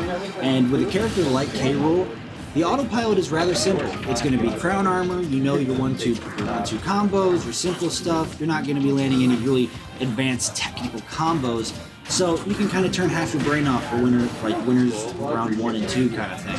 Yeah. But as you get deeper in a bracket like we are now, where the opponents keep getting better and better, now is when you really got to activate your mind, enter your mind palace, and really focus up. So already Aster putting on the pressure, still landing a lot of damage on Copel, who now has a stock lead in this game, number 1. Gets a little jab, tech situation, good roll in. Aster not finding what he needs. Down throw is not going to... Up throw wouldn't have been enough at that point, so that's why he goes for down throw. That is a big croc, doesn't matter that percent. Even though up throw... Oh, wow. Missed the tech, Catches is it it enough? 2 and 1, It's- 2. Buckle my shoe, he gets it on the second try.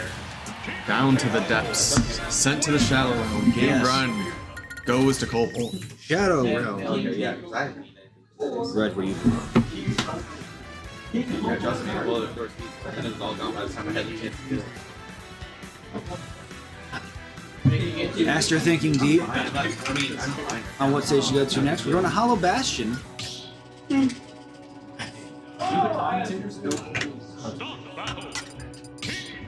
King Copel sucker.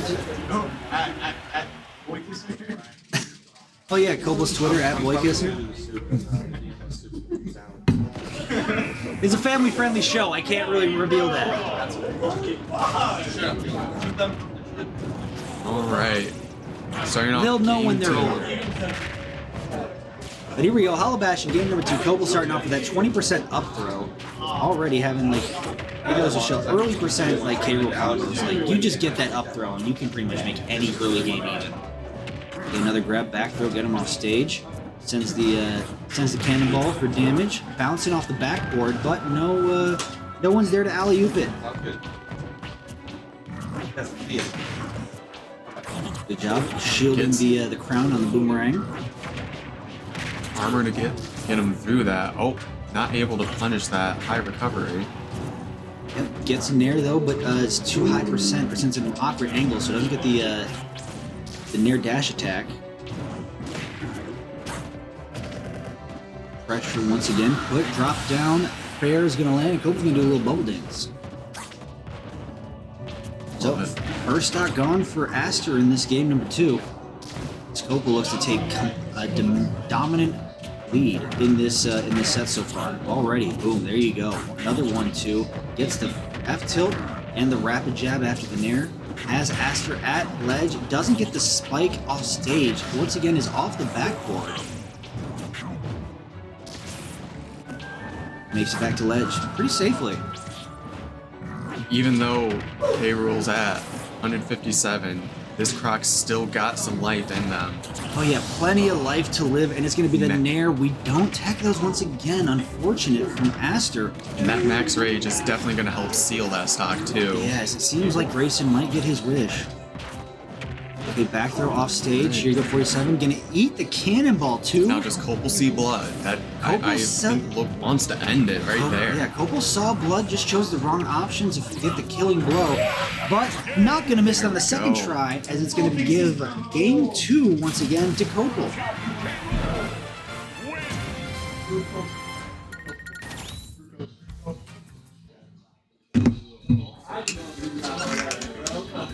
Right. What changes do you think Aster needs to go for here to force a game 4? It's interesting. I can't entirely think too much to say. I want to play a little more passive. Yes, K. Rool has Blunderbuss and has the crown, all that armor, but you're still playing the game of approaching a heavy player, a heavy main. You take those hits, you do not want those trades. Yeah, it's a curious situation. We're getting a character swap. And I think this might include sort of that slower gameplay you're talking about with the Cloud pick. Not a character that's really going to be well, yes, the character can play quite aggressive, but it's not going to play at like the smothering speed that a Greninja would. You're going to see a lot more of that, sort of just picking away. But oh my gosh, already Copel almost getting the first jump. stock. Yeah, no jump either. Can he get Doesn't limit? have the recovery. Has the limit, but not enough for the climb hazard. That's a fast stock for this That game. was- For Copel in this game 3. That was about 10 seconds. Already cracks in the armor for Copel, but belly armor, it'll heal up. Don't worry. Oh, we got plenty of life in it. Shoots it the other way. Crown once again covers his ledge get up. Nair landing, baits out an up smash, but no way to punish it from that far away.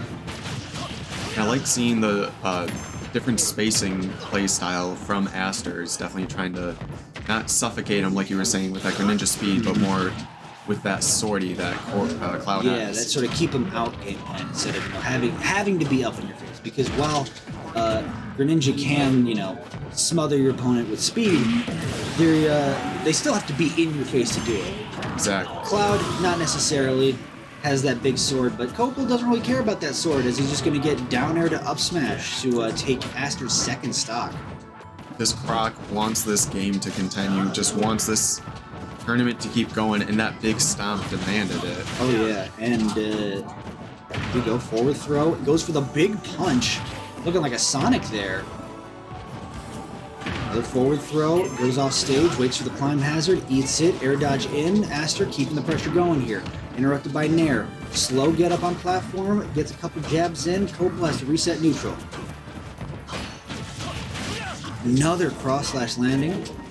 Sensor climbing, but you're still a stock behind Aster, having to play with perfection. Parry on the up air, still eats the dash attack though. Copel starting to be on the back foot here a little bit, but you still are up a full stock, so unless you lose this in some unfortunate fashion, you got really nothing to worry about.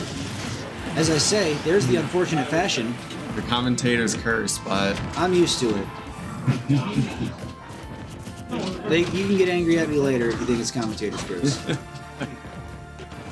be a tough climb though for Cloud. See what Aster can do here. Oh. Nope, that's it. There we go. No kill screen, the most anticlimactic end we've seen all day today.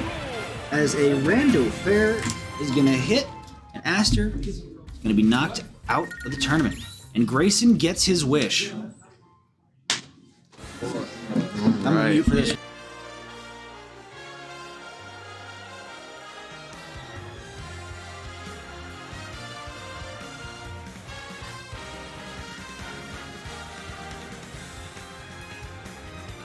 I'm sorry, Dylan, but you Well done today, Aster. Really showed up, played an amazing game, top to bottom.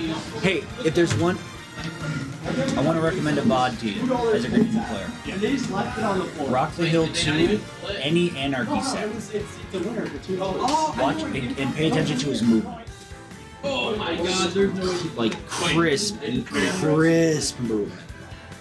Yeah, we actually use the... We're back into it, and now for losers finals, we got. Yeah, I was just annoyed, and I'm still low-key kind of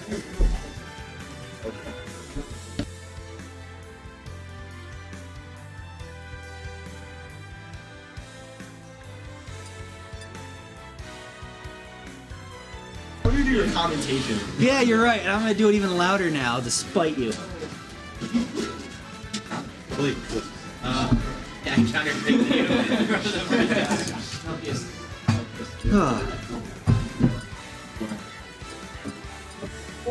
You just slash.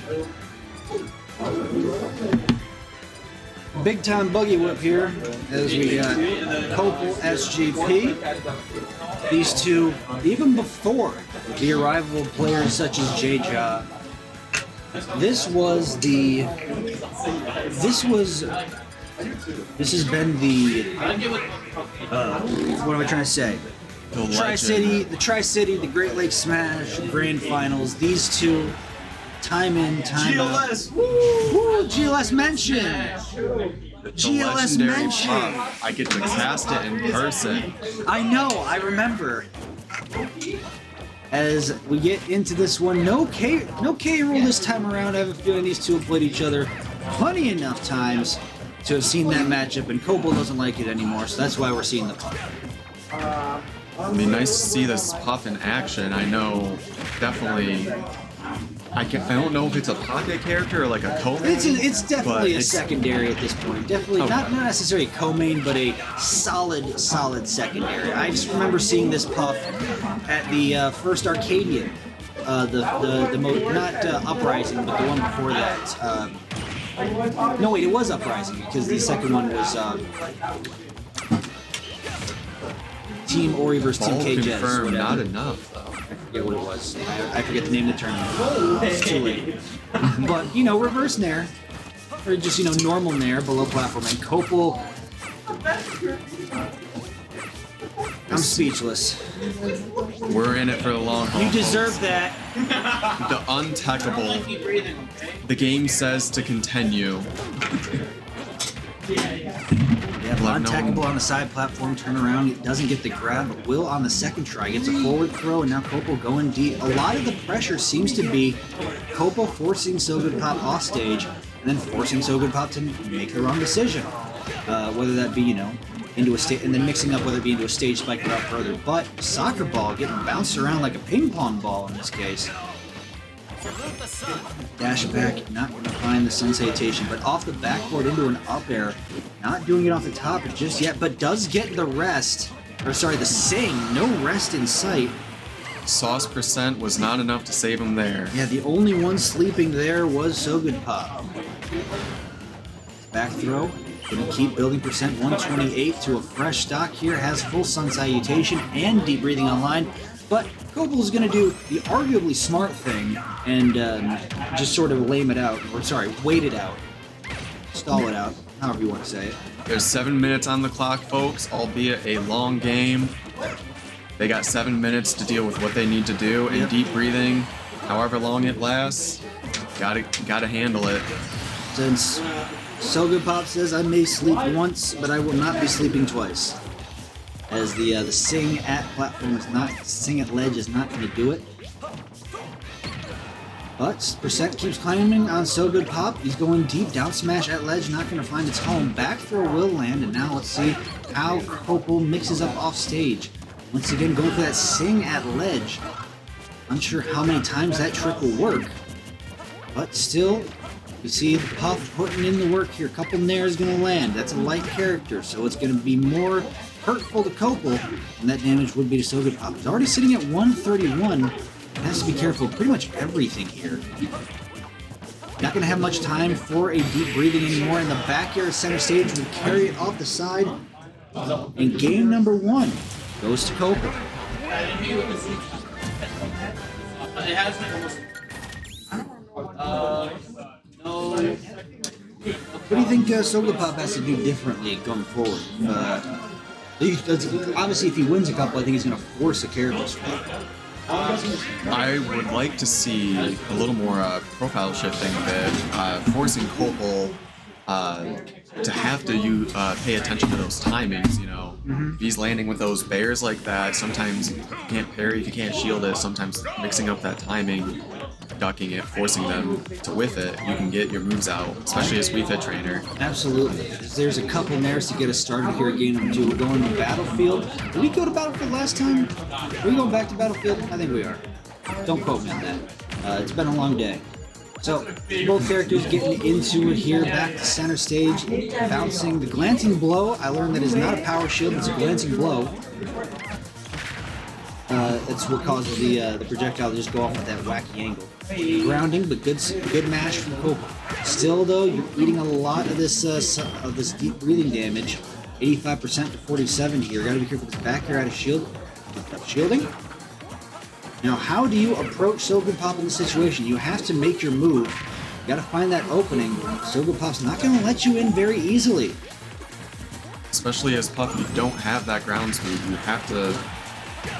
Really makes you want to commit to the air, just trying to approach that, but easily covered. No doesn't even shot. matter. Just no drill rest. way That's real? I believe it is a 50-50 on the timing. If you can get a cancel on the down air, depending on the side they're on, you can get a rest. My goodness, Copel flipped a coin and it said, "Today you shall get heads." Does he get the... Today you shall get heads. As now Copel gets 2 stocks off two rests in this game number 2. The real momentum carrying game, as many people say. Forward air into there you go. Death for Copel. Take that trade to end that stock. But hey, get rid you of got that rage. yeah, but hey, you got 2 full stocks off of rests. Off 2 different rests. So you're sitting pretty if you're Copel. Oh yeah, he's got plenty of room to work with. Got 5 minutes on the clock too. And nobody noticed. I mean, everybody knows the game of the Jigglypuff. How that rest really does more. Even though rest takes stocks, it also does a crap ton of mental damage to your opponent. It shows like, dang, they're getting that stuff, so they're already inside here. Honestly, I would have loved if Copel would have just ripped a rest right there on the the air dodge in. But sometimes it's calculated risk. You don't want to be stupid with it. Especially with a character like Puff, you being very light, you want to be careful with the risks you take. Doesn't take too many punishes to even the game out. Yes, now percent keeps building. With deep breathing online, Copel already has to be careful with this second stock. Run up, grab, forward throw. Not going to do it off the side, but it is going to build more percent on Copel. We're going all the way around here. Soccer ball once again, up tilt, catches him on the. That was F tilt, wasn't it? Yeah, that was the back hit of F tilt. I always forget because it's all still sentiment. Oh yeah. Oh, Gets a spiked? spike. Just like that. Signs of life from So Good Pop. There, I really thought it was going to be the rest. Rill on the shield, not doing much just yet. Still at 113 to 43. The percent is in Copel's favor.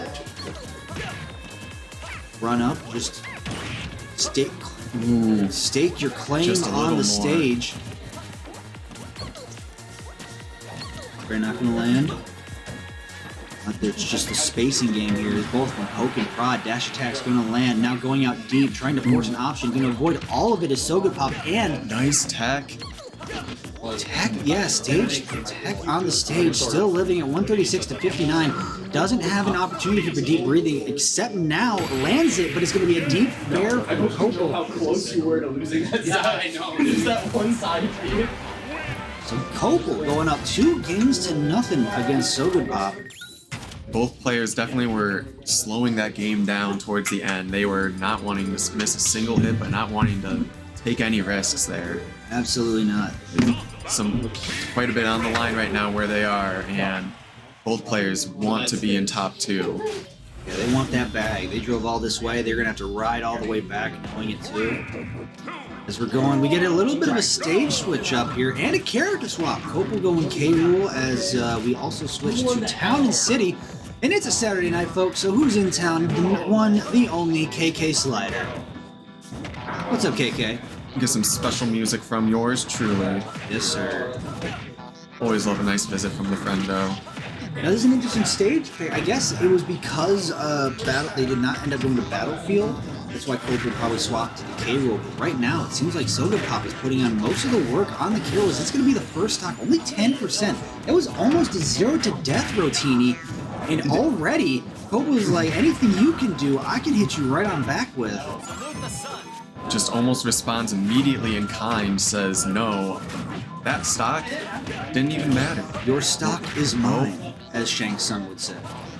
But it looks like So Good Pop is still holding his own very good against this, still keeping that lead strong. Yeah, still keeping that, like, even though it was a brief scare for So Good Pop to lose that stock, but now you're still sitting at 86%. You've almost lapped your opponent in percentage. So you're still sitting pretty in this pivotal game 3. Ooh, the heal too. Making very good use of, even though it's little percent, little by little, that can help.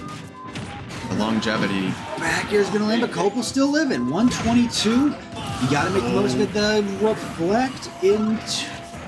Yeah. The counter and reflect. The double pop. Oh, but still not gonna be the stock because that's a big old croc. But second times.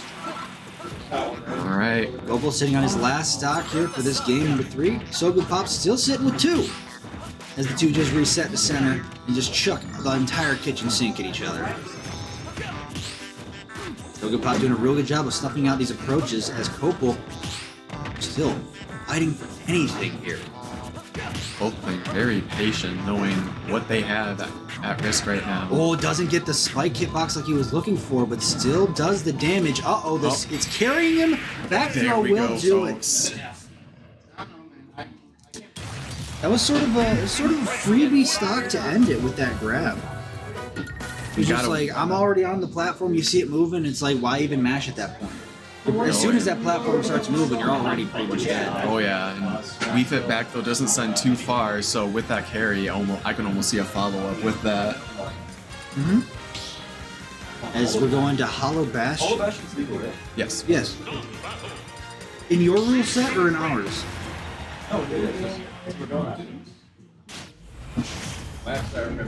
Going back to Puff.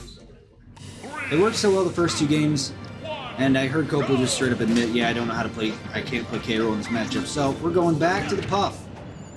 Oh no! Soccer ball is going to land, it's going to be giving way to that up air from So Good Pop, who's going to allow him to get back on stage safely. Approach, there's a little nair ground, but counteracted, a little pop-up into the drill. I wonder if they're using the ball to try and hurt box shift or like get that trade to knock them out of those early multi-hit moves. Possibly, yeah. Carries it back, and yep, sends your opponent still going with these fairs. That nice mix-up. Drill doesn't get the pop out on the side he's looking for the grab, so maybe a whiff grab and a little reversal there from So Good Pop. Now holds the percent lead. Deep breathing on the line too. Yep, loaded ups and Sun Salutation, but that one's going to go free. And up air, not going to do it. Just great DI from Copal. As you're still getting pressured on the shield. Down air, almost taking off the side. This is a Puff that just does not want to lose a stock. No, Copal knows what it means to lose the first stock in this matchup, and that's going to be first stock on for Copal. He's got to make the most of this. Try and get this, and even things up here, but doesn't find the deep kill here on So Good Pop, and almost gets spiked for his troubles twice. He doesn't have the resources to recover, so that's a 2-stock lead for So Good Pop now.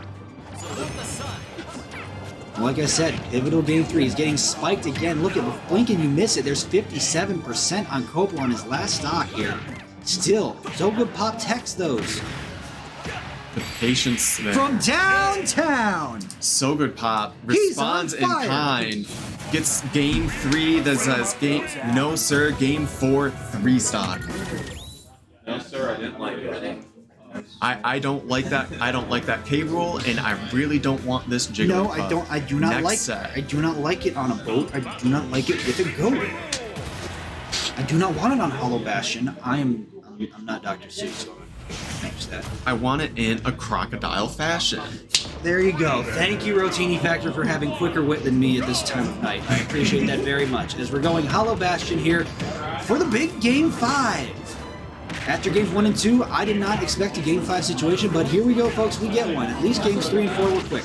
Anyways, now I feel just like Colin Mockery from Whose Line Is It Anyway? Now I'm just being snarky for no reason.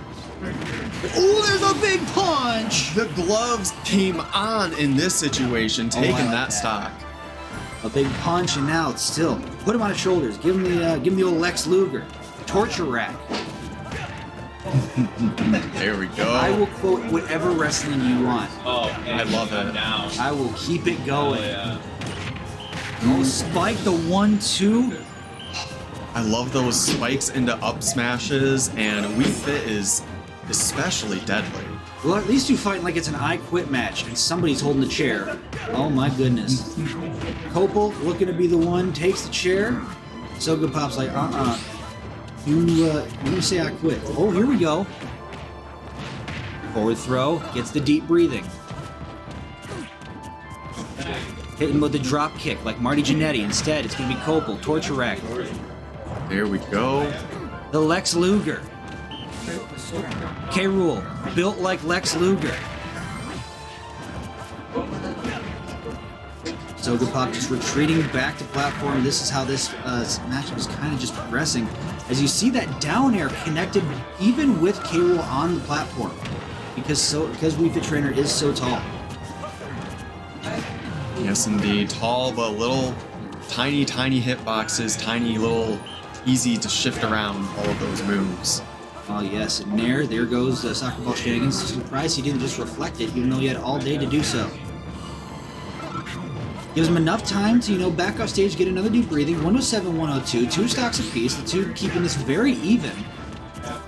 Look at that run-up IRAR, back airs, but up throw. I think that would have gotten right on the platform. That would have taken stock. Oh yeah, and reflects both of them, but I think one reflection ate the other. I think so. That's why we didn't see Sun Salutation come back. I think, woo, there's the blunderbuss. All right, So Good Pop in a last stock. Throwing him out of the ring like it's the Royal Rumble. Just trying to climb his way back in, though. Let's see if he has what it takes. Only 1 foot hit the ground, folks. He still has life. 100% looking like he came in at number 1 here. Trying to go all the way. Still, 2 stocks remaining. So Good Pop fresh on his last stock. Potential, actual tournament stock here. Or So Good Pop.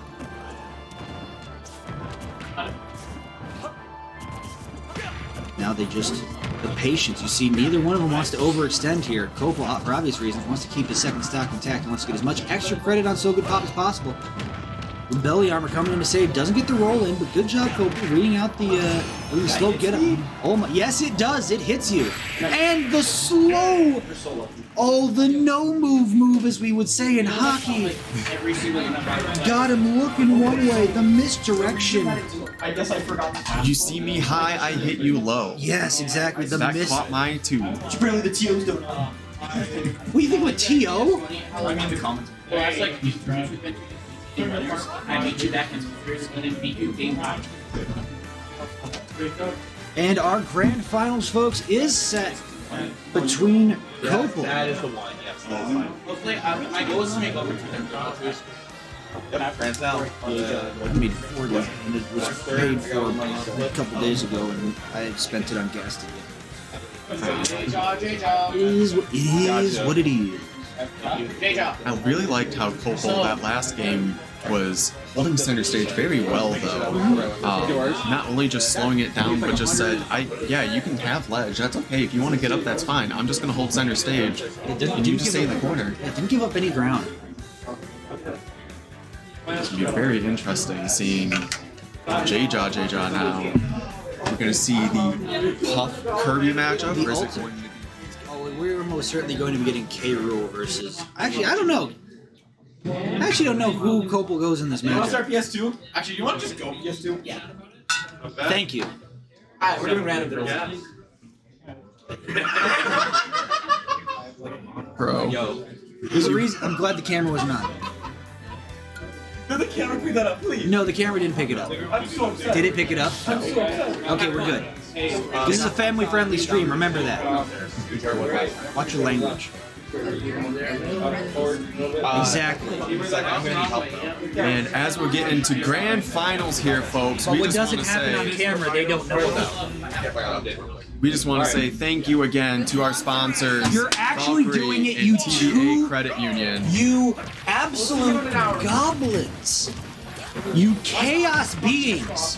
Whether it's the mains or random dittos, however it may be here at North's Strongest, we have grand finals here, and all thanks to our sponsors, Valkyrie, TBA Credit Union, Thank Bry, you. NMC, everyone here has made it work. From top to bottom, a wonderful event until it was made a mockery in grand finals. With these two, yeah, no, We're these running two, random dittos. they're running random dittos for grand finals, with a lot of money on the line. And Kopel already losing his first stock. The J-Jaw doc. What's that doc cooking? Is that Dr. Phil, or is that the doctor from Simpsons? Is that Dr. Nick? Well, I mean, I think this might be house doc. My doc, Patch Adams. His doc. Who's a bad doctor? I can't think of any references that probably would His doc. Yeah. Because I think we thought of the same one immediately. Yep. That we can't really make reference to it. This Dr. Moreau. This Doc, let me tell you. This is my. I'm just running my favorite skit, my favorite bit from any. Snow versus Big Boss. I love that. Snow Yep. versus Boss at Xanadu. You got TK and Coney on the things. My boss, my doc, Pat Jet, his doc, my doc, his doc, Doc Stuff. It was a glorious, glorious set to commentate. Oh yeah, and I really, love that. if they're going to be doing this, hey, why not us do the same? Really, in commentaries. Zero negative. And why is JJ 20? Yep, I'm changing right now. Yeah, we don't know, but hey. Just remember, folks, Copel is coming from losers. Copel has to win 6 games. JJ has to win 3. This is first. I am not touching the Okay, but still, he's gonna miss. Do we even try it here? Because like, because I mean, Copel. Look at JJ's doc. Like, I think this is house doc. Maybe Dexter doc. No, this ain't. No, that's. That is actually Doc McStuffins. That's Doc McStuffins. Soft. Soft. SAWFT soft. And you know, one could even say, surprisingly, Random Dittos could be a testament of who's the better Smash player. Y'all are gonna have fun with this, so am I. If y'all are gonna have fun with this, so am I. I think this just speaks to who's better player alert. Not only can you win or lose at the select screen, Wait, we had this match. are you just can you win? Yeah, who's gonna win? Oh man, the JJ.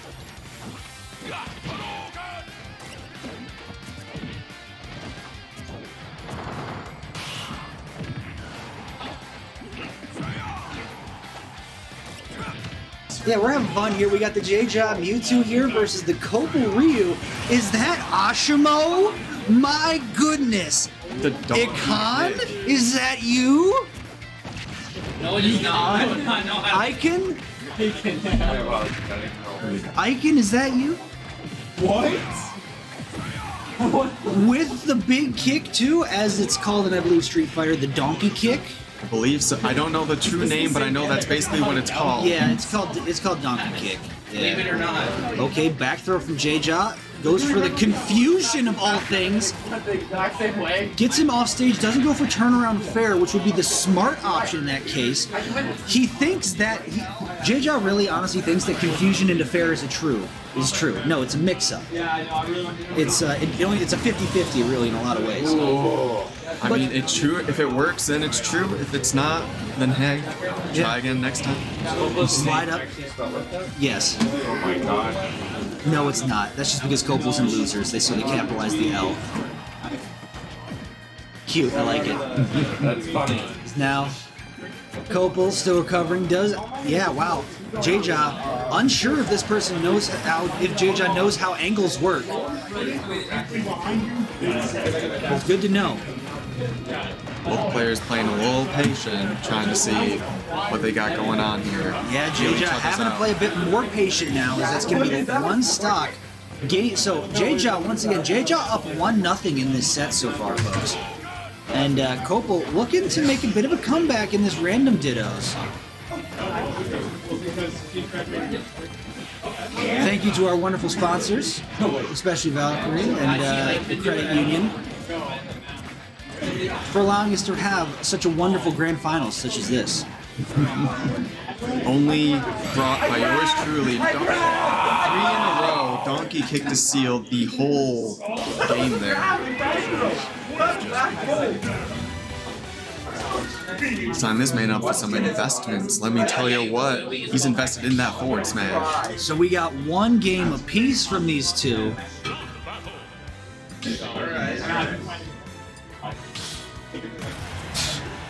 See, here's the problem. Copel already acted like this long before JJ got here, and now that JJ got here, it's just simply amplified. They've amplified each other's powers. They're a perfect foil for each other for moments like this because they are both just beings of chaos in a lot of ways. Copel obviously still being on Joy-Cons this whole time, even doesn't matter what character he is. He plays on double Joy-Con controller. J-Job being a Kirby main with zero respect for anybody he plays. So they're the perfect foil for each other as they just go for this insanity. I love that energy though. It brings a. Now look at that F smash! Are you kidding me? J-Job. Copel does not know the meaning of roller cancel. Just grenades away. He also, do you think Copel? Okay, Copel does know that you actually have to refill the ink. That's good to know. As these grenades keep covering the stage, in every way, does like I said, what's a roller cancel to Copel? Doesn't know. Doesn't know, doesn't understand. But he knows how to fill his ink. That's what matters, because I don't even know how to do that. It's actually shield plus B. Real? Okay. Yeah, it's one of those things. It's just like Steve, how he respawns the crafting table. Oh, okay. Same way. Good to know. I have never played the characters. They're just jumping over each other, and J-Jaw just let that up tilt rip. Bri, I am so sorry. This is how it has to end. We'll truly see who the North strongest is. Yes, the ultimate battle of the North. Random dittos in grand finals. I tried to tell Bri that I tried to pump up Bri and say, hey, you're running an actual Michigan regional here. And it took till the very end for me to be like, they threw that out the window for you. This is still a Michigan regional in a lot of ways because, folks, we had a wonderful attendance. Over 50 people here. Absolutely. 3 events running total. Melee, Ultimate, and a special mystery game. Absolutely. Just seeing... It was a great turnout, and is a great turnout. Ooh, what an F smash! Copel read. Copel rolling in like a.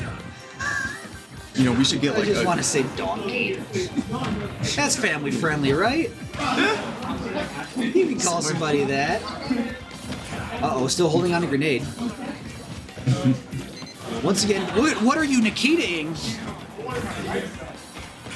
He's mashing, but is he though? Squidling's overcoming. Get me out of here.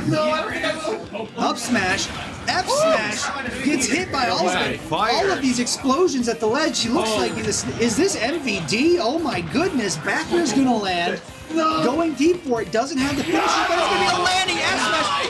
Copel's 1 game away from a reset, and I'm about to lose my mind. Are we gonna get a random doubles reset in grand finals? Random dittos.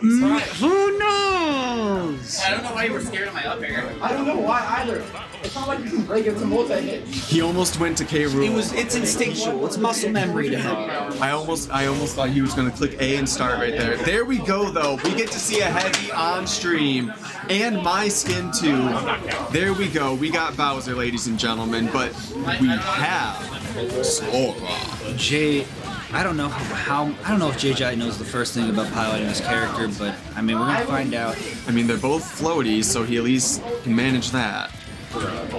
So, Copel has to win 1 game for a reset. JJ has to win 2 more to take the entire tournament and free me from this prison. Hellish prison. I mean, hey, you said the first word, not me. Hey, well, hell, we're talking about the place. Come on. There's a difference. Traverse City's a beautiful place. I know what you're talking about. Hey, did you know that Michigan actually, that hell is a place in Michigan? Yes, I do. I know. You can get mail correspondence from hell if you send them a thing. Yep. It's a popular place to also send out your Santa letters for some reason. Yeah, a lot of people will go to hell, Michigan, to merely mail Santa from hell. It's a weird little thing, I know. Who knew the North Pole was in hell? And Michigan, of all places. Okay, hold on. First, pause for a second here. That is twice now that J-Jaw has completely parried Bowser down B perfectly, effortlessly, in a move that would shield break. Yeah. Otherwise, with no fear about it. That just goes to show the level of respect that J-Jaw has for his opponent. That being none. That being absolutely 0. Does not matter. I don't care if I have a shield. If I can parry, that's what matters. I don't care about your gimmicks. I don't care about your cheese. I am not lactose intolerant. Exactly. Lactate pills are for the weak. What? Did I stutter? I stand by that position. You can quote me on that. Put it on Twitter. Put it on Twitter with my, you know, those quote me Twitter accounts where it's my face. Lactate pills are for the weak. Oh my god. I double down on it, baby. Here we go. Dash attack's gonna land, and he's still Bowser's at 192. If JJ loses this stock, this is certainly over for him. Sora Simply, I was gonna say Sora can recover from the Bowser side, so. and you can pretty much recover from anything. He just has to land something like, I don't know, an up air, or you know, possibly even an up B. Then I remember JJ does play with headphones on, so.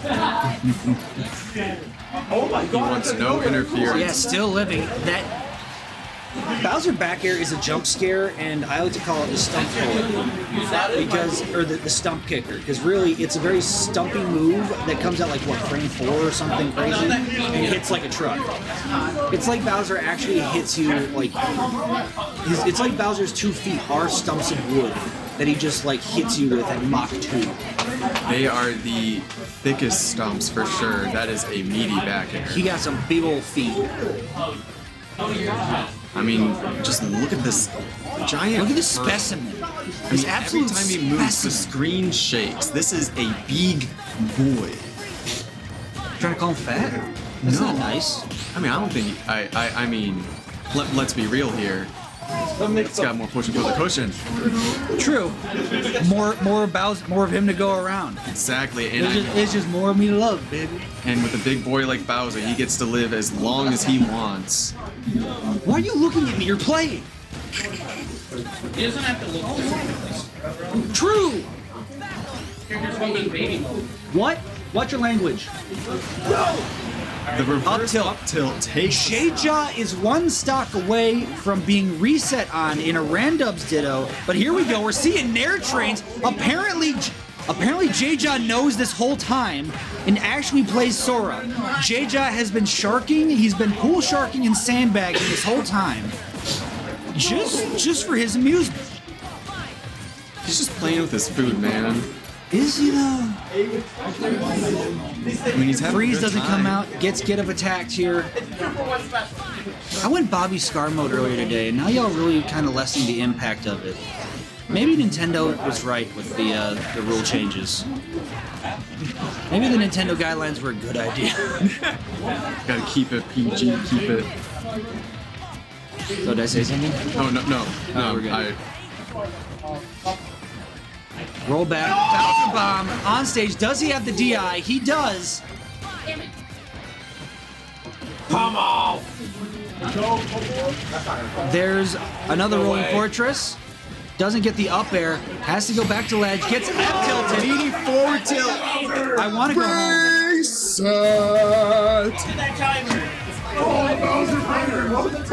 There we go. That's all you need to know.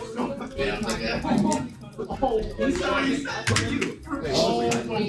was at like a minute and 30. That's so fucked up. Did you know I did that issue? No, I didn't. All right, folks. This is the grandest of finals. Both players and losers now. And we're Full still reset, doing a random dead. and they're still. You gotta play the bit. You gotta commit. I will take this. What is this actual matchup we got here between two actual characters? That's not up there. I'm not shaking off a hazy dream. No, this is not. Are we engaged right now? I mean, you might be. I mean, I'm not married. I mean, I'm not sure. Like, it looks pretty engaged, but I mean, it's definitely not the 3 houses that I know. You own 3 houses? It's a lot of real estate. I mean, it's just a lot of Fire Emblem, and there's a lot of real estate in Fire Emblem. Yeah. They'd be running all over those maps, dude. Have you seen that gameplay? It's really like Definitely not what you see in Smash, you know. Very strategic, where here it's just a lot of button pressing. pressing a lot of buttons, these two. Doesn't have it to make it back. Just knocked a little bit too far. Copel, the Roy, still going. Copel got a real character. J-Jump. J-Jaw got Ike, who I have strong feelings about.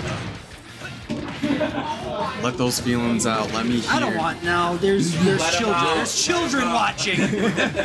There's children watching. It's not. We're all tired. Now's You can not be the time. strong. Now's not the time. Trust me. It's another place and/or time. I mean, catch me off stream and I'll give you my thoughts and opinions about Ike.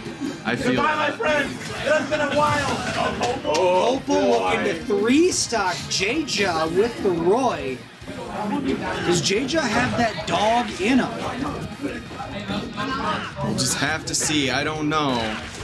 J-Jaw, known furry, does have that dog. Does he have that dog in him? Now, does he have an actual dog? Does he have? I don't know. Unsure. Because you get that dog in him power Rensuo, boost. I know for a fact though, does have that dog with a poodle sonar. Ooh. So he does got that dog in him, that power boost. Because of that curly hair, you know. For some reason, they always go towards poodles. The luscious hair. Either that or Cocker Spaniels.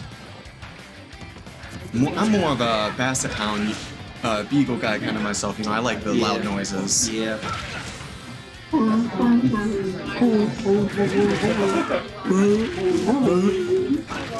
F-tilt gonna land once again, but J-Jaw at 129, wondering why you put yourself at ledge against the Roy, and you kind of asked for that one there. The famous Jer to seal game 1 of the reset. Couple up. Now what does the random roulette deal us now? Game 2. So sorry, Ryan. I'm so sorry. Yeah, for fucking great. Hey! Watch your mouth! Take that. You don't know how much the mic is picking up. And once again, another... This just looks like a Northern Michigan matchup, doesn't it? This is a Northern Michigan matchup. Who we got playing right now that's not Kobo and Jay? We got Easy and who? We got Easy, well, I don't think Big Jess... Well, no, Big Jess didn't even play Wolf. You know what? We actually don't have a Wolf player up here. Really? Not these days. Interesting. Not that I know of, at least. You know, I play a little bit of Wolf, but he's not a heavy main. He's not a heavy player. Interesting. Huh, yeah. But Easy on the board here, in spirit. In spirit. Through the power of the random has brought us Easy in spirit. Up air. Yes, you're just playing LT Great. What did you tell me? Copel now playing LT Gray from Nasby 2. Live and in person, game fresh out. Wonderful game, by the way. If you have, I recommend pick it up when it's on sale, or if you really want to be supportive, buy it at full price. Do whatever you want. I'm not your dad. And hey, full price is only $50 for this game. It's not that 60, not that 70. Yeah, and you get a wonderful campaign mode too that's a roguelike. Really? Yeah, it's a great time. There's a lot more content to it. It feels so much nicer to control too. Top That's to bottom. good to hear. Wonderful, I've been hearing a lot of good things. Hopefully we can be. Hopefully soon regions will start running pretty sizable brackets in that as well, because the melee folks love it. And I'd be happy to help post on it too. Yes. Now Copel gonna make it back, land the Wolf Flash, but not take the stock. Copel already falling down a stock to J-Jaw's Toon Link, and J-Jaw having Toon Link combos for some reason. He's got that bomb in him. He's got the bomb recovery. He's got the bomb recovery. And now trying to catch a greedy roll in. But it's going to be a Nana off the side to take J-Jaw's first stock in this game number 2. If these two go to game 2, I'm going to lose it. I'm going to actually... 10. I'm going to lose it. Weak hit of Wolf Flash, not taking any percent there. I will make a twit longer to these two if it goes to game 10. I mean, can you believe it? Game 10 random dittos. Please no. I love this tournament. It's been a wonderful day. It's been a wonderful time. However, it's been a very long day as well for a lot of folks. Indeed. We're coming down to the wire here between Copel and J-Jaw. Copel going deep for that nair, but instead gets reversaled with the upbeat and is on his last stock for this game number 2, using the bomb as a smokescreen to hide his up smash. J-Jaw smarter than that though, doesn't fall for it. Copel also afraid to let back air rip, one of Wolf's strongest moves.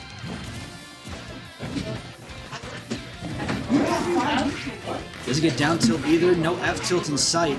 At 124, the Toon Link is alive. Back throw should do it unless he mashes out. Copel proceeds to say, forgot he had laser as a wolf. Yeah, it does, but still doesn't have the 2-frame he's looking for. Please, Obi-Wan, you're our only hope. These are not the 2 frames you're looking for. Grounded up, but you're gonna land, do more damage. J-Jaw 152 with 2 stocks. Copel on 1 stock, 84%. Forward throw, not gonna do much. That's just gonna get rid of the bomb. Add more percents, anything more for that sweet nair to just take the stock. Copel went for a risky option there. Avoids the downbeat. Does he have the recovery?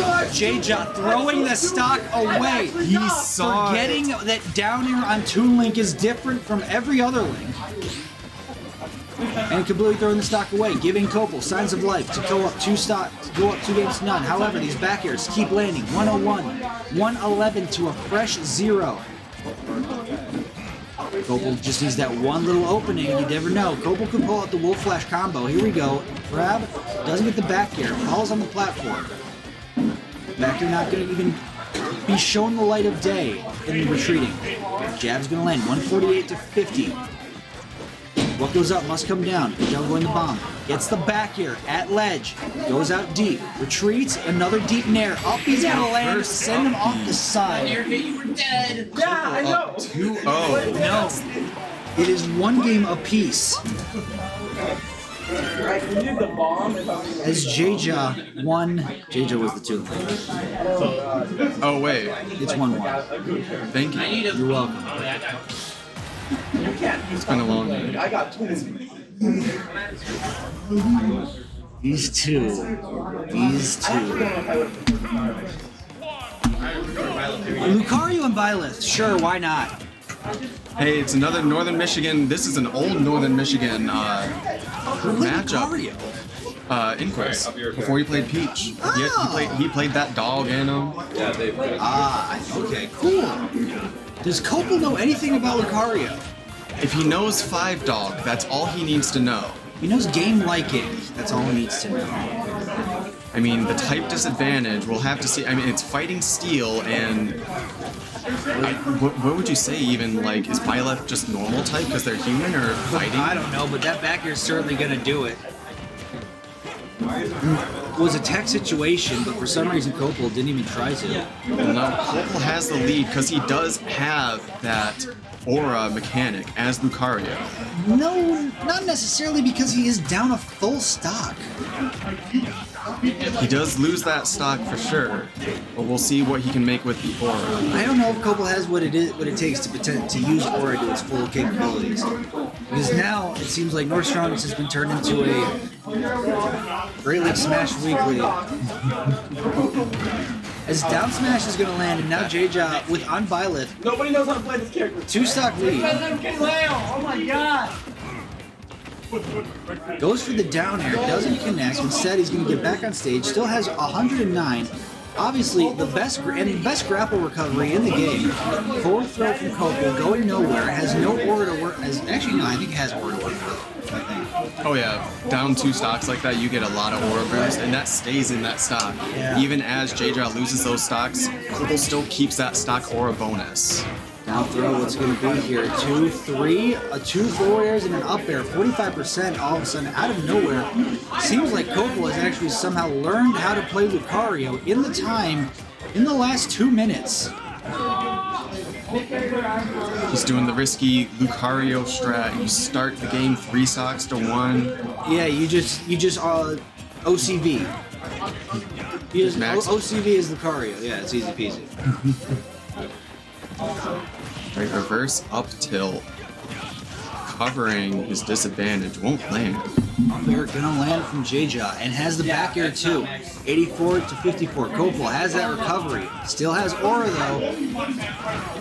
As the percent keeps building. Nair goes for dash attack. Maybe looking for a side B here on get up. No, goes for down smash. Doesn't really get anything else. Instead, forward throw. 91% to 87. Copel still on his last stock here. Jaja audibly terrified until that moment. Up smash lands. And now Jaja once again, Jaja is once again a game away from winning North Strongest 2. Just do game 5. No! God, no! Boy, Mr. Copel! Did I just hear? But did my ears? It's gonna be a game 5. I don't I'm gonna get apologize. Kiro right now. You don't. I don't apologize. You don't apologize? They do not apologize. We all want to go to Denny. I don't. Let's go! Ganon. So this is an interesting Northern matchup, I will say. Personally, having to handle this matchup, This is you versus pain. Inquisition. Yeah. This is pain. But remember who's playing, and remember the Exactly. circumstances of the situation. Do you really think it's going to be that painful one way or the other? No. I think it's going to be painful in one way, as we see Jaja already having 71%, and Copel having to be forced onto Peach, or Daisy in this case. And already they're catching Jaja from ledge. Wizard kick is going to land an up smash just at the very end of it. Turnaround F smash. There goes Copel's first stop. They call me Maker. They don't. It's Rickles. We do not call you. Nair onto up air. Look at that, 36%. This is your home field. Now tell us what's going on in this matchup here. I've been talking a lot. Please save me. He is striking the fear of Ganon into this Daisy player. It does not matter what he does. Those forward smashes, they don't need to hit. They don't even need. They can dodge. They can whiff, and it is still menacing. Because it may not be the first one, may not be the second, but it's gonna hit. And he just needs one. Now, what kind of forward smash is Copel looking for? Because so far he's been going with the golf club. You think the pan would work better? I think. Do you think Copel knows how to change it? I wonder if he does though, because that I actually do know how, and I can't say which ones do a certain angle or which ones do their I believe angles. pan sends more up, golf club sends more horizontal with a sweet spot, and then I forget what the third one is. It's a tennis racket. Tennis racket, yes, sends more horizontal. I'm thinking you'd want that horizontal stage positioning against Ganondorf, because once you get him off stage, all you need is just those turn-ups, and he should be dead. Yeah, but the pan makes a funny noise. And I do like the funny noise. As now Copel is on his tournament stock, the potential last stock of North Strongest 2. Will a Ganondorf take Will Ganondorf be the North Strongest after all? If it is, you have to put Ganondorf as the number one in the top 8 picture. Ganondorf, but he's gonna make it back. On to dear life to this stock. Goes for side B and gets caught with a back air, sweet spot back air. He's trying to stick out those big limbs, cover a lot of ground. Spot dodge, another parry, F tilt, give him the boot. What size shoe are these? What brand is this? Ooh, Big that was sword. close. Up tilt. Any hill Up air, not gonna do a back air, not landing either. Dash attack, failing. Now he's at ledge. Copel catches him with the dash attack. Still, the pressure being put on Jaja. He gets back to center stage. Back air, that's not much of a shield to talk about. Has turnip. Air dash is back. Doria again. He is making him respect space. Back air, lands. Air. Still living is Copel. Hovering there. F smash. Holding on to dear life. There is one hit left in this Daisy's percent. Why is there no... I would love to see more command grabs from Jaja, but at this point, I don't think you need it. As you just let him get up and hit you with the fair, dash attack's gonna land. What's gonna be the landing? Another dash attack. No jump. Gets to let The turnip, he did not get up in time. The turnip stage spiked him. Can you believe it, folks? We got a game 10, random dittos, grand finals here. Are you okay? The stage spike of the turnip. I think that wraps up this tournament perfectly. This is just exactly, I think this is just par for the course at this point, you know. I cannot believe this. And you wonder why I don't come to Great Lakes Smash. Ladies and gentlemen, The answer's I 'cause did I'm not working. even expect that. That is so anticlimactic too. And now we get King D. What is this? and Simone Belmont. What is this, dude? I don't even know what this is. This is this online? This isn't. This not Elite Smash. This is Augie versus Nestea here. Let's go. Sure, why not? DDD, Nair, forward air landing. That's a stock, easy peasy. Everyday league. That's first stock for J-Job. Copel rolls the dice, and this is not his favor. I don't smoke, but I'm gonna need a cigarette after this set. I feel that. I know exactly what you're talking about. Up air is landing. Another up air. That is going to keep putting on a lot of percent here early. And now goes for the inhale, doesn't find it. Good spot dodge. Up tilt, still putting on the damage. J-Jaw only 57 on. Whoever's playing that epic music, not warranted, trust me. Back air does it. I can't believe that turnip actually killed J-Jaw. I still can't believe it. Back air's gonna land, and it's not gonna be enough for recovery. Copel, I don't think Copel knows air dodge. I don't think Copel knows how to recover as the Belmont. He's just going to gobble him up at this point. There's just, what is a man to do against Gobble, gobble. It is turkey season. Be sure to prepare those turkeys in time. You don't want to stuff your turkey and cook it. And the longer you this- want to the cook longer it this- separately. The longer this set goes on, the longer I'm worried about We're talking about turkey, and there's all these other things. Rocket Hammer, please. Thank you. The sweet release, J-Jaw has freed us all, and now poetic only ending to North Strongest. J-Jaw takes it here, folks. Grand Finals, Game 10. Random Dittos. I am a shell of a man at this point, folks. If you can see, if it is true, and you can see me in the bottom corner of this whole time, congratulations. The winner of North Strongest 2, J-Jaw over Copel, Game 10, bracket reset, random dittos. Please no. I'll do it. I can thank you all for tuning in and watching this event from start to finish. It's been a day. It's been eventful, climactic, however which way you put it. And we just want to say thank you one last time Thank to you our all. sponsors. Thank you to everyone here. Thank you TBA, Valkyrie, NMC, everyone who has helped put on an immaculate and entertaining bracket. This has been one for the ages, one for the books. And that final chapter, that final page has turned, and the book is done. I don't even care that it says Moose above me right now. Thank you very much. Now I shall interview J-Jaw. I shall Catch y'all later. Rotini, thank you. Good luck. I have only 2 questions, and the first one is why? Why not?